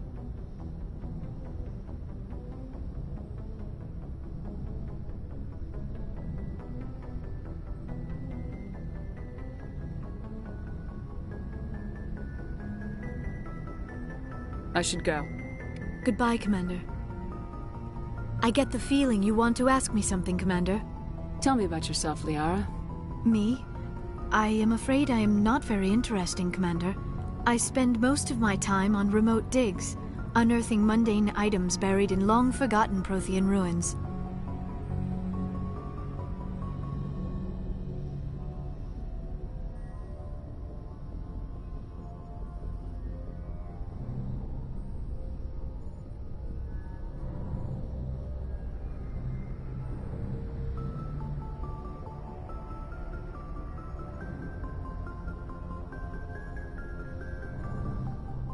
Sounds dangerous.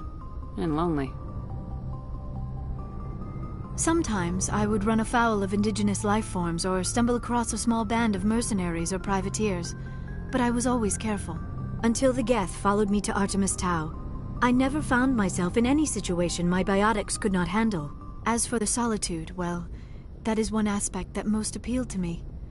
Sometimes I just need to get away from other people.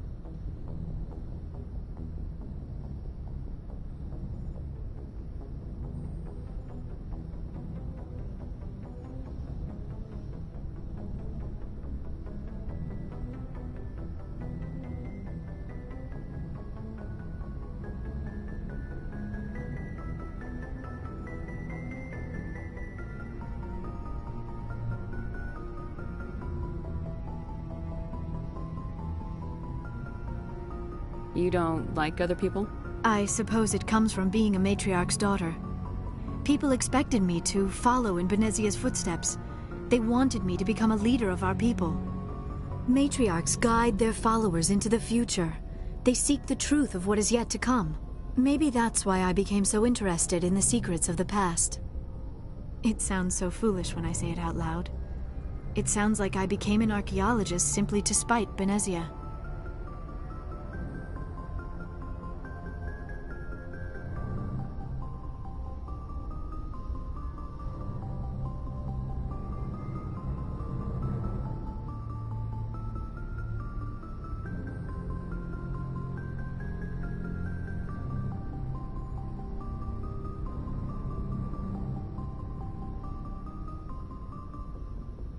All children rebel against their parents. It's a natural part of growing up. Aha, you share the wisdom of the matriarch, Shepard. That is exactly what Benezia said when I told her of my decision. But there was more to it than that. I felt drawn to the past. The Protheans were these wondrous, mysterious figures. I wanted to know everything about them. That is why I find you so fascinating. You were marked by the beacon on Eden Prime. You were touched by working Prothean technology.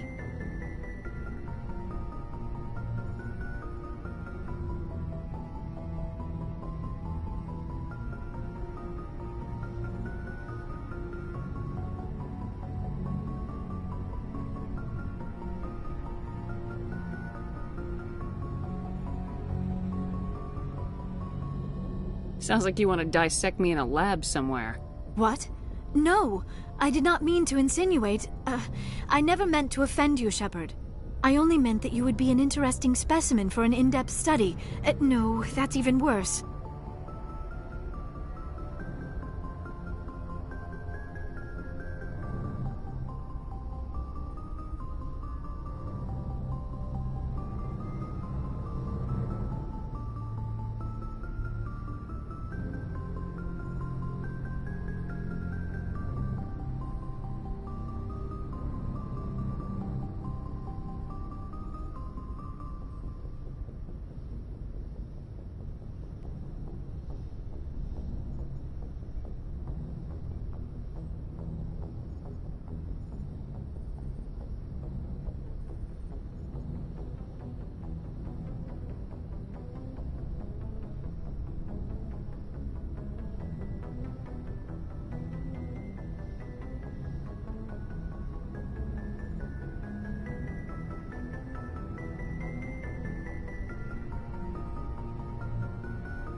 Calm down, Liara. I was only joking.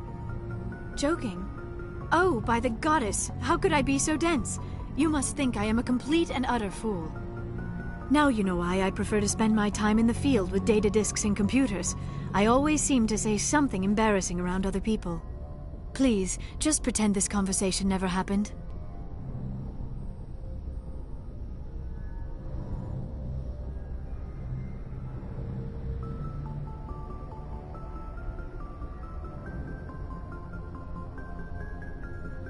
I should go. Goodbye, Shepard.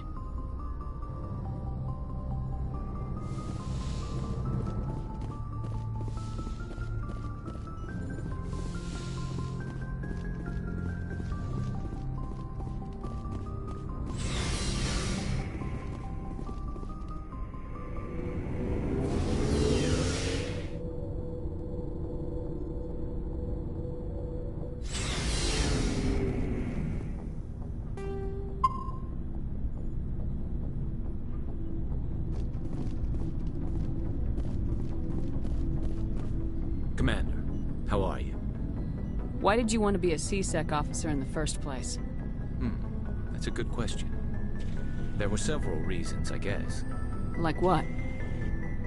Probably the same as most officers.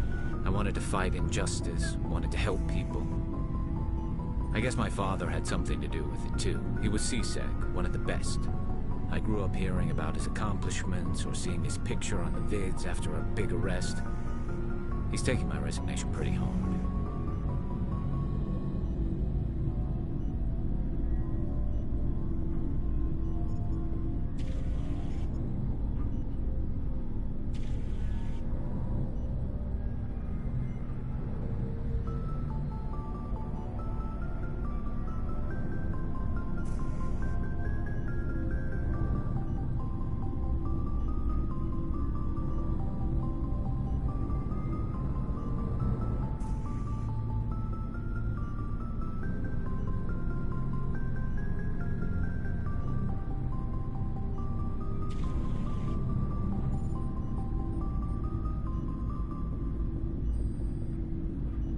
It's tough. But you'd think he'd be impressed you're going after Saren. My father's a C-Sec man to the bone. Do things right or don't do them at all, he says.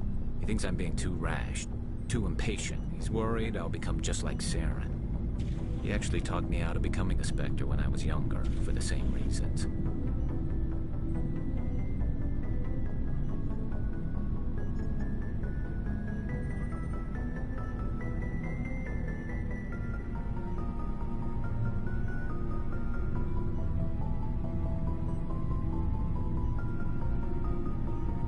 You were asked to be a Spectre. Well, I was targeted as a possible Spectre candidate. Me and about 1,000 other Turian military recruits. I could have received special training, but my father didn't like it. He despises the Spectres. He hates the idea of someone having unlimited power with no accountability. He wouldn't like you, Commander. No offense.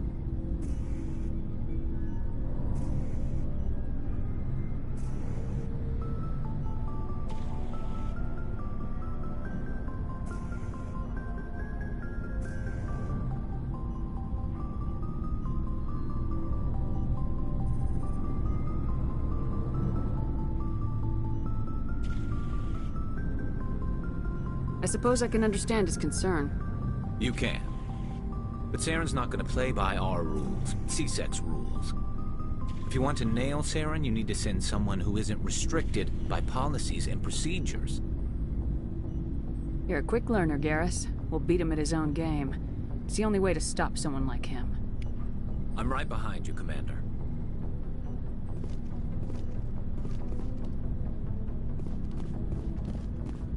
So, we've got Saren on the run. It won't be long now. Saren's good, but I'm better. Good. He's rotten. To the core. I could tell as soon as I met him.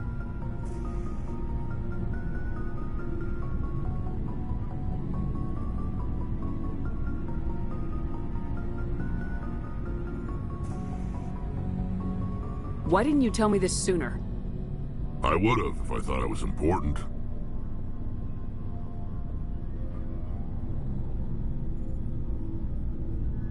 I think I'd like to hear about it just the same. This was a while ago. A bunch of mercs were bragging about a job out near the edges of the Terminus systems. They said it paid well and the boss was never around to ride them. They said he was looking for more men, too. So I checked it out. I didn't know Saren was openly recruiting mercs. It wasn't that open, and he only showed his face once. We'd been raiding ships in the area for months when we took out this massive cargo freighter. Our biggest haul yet. I was on board checking bodies for valuables, looking for some extra credits. That's when I saw him.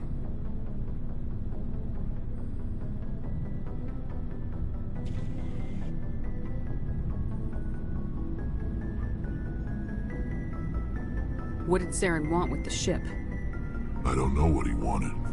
He was just moving through the ship, watching. A couple of the mercs called him by name, but he never spoke to them. Never spoke to anyone. I had a really bad feeling about him, so I got the hell out. Didn't even wait to get paid.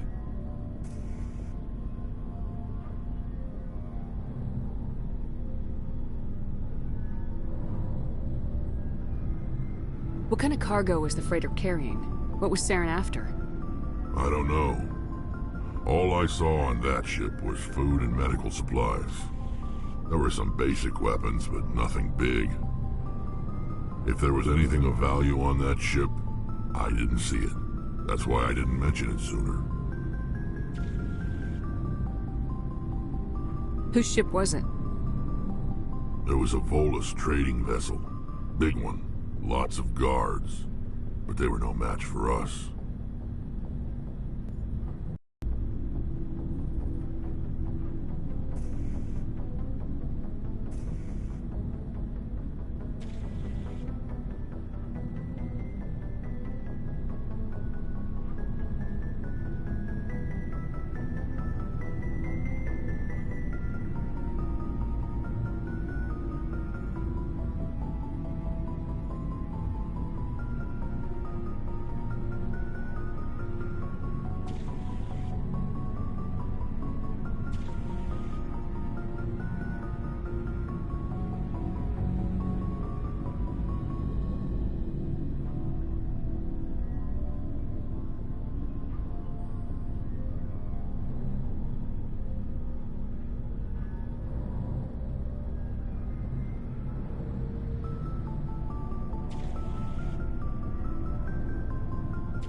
That's the only time you saw him? Yeah.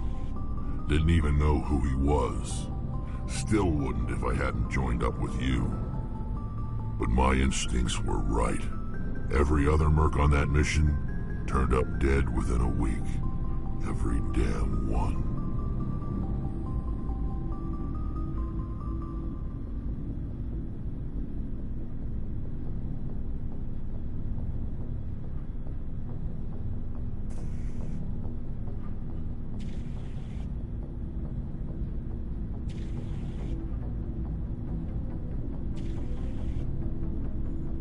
So long, Rex.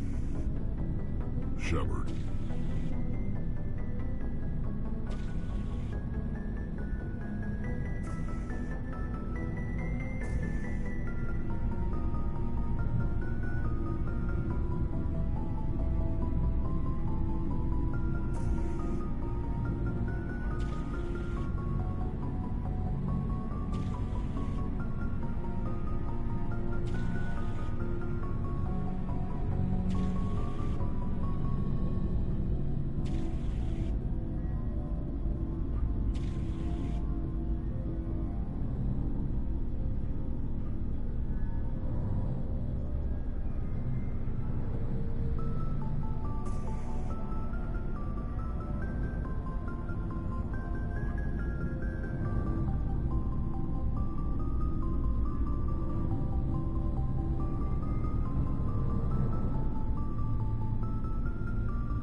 Shepard.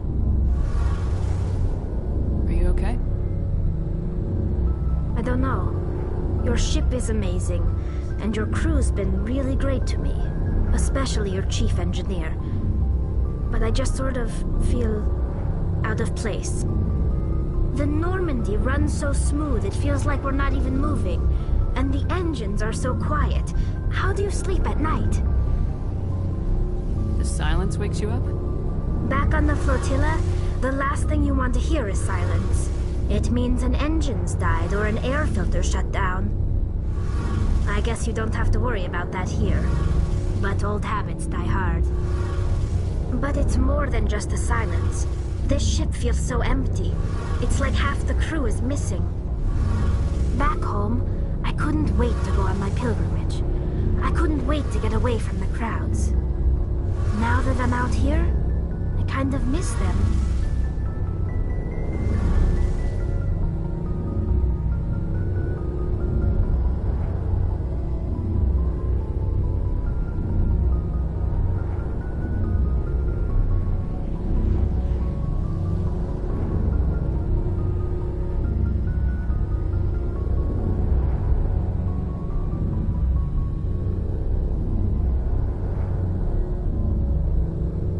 Sometimes we don't appreciate what we have till it's gone. That's true.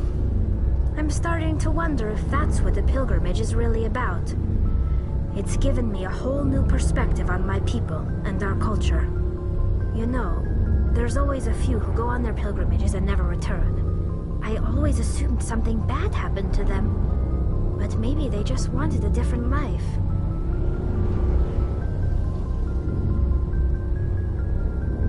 You do plan to return to the migrant fleet, right? I could never abandon my people, Shepard. I will go back eventually. But we have to stop Saren first. Otherwise, I might not have a home to go back to. I should go. See you later.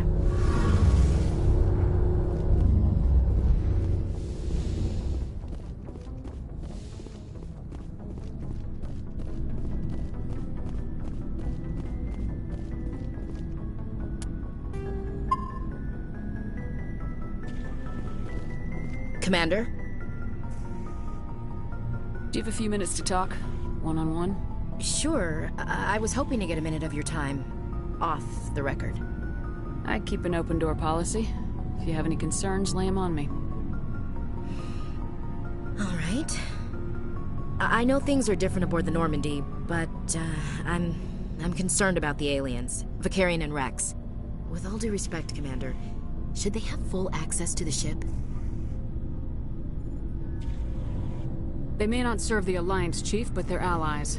At least as far as Saren goes. This is the most advanced ship in the Alliance Navy. I don't think we should give them free rein to poke around the vital systems. Engines, sensors, weapons.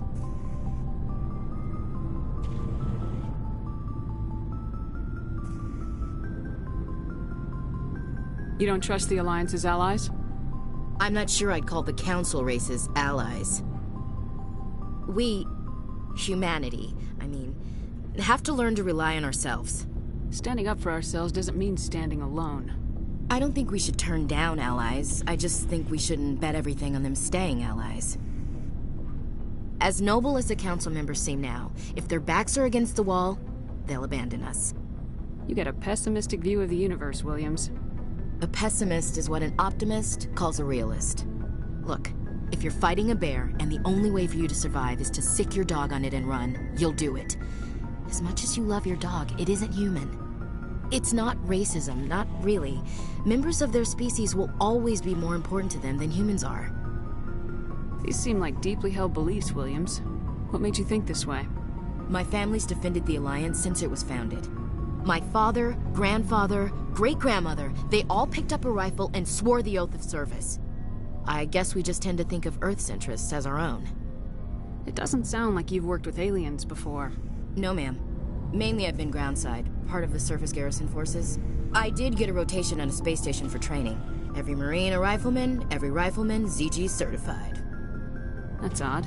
Your record is spotless and your technical scores are exemplary. You should be serving with the fleet. Anyway, that's why I haven't served with many aliens, Commander. I come from a military family, too. My parents were both Navy. Anybody in your family we might know? Couldn't say, Commander. We probably have a lot in common. You join up to carry on the tradition?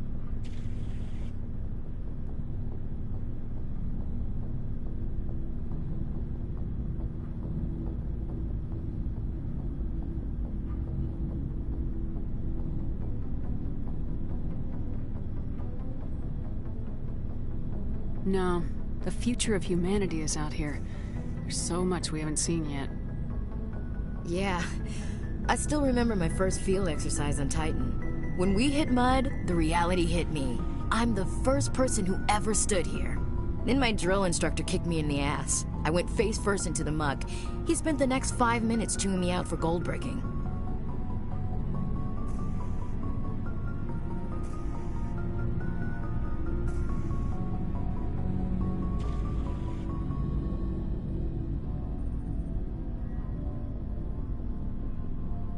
Don't tell me you had Gunny Ellison. He's the only one who uses that word to describe shirking duty. Oh, Lord. You went to the Makapog boot camp, too? Yeah. Gunny Ellison's still reaming out recruits down there.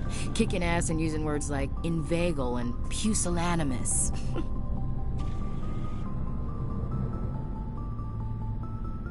Alright, I can see where your concerns are coming from, Williams. But this is a multilateral mission.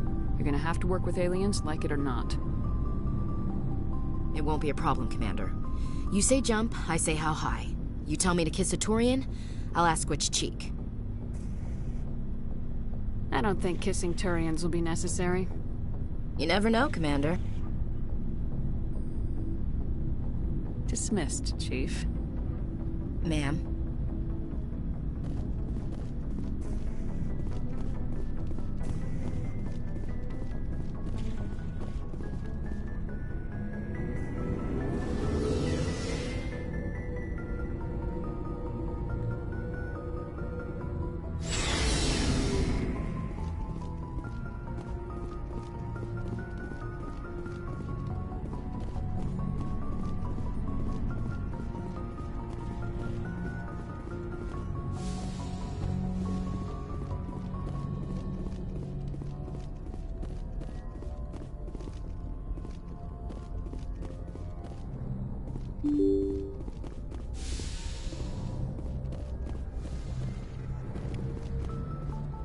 Yes, Commander?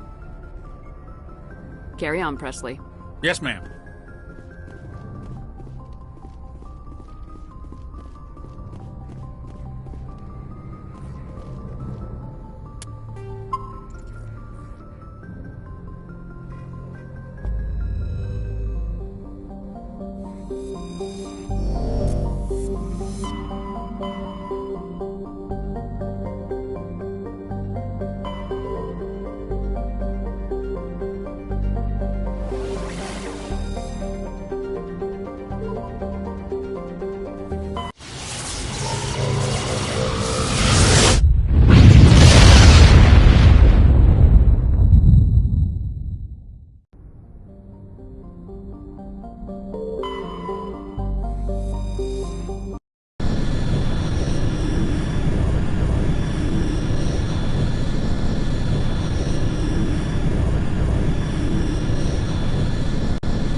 Approach control, this is the SSV Normandy, requesting a vector and a berth.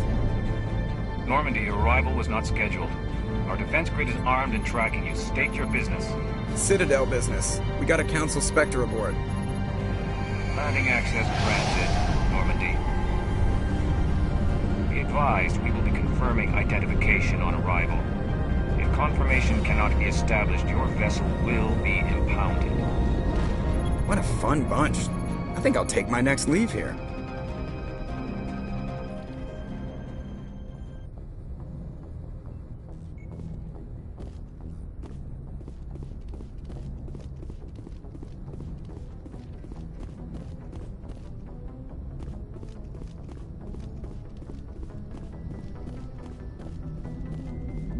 I prefer gold to silver, you know, for my medal.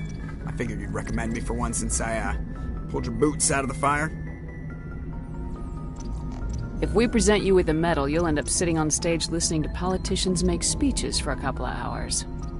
That's a good point. They'd probably make me shave, too. I spent the last 7 weeks working on this baby. No medal's worth that. So, Commander, why don't you tell me why you're really here? How's the Normandy performing? Is she everything they said she'd be? She's the best ship in the fleet. If you've got a pilot who knows how to handle her. Balance isn't what you'd expect. Takes a while to get used to that oversized drive core we got stuffed in the back, and her power can sneak up on you if you're not careful. The Normandy's probably too much ship for your average Alliance pilot, Commander. Lucky for you, I'm anything but average. I like to know my crew. Mind if I ask you a few questions? I can see where this is going. You did a background check on me, didn't you? Well, I'll tell you the same thing I told the captain. You want me as your pilot. I'm not good. I'm not even great. I am the best damn helmsman in the Alliance fleet. Top of my class in flight school, I earned that. All those commendations in my file, I earned every single one. Those weren't given to me as charity for my disease. I'm sorry, Joker. I didn't even know you were sick. You mean you didn't know? Oh, crap. Okay, I've got Vrolik syndrome, brittle bone disease. The bones in my legs never develop properly. They're basically hollow, too much force and they'll shatter. Even with crutches and my leg braces, it's hard to get around. One wrong step and crack! It's very dramatic. But I've learned to manage my condition, Commander. Put the Normandy in my hands and I'll make her dance for you. Just don't ask me to get up and dance unless, you like the sound of snapping shin bones. Why does everyone call you Joker? It's a lot shorter than saying Alliance Flight Lieutenant Jeff Moreau. Plus, I love to make little children laugh.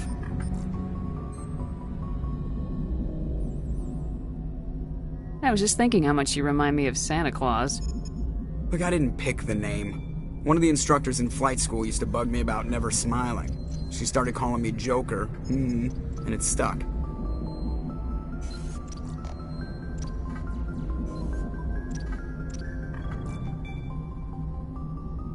Why didn't you ever smile? Hey, I worked my ass off in flight school, Commander. The world's not gonna hand you anything if you go around grinning like an idiot. By the end of the year, I was the best pilot in the academy. Even better than the instructors, and everybody knew it. They'd all got their asses kicked by the sickly kid with the creaky little legs. One guess who was smiling at graduation?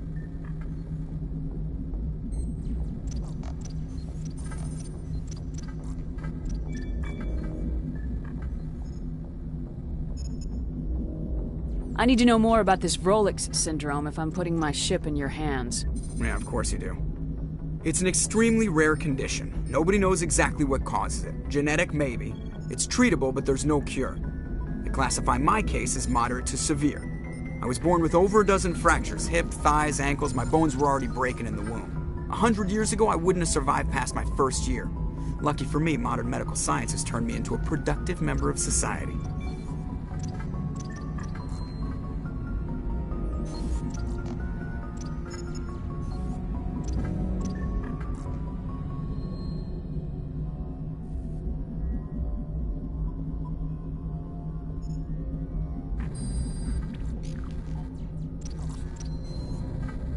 You're not gonna break a bone trying to fly the ship, are you? I don't fly with my feet, Commander, so I'm fine as long as I'm in this chair. I gotta be real careful when I get up to take a piss, though. I can do my job as well as anyone on the ship. Better, actually. So don't worry about it.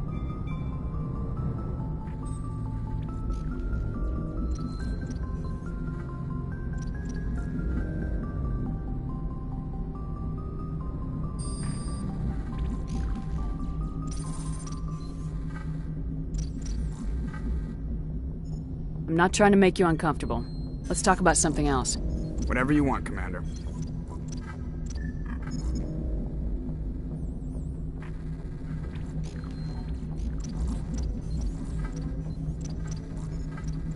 I have to go. All right, see ya.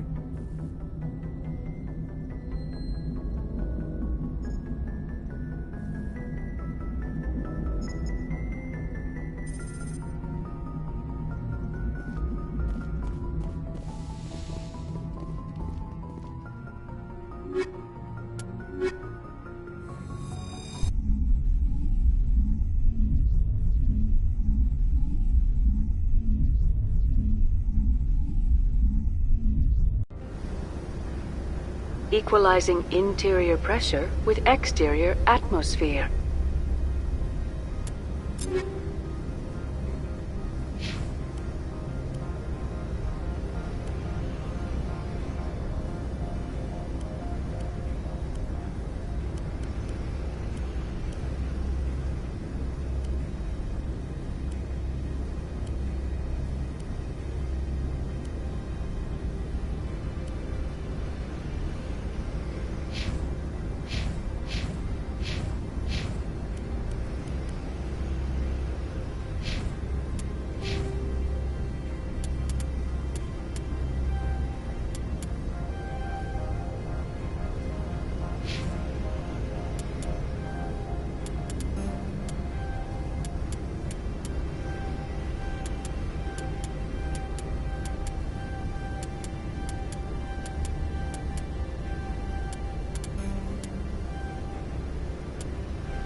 Logged. The commanding officer is ashore. Exo Presley has the deck.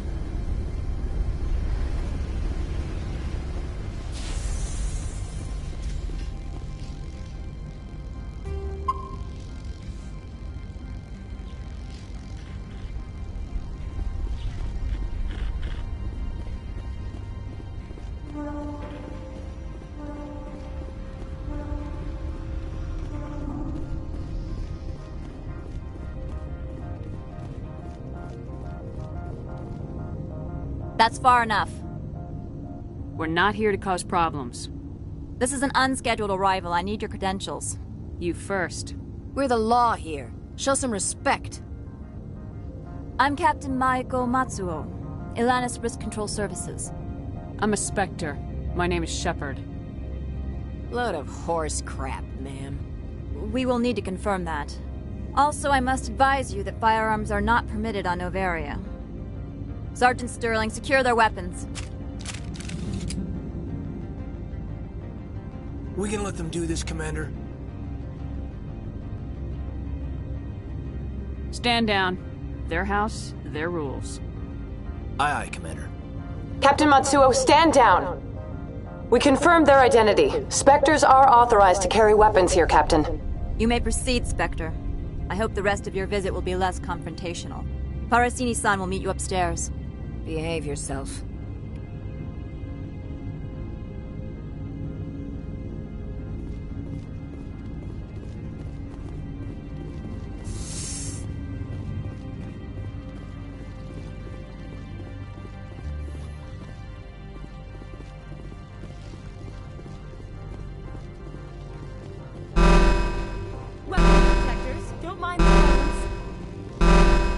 I am Gianna Parasini, assistant to Administrator Ananias. We apologize for the incident in the docking bay.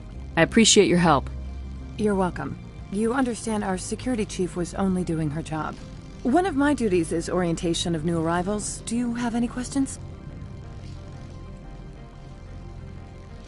Has anyone unusual passed through here recently? Unusual? And a sorry matriarch passed through a few days ago. Lady Benezia. Benezia. She is here?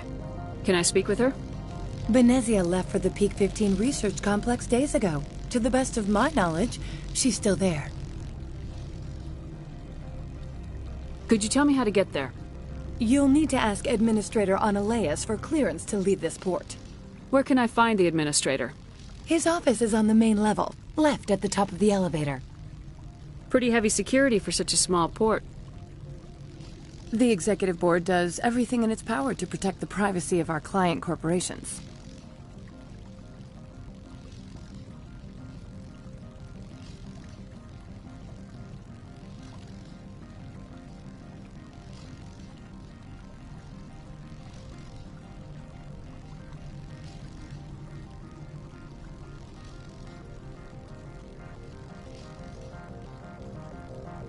I can't have my investigation hampered. Tread lightly. The board can bury you in litigation. You'd need an Asari lawyer to see the case through. Understood. Can we go in now? Of course. If you need any help, you can ask me at the administrator's office. She is here. I can't believe it. I imagine you want to talk to me, Shepard. About my mother. No, we don't. I trust you, Liara. You may not be military, but you're a part of my crew. Thank you, Shepard. That means a great deal to me.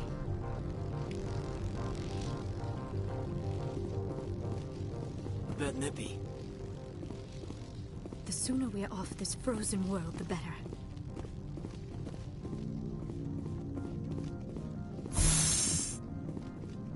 Welcome to Port Hanshan, the galaxy's most respected site for independent scientific research and development.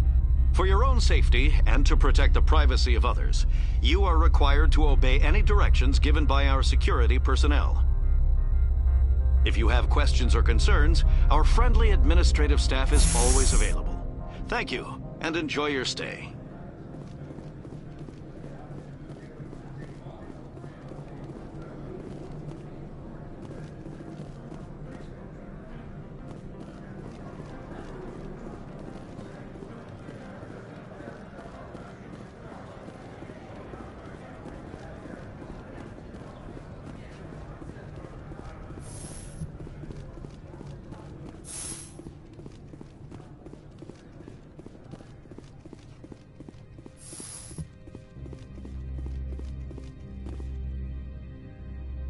How can I help you? I'd like to speak to Analeus. One moment, please. Mr. Analeus? Yes, what? Commander Shepard is asking to see you, sir. Right, fine, come in.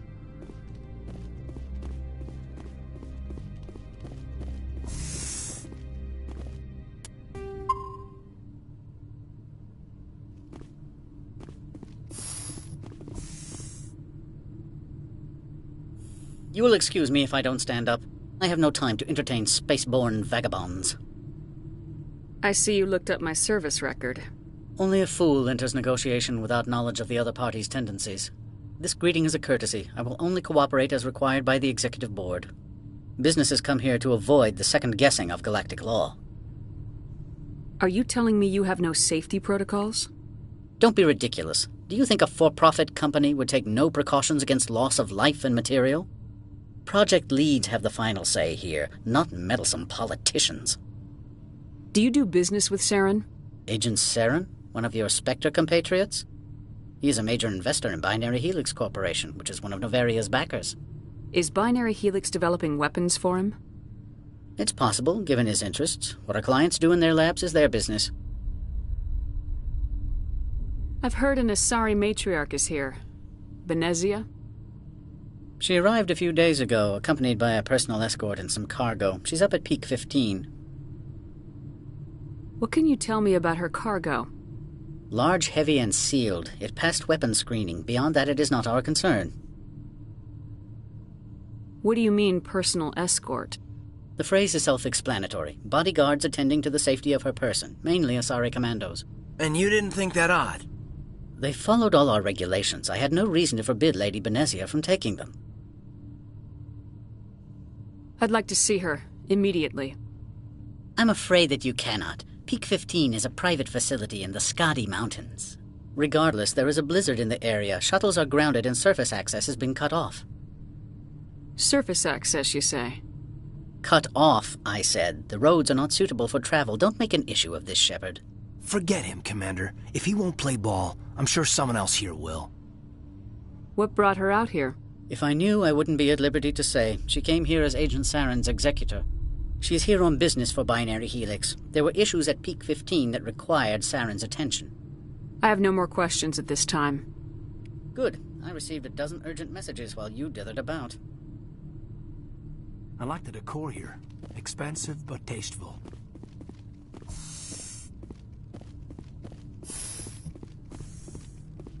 Mr. Analeus isn't the only one with a pass to leave Hanshan. You've never worked in the corporate world, have you, Commander? You can't bludgeon through bureaucracy. So it would seem. I need an alternative. Talk to Lorik Keen. You should be able to find him at the hotel bar. Can't say more. Not within earshot of Mr. Analeus. Talk to you later. Very well.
Afternoon. Sit down, have a drink. What can I do for you? Are you Lord Keene? I heard you might be able to help me. You are the Spectre that just arrived, are you not? What can an old Turian like me possibly help you with? I'm trying to find a way into the garage. I have places to go. You need a pass. How fortuitous. I'm the manager of the local Synthetic Insights office. For the moment, at least. Mr. Analaeus closed my office. He claims to be investigating reports of my corruption. The administrator is an interesting man. He's become quite wealthy since he took direct control of rents. I sense a connection there. Indeed. I acquired evidence of Analaeus' actions. His hired goons are ransacking my office to find it. I suspect your goal lies outside this port. Mr. Analaeus would be disinclined to let you wander. If you recover the evidence from my office, I will give you my garage pass, as well as a sum of credits. Why didn't Analaeus cancel your pass clearance? Why should he? There's nothing outside but snow and hungry Nathak. How did you get a pass? I'm a manager. Most executives on Noveria are free to come and go as they will. You have a plan? I do. However, there is one other... What is that charming human expression? Fly in the lotion? Violence against Mr. Analaeus' thugs may be necessary. He has members of Hanshan's security team searching my offices. He's paying them under the table. Miss Matsuo is unaware of their outside employment. I'll focus on trying to get your evidence. If I'm lucky, I won't have to fight anyone. Excellent. Here is my pass into our offices. It will activate the elevator. The evidence is on my office computer. This OSD contains an encryption key to access it. Slide it into the drive and it will auto-execute. Oh, and do try to keep bloodstains off the carpets, would you? What sort of offer did they make you? Good. I don't think I'm supposed to mention numbers. They don't write them down.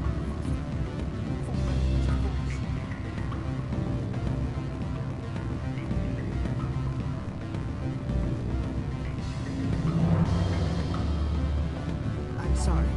The hotel is off limits. Don't hang up. Elder brother? It's me. I'm on Noveria now. I can't talk long. This call is costing 10 credits a minute. It's real-time traverse. Do you think it would be cheap? I need some information. There's an issue here with synthetic insights. The manager, Lord Keene, he got caught with his toes wet. The office is closed by Hanshan's administrator. And I need you to see what you can find out about him. Are you ready for his name? Rana Suave,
Spectre, right?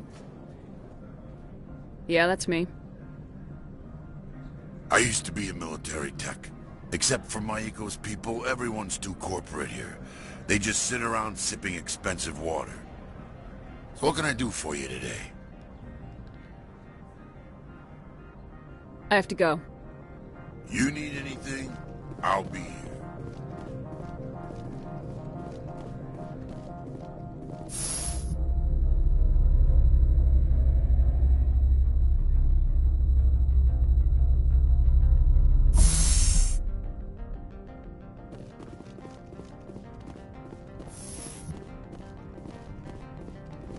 Freeze! Hanshan security. This office is sealed. Lorik Keene gave me a pass in.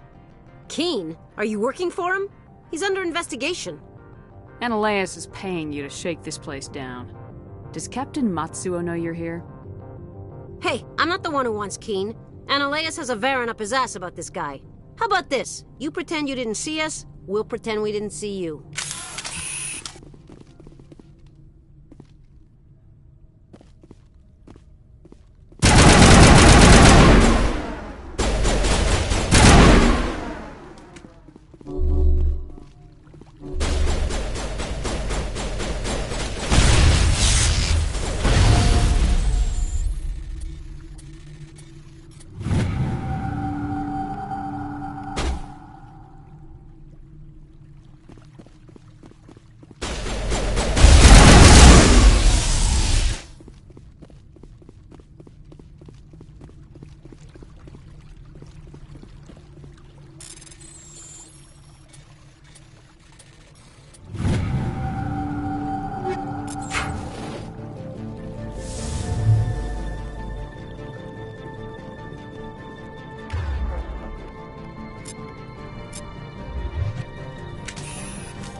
I don't think you're supposed to be in here, Shepard. No, I'm not. Are you?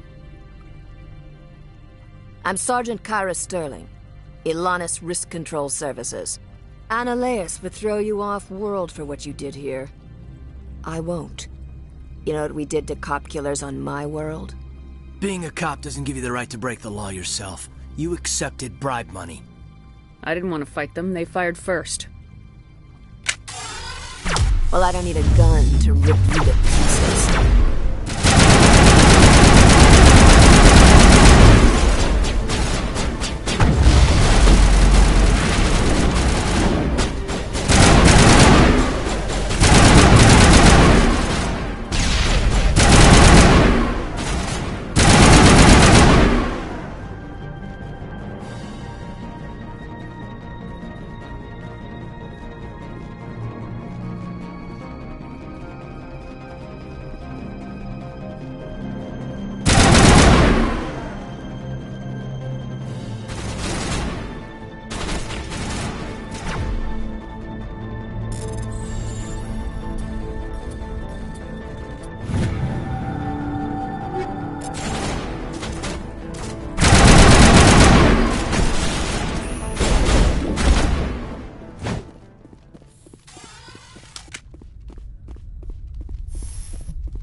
Commander, there have been reports of noise from the Synthetic Insights office. Would you know anything about it? It's probably Analaeus' thugs ripping the place apart. Smartass, huh? That's fine. I can work with that. Meet me at the hotel for a drink before you talk to Keen. I'll be waiting.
Allow me to reintroduce myself. Parasini, Novaria Internal Affairs. Why is an internal affairs agent here? The executive board knows about Analaeus' corruption. I've been undercover for 6 months. I want you to convince Keen to testify before the board. With his evidence, this planet can run profitably again. You work for Analaeus. Can't you just take his records? He's a crook, not a moron. He doesn't keep logs on his computer saying, "This month I stole 3 million credits." Keen's testimony and records are everything I need to prove Analaeus' guilt in one package.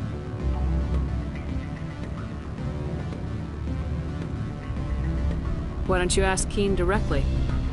I'm Analaeus' secretary. You'd think he'd believe me? That he'd meet me in some dark alley with his evidence? I thought corruption was the rule on Novaria. The rule is, don't rock the boat. Self-interest is tolerated if it doesn't interfere with business. Analaeus is driving customers away. I need Keen's garage pass to complete my mission. You help my investigation, I'll provide whatever you need. Favor for a favor. Seems we'd help more people if we did as she asks.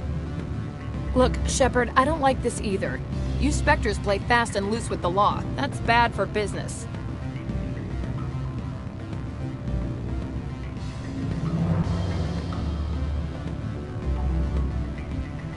All right. I'll talk to Keen and see if I can convince him. Thank you. You know where I work. Come talk to me once you know if he'll play ball.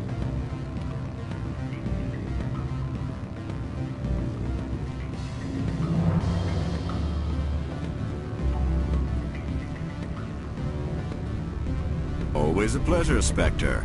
Any news on that matter I asked you to look into? I finished the job, but an internal affairs investigator contacted me. She wants you to testify against Analaeus. Now that you have my property, you want to dictate how I use it. I have no interest in a public spectacle. Everyone on this station is chafing under Analaeus' extortion. You might end up a hero. My employers rely on the goodwill of the executive board to work here. The board is investigating Analaeus. They'll be more angry at him than at you. All right. It is obvious that I cannot dissuade you. Very well. I will testify. Make whatever arrangements you need with your contact. I will wait here.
Spectre, have you given any more consideration to my offer?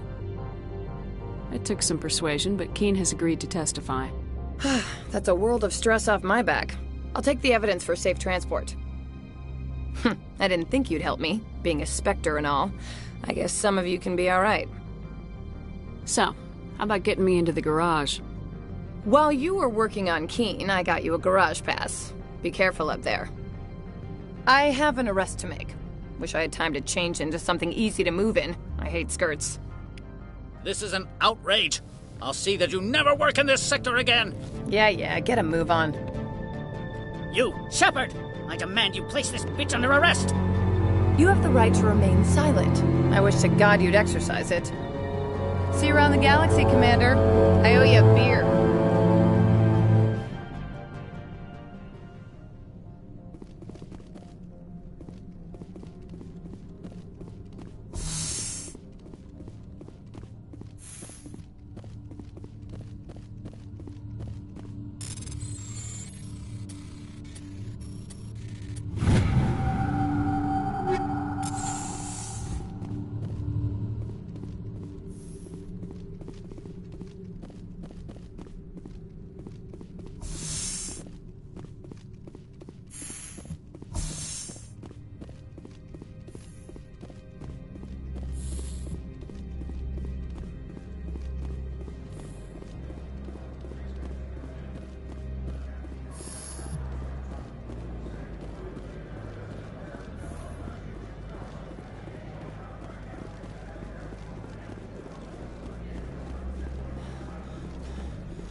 Access to the garage is restricted. I have authorization. Excuse me. Yes, that's genuine. Drive safely. The weather's supposed to be pretty bad out in the Alutsk Valley.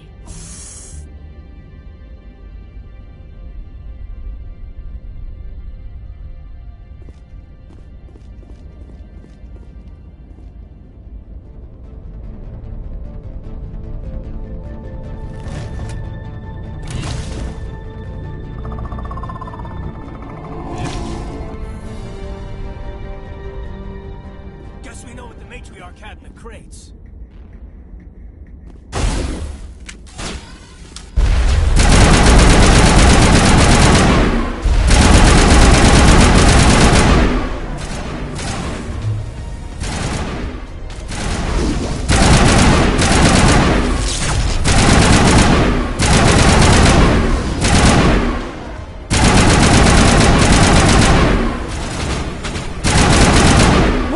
Things. Fan out and secure the area. No one gets in or out.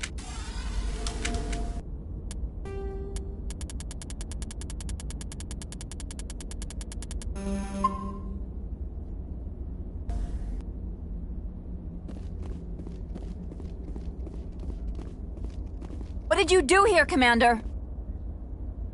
The Geth ambushed us. We fought back. That's it. Geth? You expect me to... Where did they come from? If I were to guess, Benezia packed them in the shipping containers she arrived with. I don't believe that. We did thorough scans of those. There were no power sources, no element zero masses. If Benezia-sama's containers were packed with these things, there are many more out there.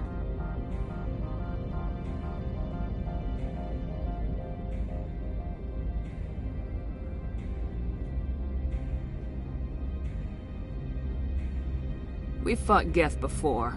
We'll take care of them for you. I appreciate that. My people are good, but few of them have combat experience. I must report to the executive board. If word gets out about loose Geth, there may be an investor panic.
User alert. All Peak 15 facilities have suffered a great deal of damage.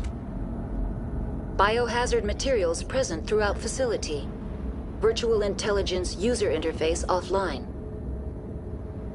We'll need to get main power back. A bit nippy.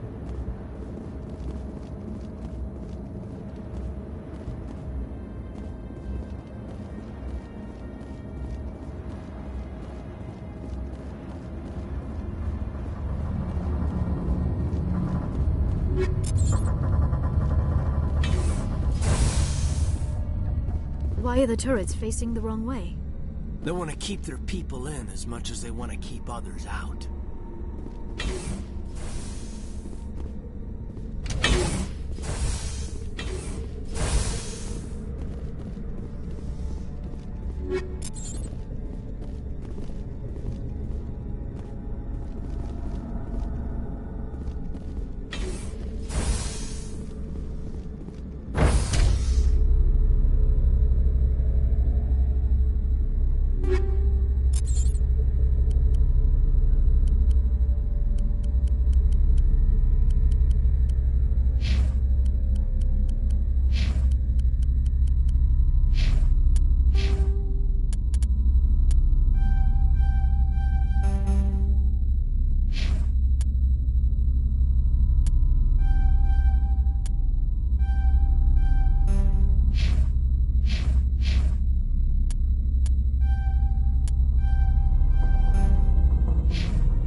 Xenobiology is not my field. Maybe someone in the labs knows.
Critical startup error. Virtual intelligence user interface offline. Manual boot required.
You're trying to restore this facility. Would you like help? You're the virtual intelligence that runs this place? This system is monitored to respond to the name Mira. May I ask your name? Commander Shepard. I work for the Citadel's Special Tactics and Reconnaissance. One moment, please. Council authority confirmed. You are entitled to secure access of all systems. Please note that queries relating to corporate secrets require privileged access. Privileged access is only available to Binary Helix executives. This system is ready to process queries. You may access me at any holographic interface within Peak 15.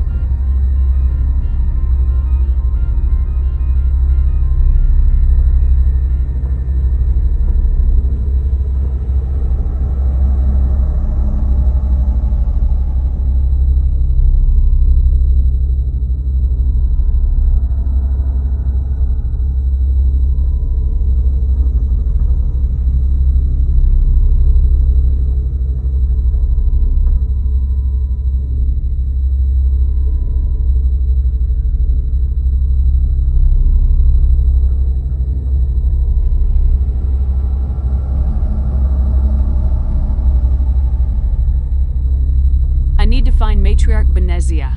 Lady Benezia departed on the passenger tramway to the Rift Station subsidiary labs. User alert. The tramway system is currently inoperable. What's the situation here? One moment, please. Diagnostic. progress. Critical failure. Main reactor shut down in accordance with emergency containment procedures. Manual restart required. Critical failure. Landline connections are disabled. Passenger tram systems are offline. Report complete. Do you have an additional system status query?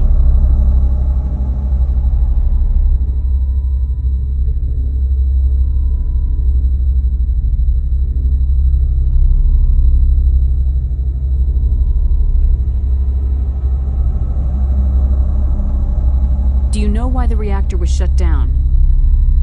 I'm sorry, but I was offline at the time. Shutdown could occur if reactor breach seems likely, or in the case of catastrophic laboratory containment failure. Emergency guidelines suggest the frigid environment will kill biological contagions. It may also damage mechanical ones. Turn off the heat and hope the cold puts whatever you've unleashed to sleep. Nice. What do I need to do to get the power back on? The valves to the helium-3 fuel line must be opened. This can be done at the controls on the reactor assembly proper.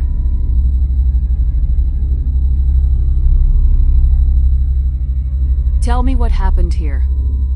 I'm sorry, but I need a more specific query. Tell me what occurred immediately before you shut down. Stage 1 alert issued at Hot Labs. Contaminants released from Laboratory Pod Gamma. Emergency protocols implemented. Stage 2 alert issued at Hot Labs. Isolation tube breached. Tram shut down. Landline to Hot Labs disconnected. Stage 3 alert issued locally. Contaminants in tram tunnels. Station shutdown and evacuation initiated. Code Omega sent.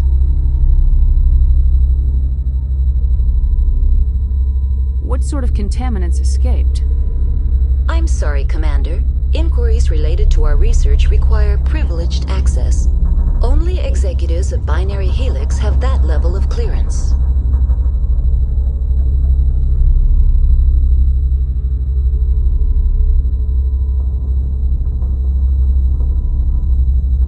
The creatures we've encountered here, did they come from the labs? I'm sorry, Commander. Inquiries related to our research require privileged access. Only executives of Binary Helix have that level of clearance. Why were you taken offline?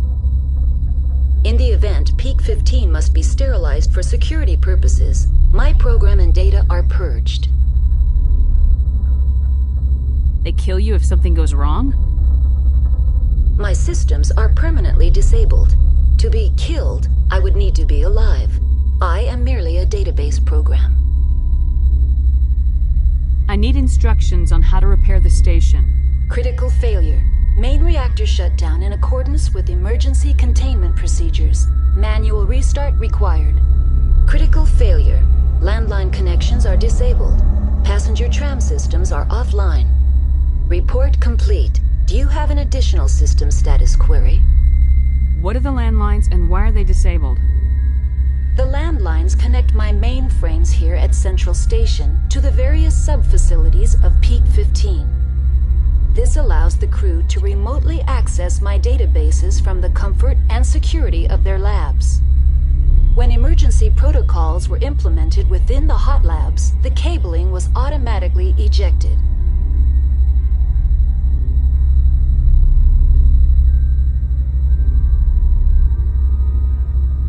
That's all I need right now. Very well, Commander. Logging you out. User alert. Main reactor shut down in accordance with emergency containment procedures. Manual restart required. User alert. Landline connections are disabled. Passenger trams are offline. Now exiting to the roof. User alert. Landline connections are disabled. Passenger trams are offline.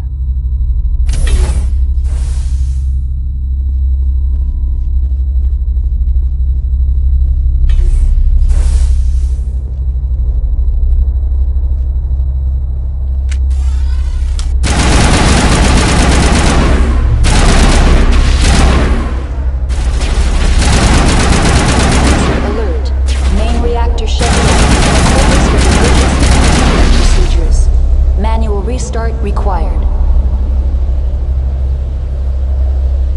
User alert. Landline connections are disabled. Messaging tracks are offline.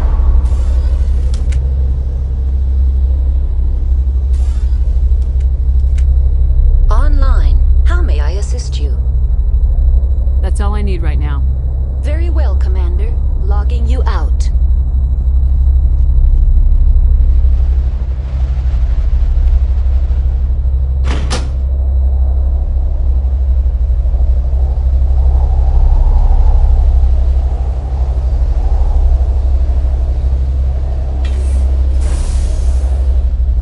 User alert. Main reactor shut down in accordance with emergency containment procedures. Manual restart required.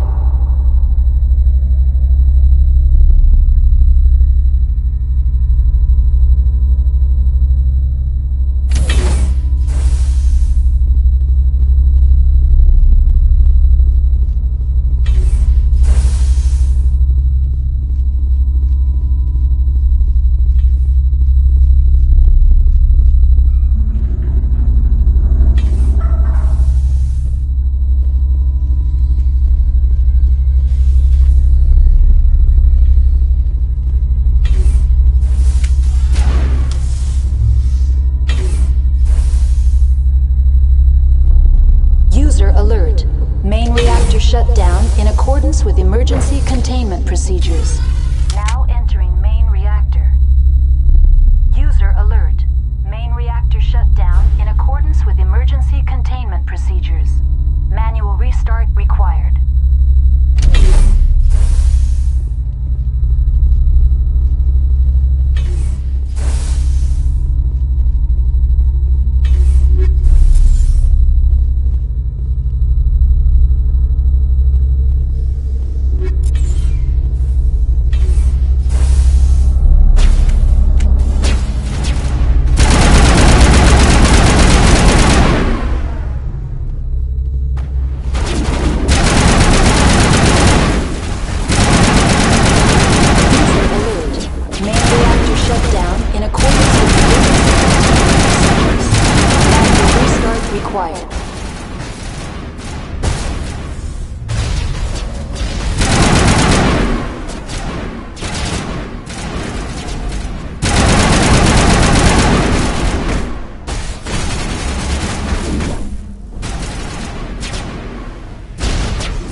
Decontamination and Transit Hub. User alert. Loose contaminants in the decontamination chamber. Access to passenger tramways inadvisable.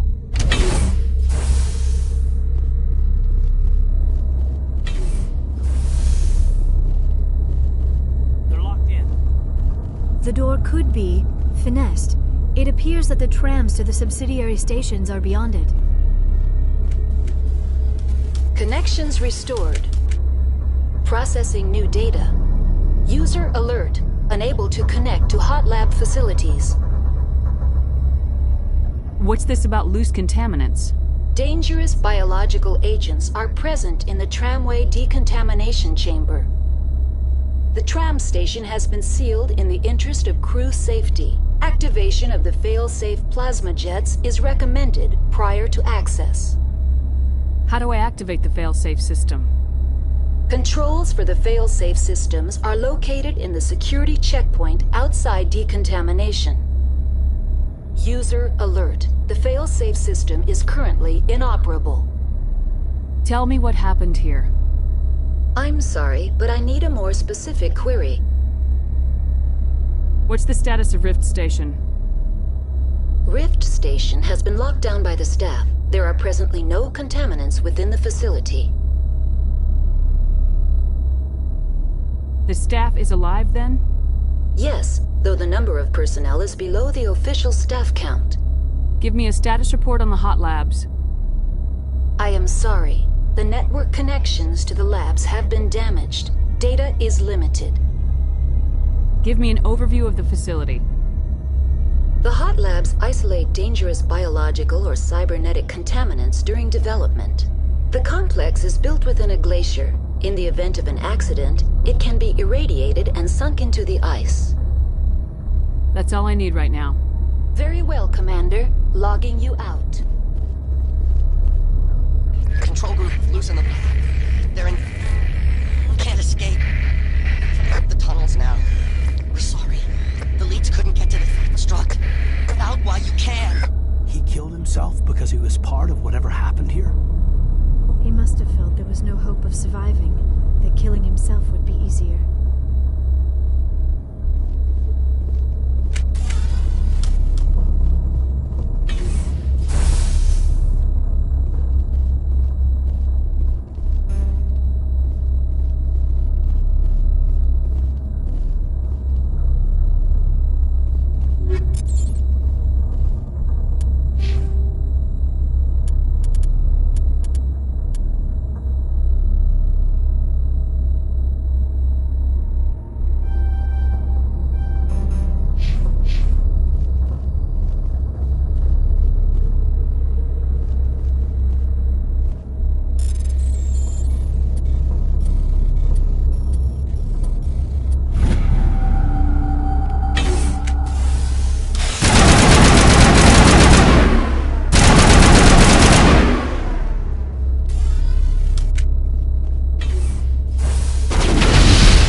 Central Station.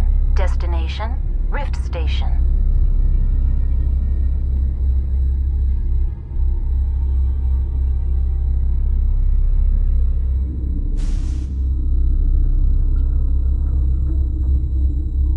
Now arriving at Rift Station, Binary Helix Research Facility.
Sorry, we couldn't be sure what was on the tram. Can those things work at train's controls? Hell if I know. I'm not assuming any goddamn thing. Look, you're human and that's enough that I won't shoot, but I'd like to know who you are. My name's Shepard. I'm a Spectre. Huh. I won't look a heavily armed horse in the mouth. The aliens overran the hot labs last week. Only Han Olar got out, and he ain't all there anymore. The first we knew, the bastards were clawing into my command post.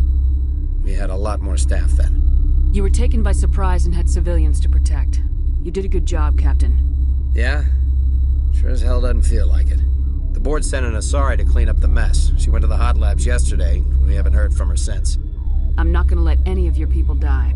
All I can do is hold out here and protect the civilians. There's an emergency elevator out by the trams. This card will let you activate it. It can take you down to the hot labs. Oh, and if you need any first aid, Dr. Cohen's downstairs in the med bay. Tell me about Rift Station. I can't talk about everything. What do you need to know? Tell me about the defenses here. Secure enough that you shouldn't poke in corners. I was just impressed with your operation. Being able to weather a week of assaults is no mean feat. Only the best get assigned to high-security facilities like this. What impresses me most is the turrets, alarms, and cameras. They're all routed through a central location out by the quarantine labs. One guy can lock down the whole facility. The security hub's the last logical fallback, and we'd have cover from the turrets all the way.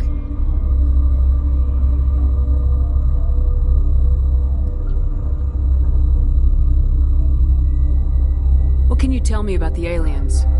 Ask Dr. Olar. He's the only one who made it out of the hot labs. He's the only Volus left in here.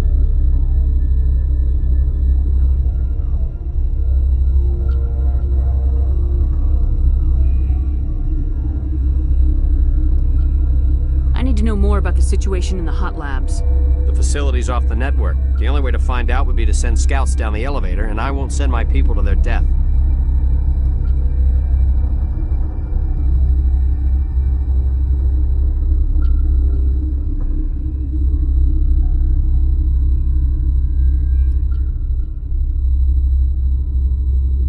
Did the aliens come from inside the facility, or did they attack from the outside?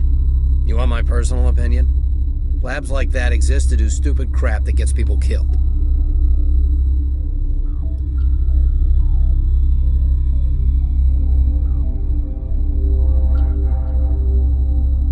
You're certain the matriarch is still in the hot labs?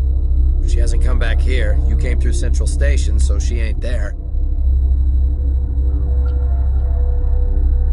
How are your people holding up? We weren't expecting the initial wave. They made it inside. We lost some good people. Those of us left are short-handed. We've kept order by long shifts and stems. I don't like it, but I don't see an alternative.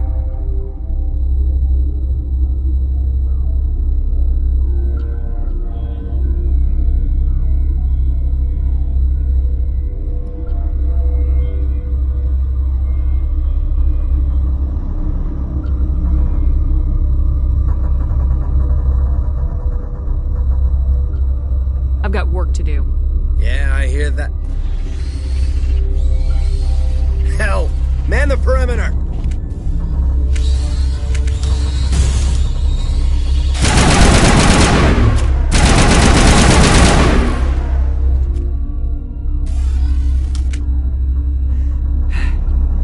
Thanks for the help.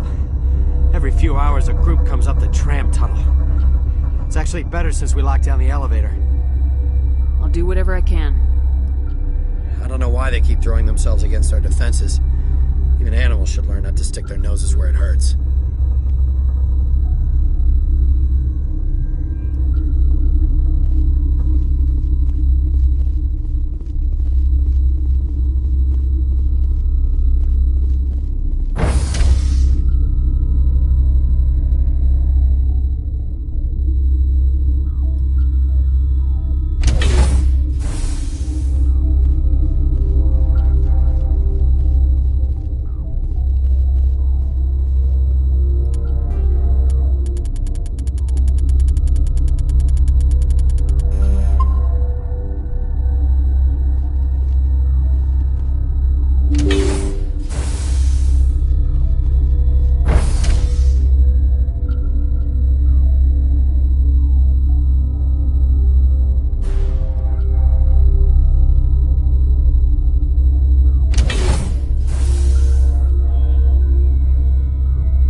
Are you here to secure the situation? How are you holding up? You must listen to me. If we do not contain our mistake, they will drop bombs from the battle stations. You understand? Wait, is there an Asari matriarch here? Asari? I have not seen one. She is safe then, at Rift Station. This is not important. You must be listening. Binary Helix found an egg. It was on a derelict ship, thousands of years drifting. This was Ragnai's ship. Inside they find many eggs in cryogenic suspension. Ragnai? The Krogan wiped them out 1,000 years ago. That is so. Billions of lives lost in that war, on both sides.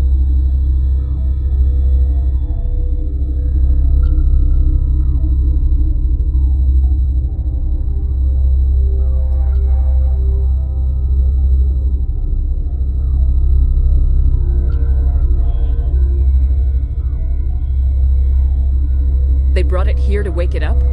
Binary Helix planned to clone Ragnai, mass-produce them, create an army. But when they get here, they find this egg is not a common Ragnai. It is a queen.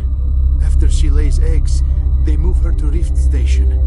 They are thinking that without her, they can raise the babies to be obedient.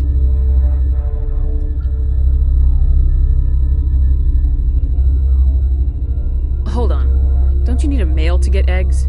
Queens are born carrying the genetic code of their fathers. Eggs are carried away from the colony to hatch alone. Queens can lay eggs in hours and have a colony in days. This is how they spread so quickly.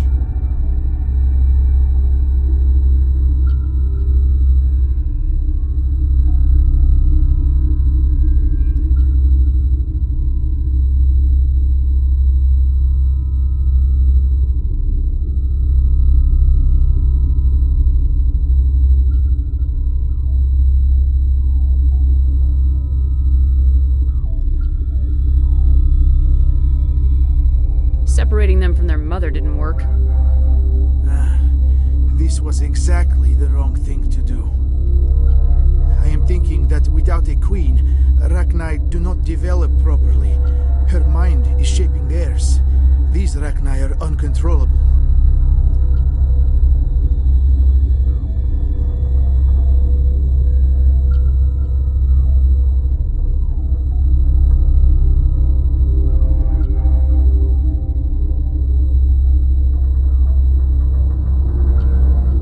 to do is bring her here. No, I am sorry, but this will not work. These Rachni are beyond saving. It is a sad thing, but they must be euthanized. I am thinking that the neutron purge must be set off.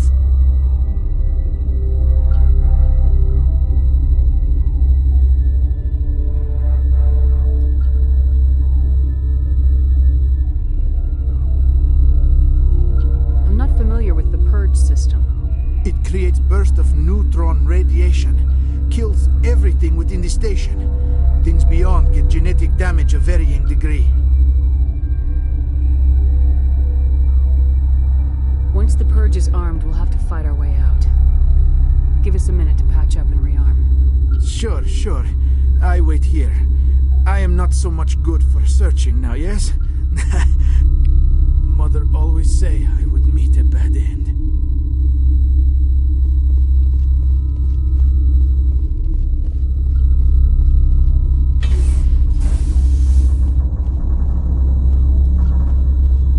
Connecting. I have full access to the facility and am at your disposal. I need information on the neutron purge. The neutron purge is a fail-safe system installed within the isolation tube area. In the event of irretrievable containment loss, it is used to resolve the situation. What exactly does this thing do? The purge is a neutron burst weapon. 2 volumes of fissionable materials are brought together to form a critical mass. Most of the energy is released in the form of high-speed neutrons. This radiation is instantly lethal to any known form of life within 500 meters. We would be wise to avoid touching any controls Without reading the instructions. It's always a good idea to RTFM, ma'am. To what?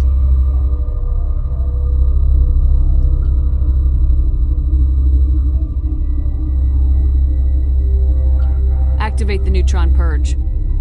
I'm sorry, but I can't do that without proper code authorization. Who would have the code?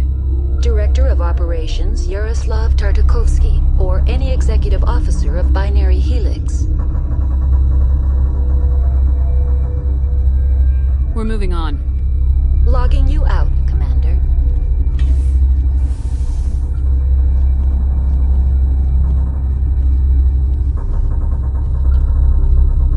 I am feeling not so well.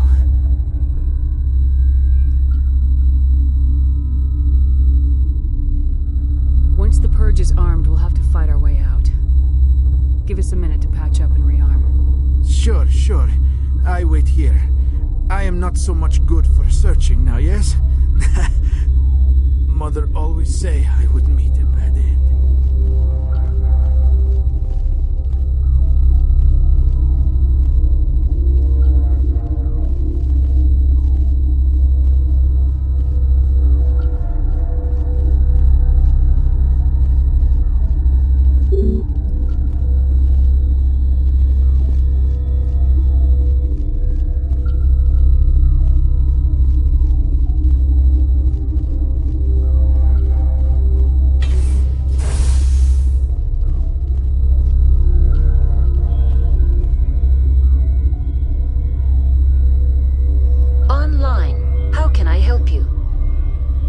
Is there an Asari here?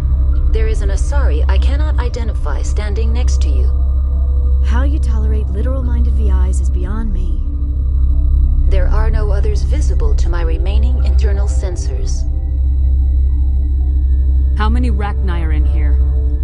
I'm sorry, the sensor network is too damaged to provide an accurate count. What's the status of the facility? Containment breach in Laboratory Pod Gamma. The neutron purge system is functional, but has not been armed.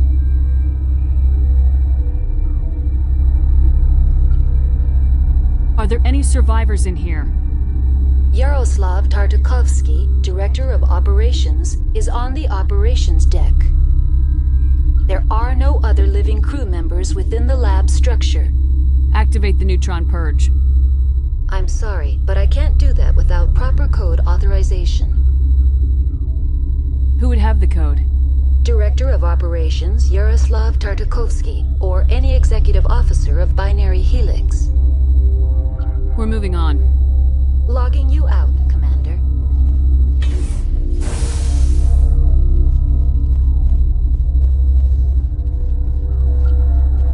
I am feeling not so well. I'm not familiar with the purge system. It creates bursts of neutron radiation, kills everything within the station.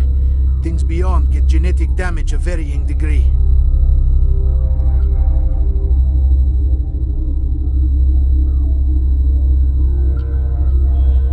How do we set off the purge?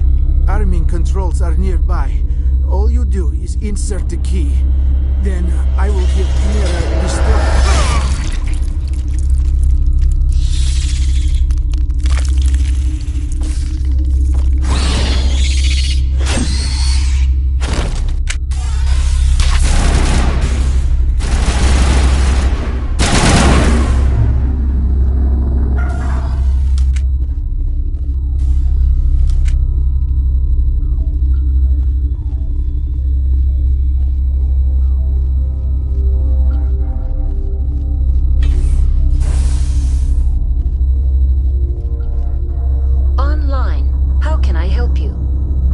Activate the neutron purge. I'm sorry, but I can't do that without proper code authorization. Code input 875020079. Code Omega local execution. Verified. Code Omega execution in 120 seconds.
Sorry about this, Shepard.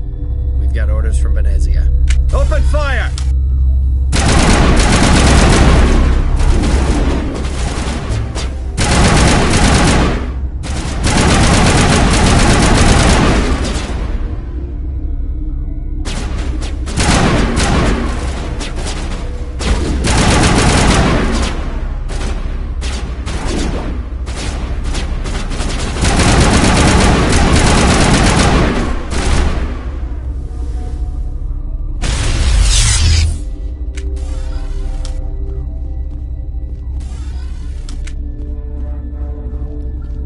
Take out those hostiles!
Central Station. Destination, Rift Station.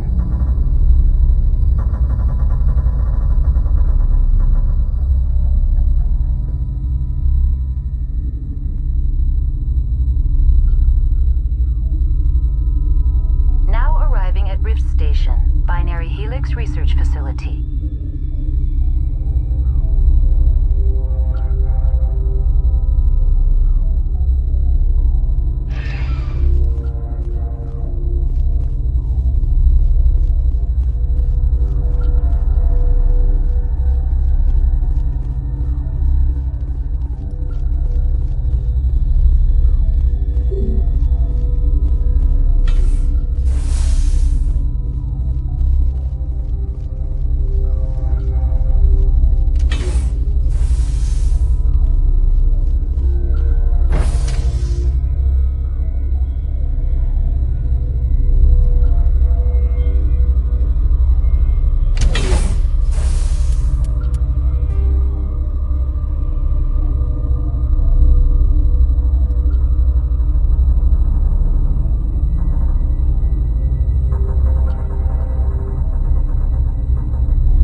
ready to provide emergency services.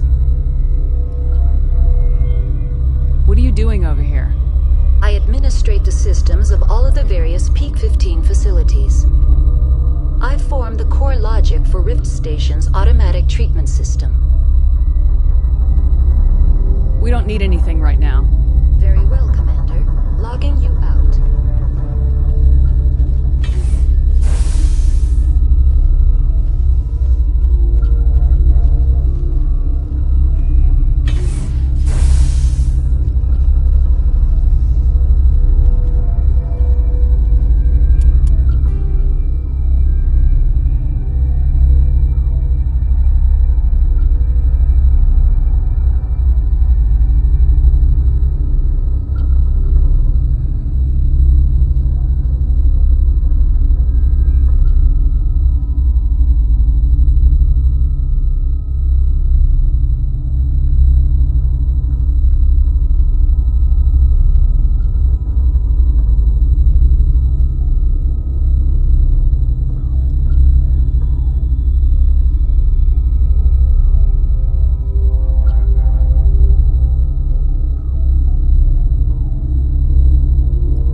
privilege of being a mother.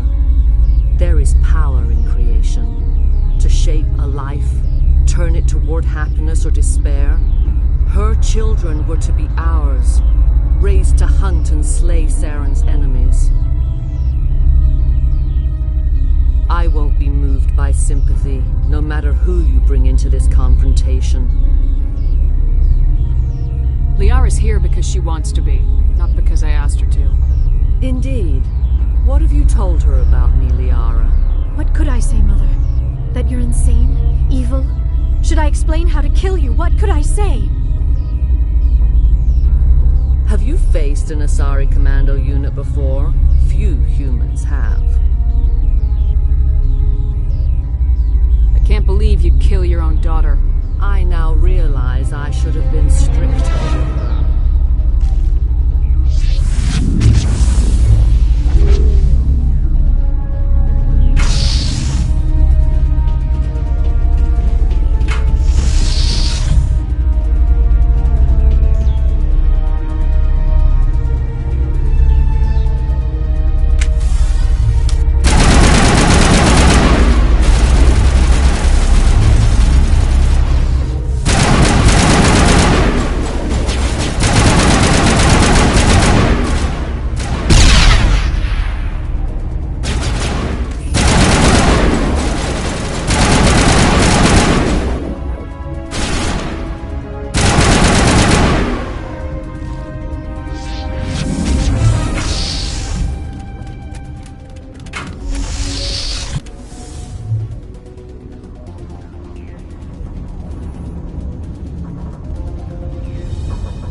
This is not over.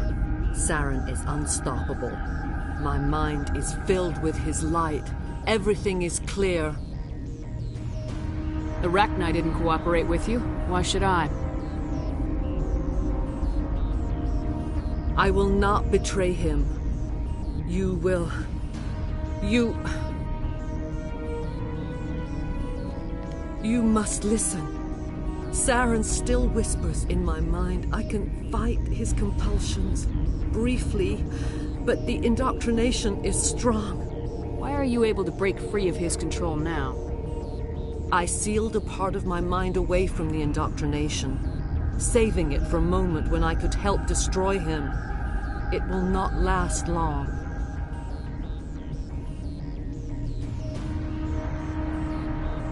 How can he compel you? He's not even here. People are not themselves around Saren. You come to idolize him, worship him. You would do anything for him. The key is Sovereign, his flagship. It is a dreadnought of incredible size, and its power is extraordinary.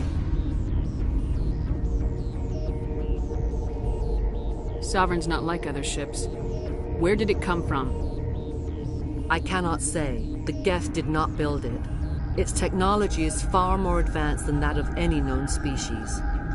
The longer you stay aboard, the more Saren's will seems correct. You sit at his feet and smile as his words pour into you. It is subtle at first. I thought I was strong enough to resist. Instead, I became a willing tool, eager to serve. He sent me here to find the location of the Mu relay. Its position was lost thousands of years ago. How does something that big go missing? 4,000 years ago, a star nearby went supernova. The shockwave propelled the relay out of its system, but did not damage it. Its precise vector and speed are impossible to determine. As millennia passed, the nebula created by the nova enveloped the relay. It is difficult to find any cold object in interstellar space, particularly something swathed in hot dust and radiation. Someone on Noveria found it? 2,000 years ago, the Rachni inhabited that region of our galaxy. They discovered the relay. The Rachni can share memories across generations. Queens inherit the knowledge of their mothers. I took the location of the relay from the Queen's mind. I was not gentle. How did the Rachni find it? They searched patiently. They are territorial creatures, driven to close any possible way into their systems. Why does Saren need the Mu relay? He believes it will lead him to the conduit. I would tell you more if I could, but Saren did not share his counsel with me. I was merely a servant to his cause. You can still make it right. Give me the information. I was not myself, but I should have been stronger. I transcribed the data to an OSD. Take it, please. Knowing the relay's coordinates is not enough. Do you know where he planned to go from there? Saren wouldn't tell me his destination. But you must find out quickly. I transmitted the coordinates to him before you arrived. You have to stop me. I can't. His teeth are at my ear. Fingers on my spine. You should. You should. Mother! Don't leave! Fight him! You've always made me proud, Liara.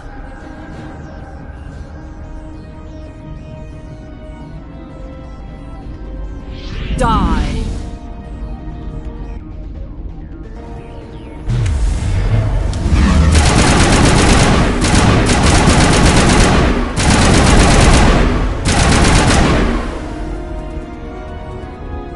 I cannot go on. You will have to stop him, Shepard. Hold on. We've got Metagel. Maybe we can... No. He is still in my mind. I am not entirely myself. I never will be again. Mother! Good night, little wing. I will see you again with the dawn. No light. They always said there would be a...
This one serves as our voice. We cannot sing. Not in these low spaces. Your musics are colorless. Musics? What? Your way of communicating is strange, flat. It does not color the air. When we speak, one moves all. We are the mother. We sing for those left behind, the children you thought silenced. We are Rachni. How are you speaking through her? Our kind sing through touchings of thought. We pluck the strings, and the other understands. She is weak to urging. She has colors we have no names for. But she is ending. Her music is bittersweet. It is beautiful. You are not in harmony with those who hoped to control us. What will you sing? Will you release us? Are we to fade away once more? Commander, those tanks on her enclosure, they're acid. Strong enough to dissolve any living creature. They must have installed them for a reason. They made a mistake. They let the Krogan go too far. This is a chance for us to atone. She has done nothing to us. Your companions hear the truth.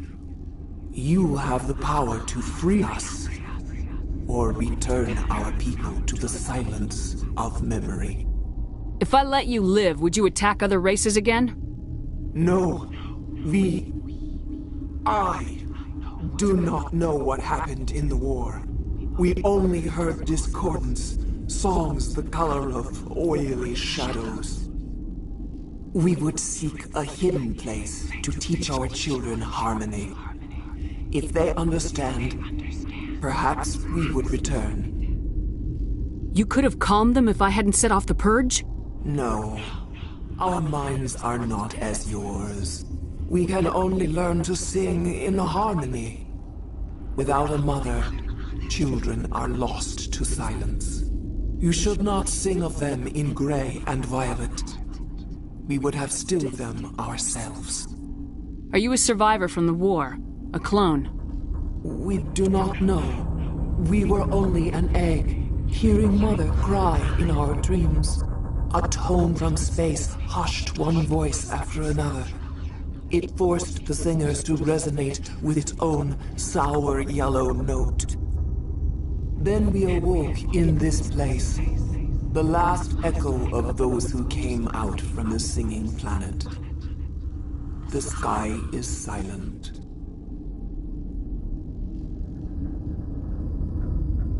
I won't destroy your entire race. You'll go free. You will give us the chance to compose anew? We will remember. We will sing of your forgiveness to our children.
What's our next move, Commander? Head for the Mu relay? The Mu relay could link to dozens of systems. Unless we know exactly where Saren's going, we'd just be wasting our time. The Commander is right. We cannot rush off blind. We still need to learn more about Saren. Who put you in charge? Did the Commander resign when I wasn't looking? We're all on the same team here, Williams. She's just trying to help. Sorry, Commander.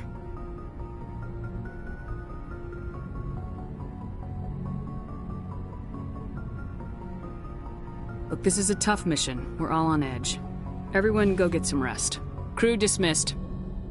Novaria report is away, Commander. You want me to patch it through to the Council?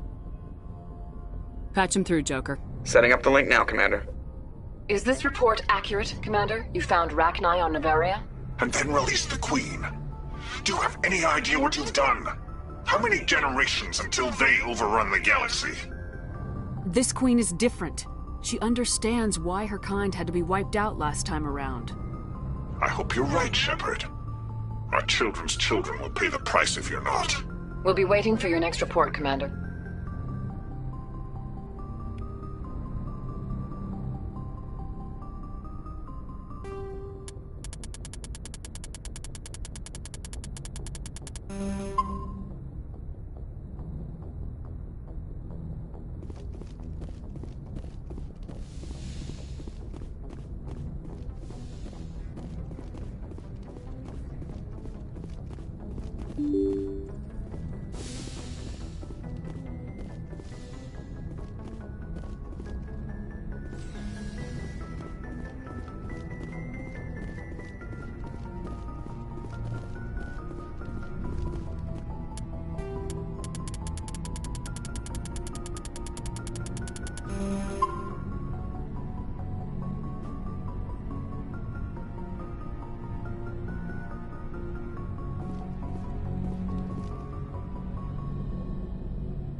Do you have some time to talk now, Commander?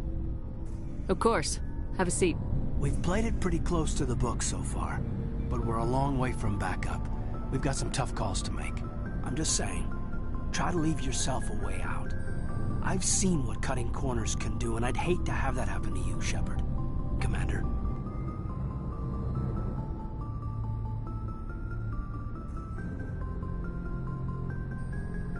That's not the appropriate way to address your commanding officer, Lieutenant. Sorry, ma'am. Maybe I got a bad signal. And if you're a... maybe there's someone else you'd rather confide in. Ma'am. All right, Alenko. Off the record, permission to speak candidly, cross my heart and hope to die. What are you talking about? Dr. Tassoni, ma'am. There's a lower deck rumor that she's, interested in you. As more than a source of Prothean data. She's a very interesting lady. Not to my, tastes, but, I never claimed to be big on alien culture. You seem awfully worried about my personal affairs. It's just that we don't have much downtime these days. I like being around you, but I don't want to take up your personal time. Look, you didn't want to talk about Liara, did you? What's your real issue?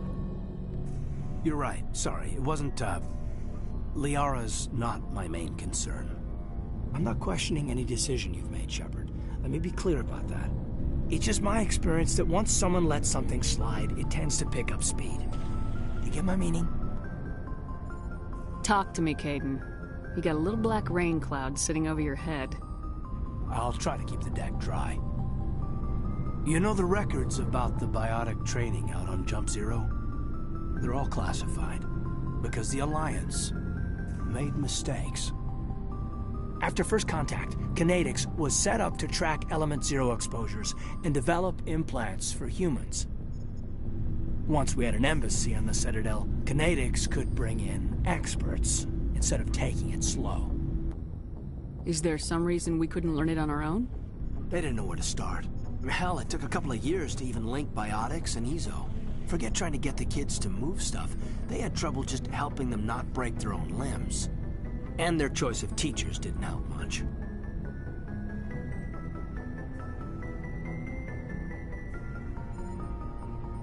The only experts would have to be aliens.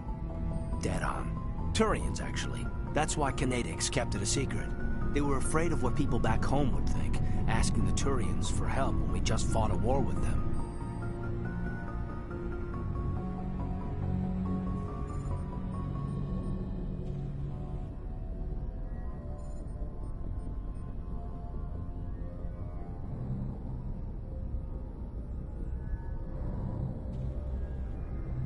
The Asari would have been more acceptable than the Turians. Yes, but the company didn't go through the Citadel. It would have made Earth look weak, so they discreetly hired some Turian mercenaries.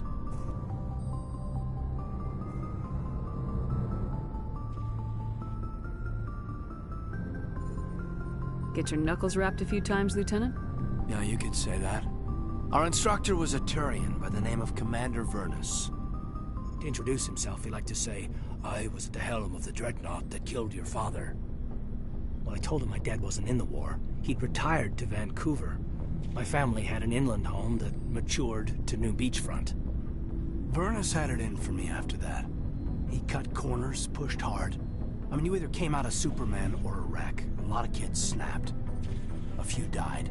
The point of all of this, I guess, is that when you cut corners, it's not always obvious who pays for it.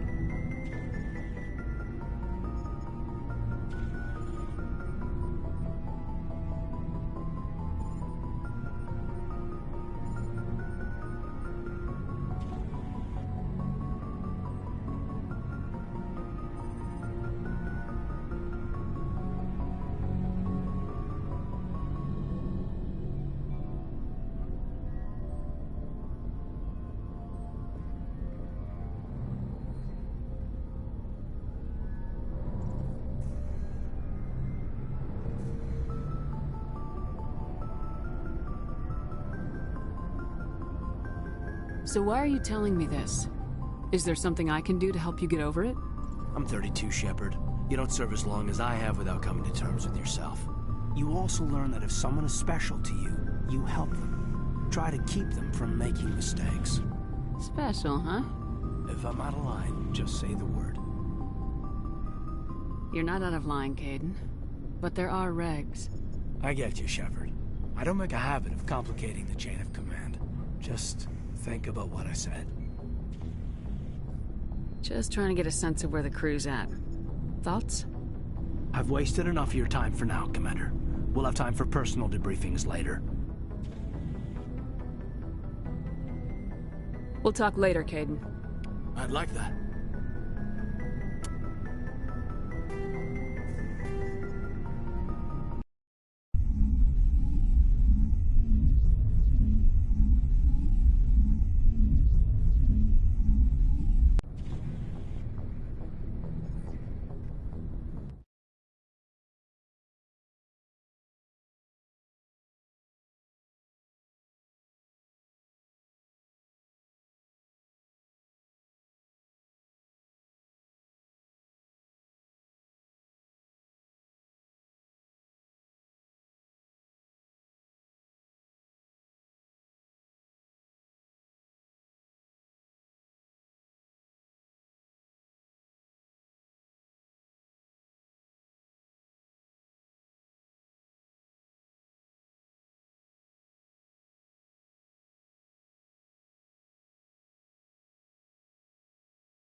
Do you have some time to talk now, Commander? Of course. Have a seat. We've played it pretty close to the book so far, but we're a long way from backup. We've got some tough calls to make. I'm just saying, try to leave yourself a way out. I've seen what cutting corners can do, and I'd hate to have that happen to you, Shepard. Commander.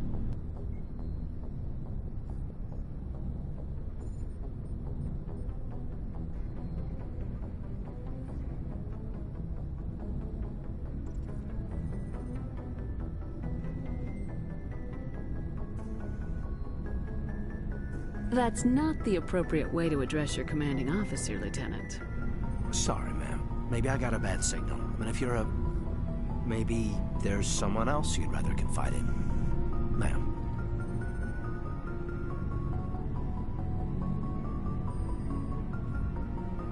All right, Alenko. Off the record, permission to speak candidly, cross my heart and hope to die. What are you talking about? Dr. Tassoni, ma'am.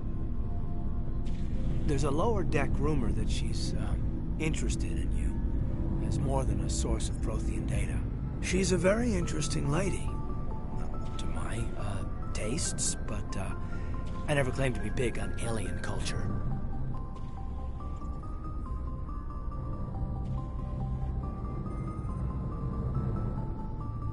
You seem awfully worried about my personal affairs.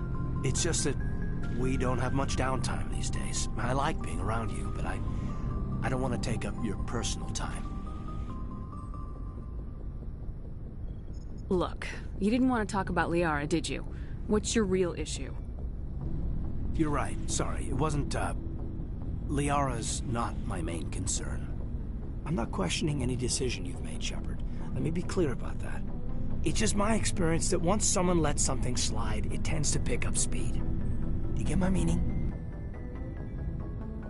Talk to me, Kaiden.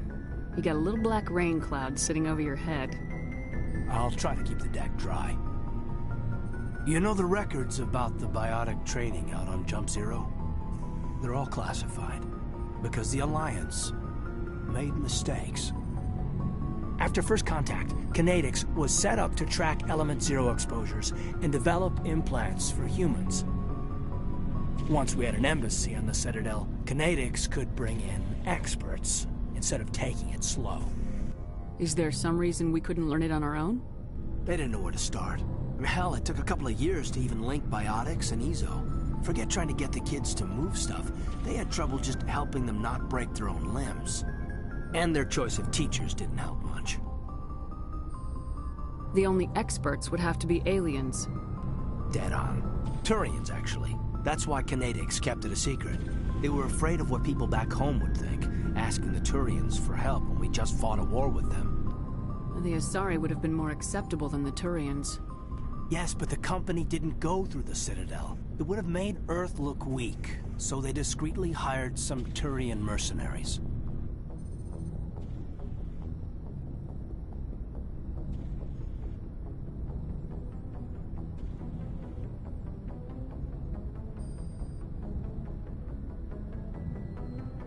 I'm sure Kinetics did what they thought was best. It wasn't best for us. They brought in an ex-military Turian named Commander Vernus. To introduce himself, he liked to say, "I was at the helm of the dreadnought that killed your father." Well, I told him my dad wasn't in the war. He'd retired to Vancouver.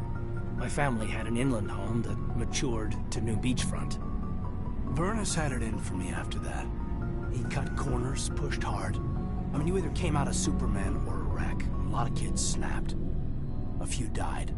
The point of all of this, I guess, is that when you cut corners, it's not always obvious who pays for it. So why are you telling me this? Is there something I can do to help you get over it? I'm 32, Shepard. You don't serve as long as I have without coming to terms with yourself.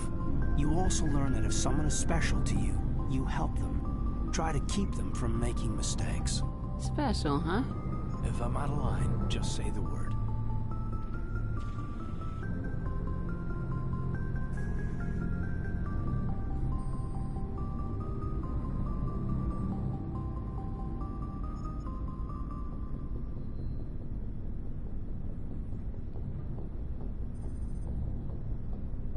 You're not out of line, Kaiden. But there are regs. I get you, Shepard. I don't make a habit of complicating the chain of command. Just think about what I said. What's your opinion on the last mission? Killing Saren's, what was Benezia anyway? Second in command? Advisor?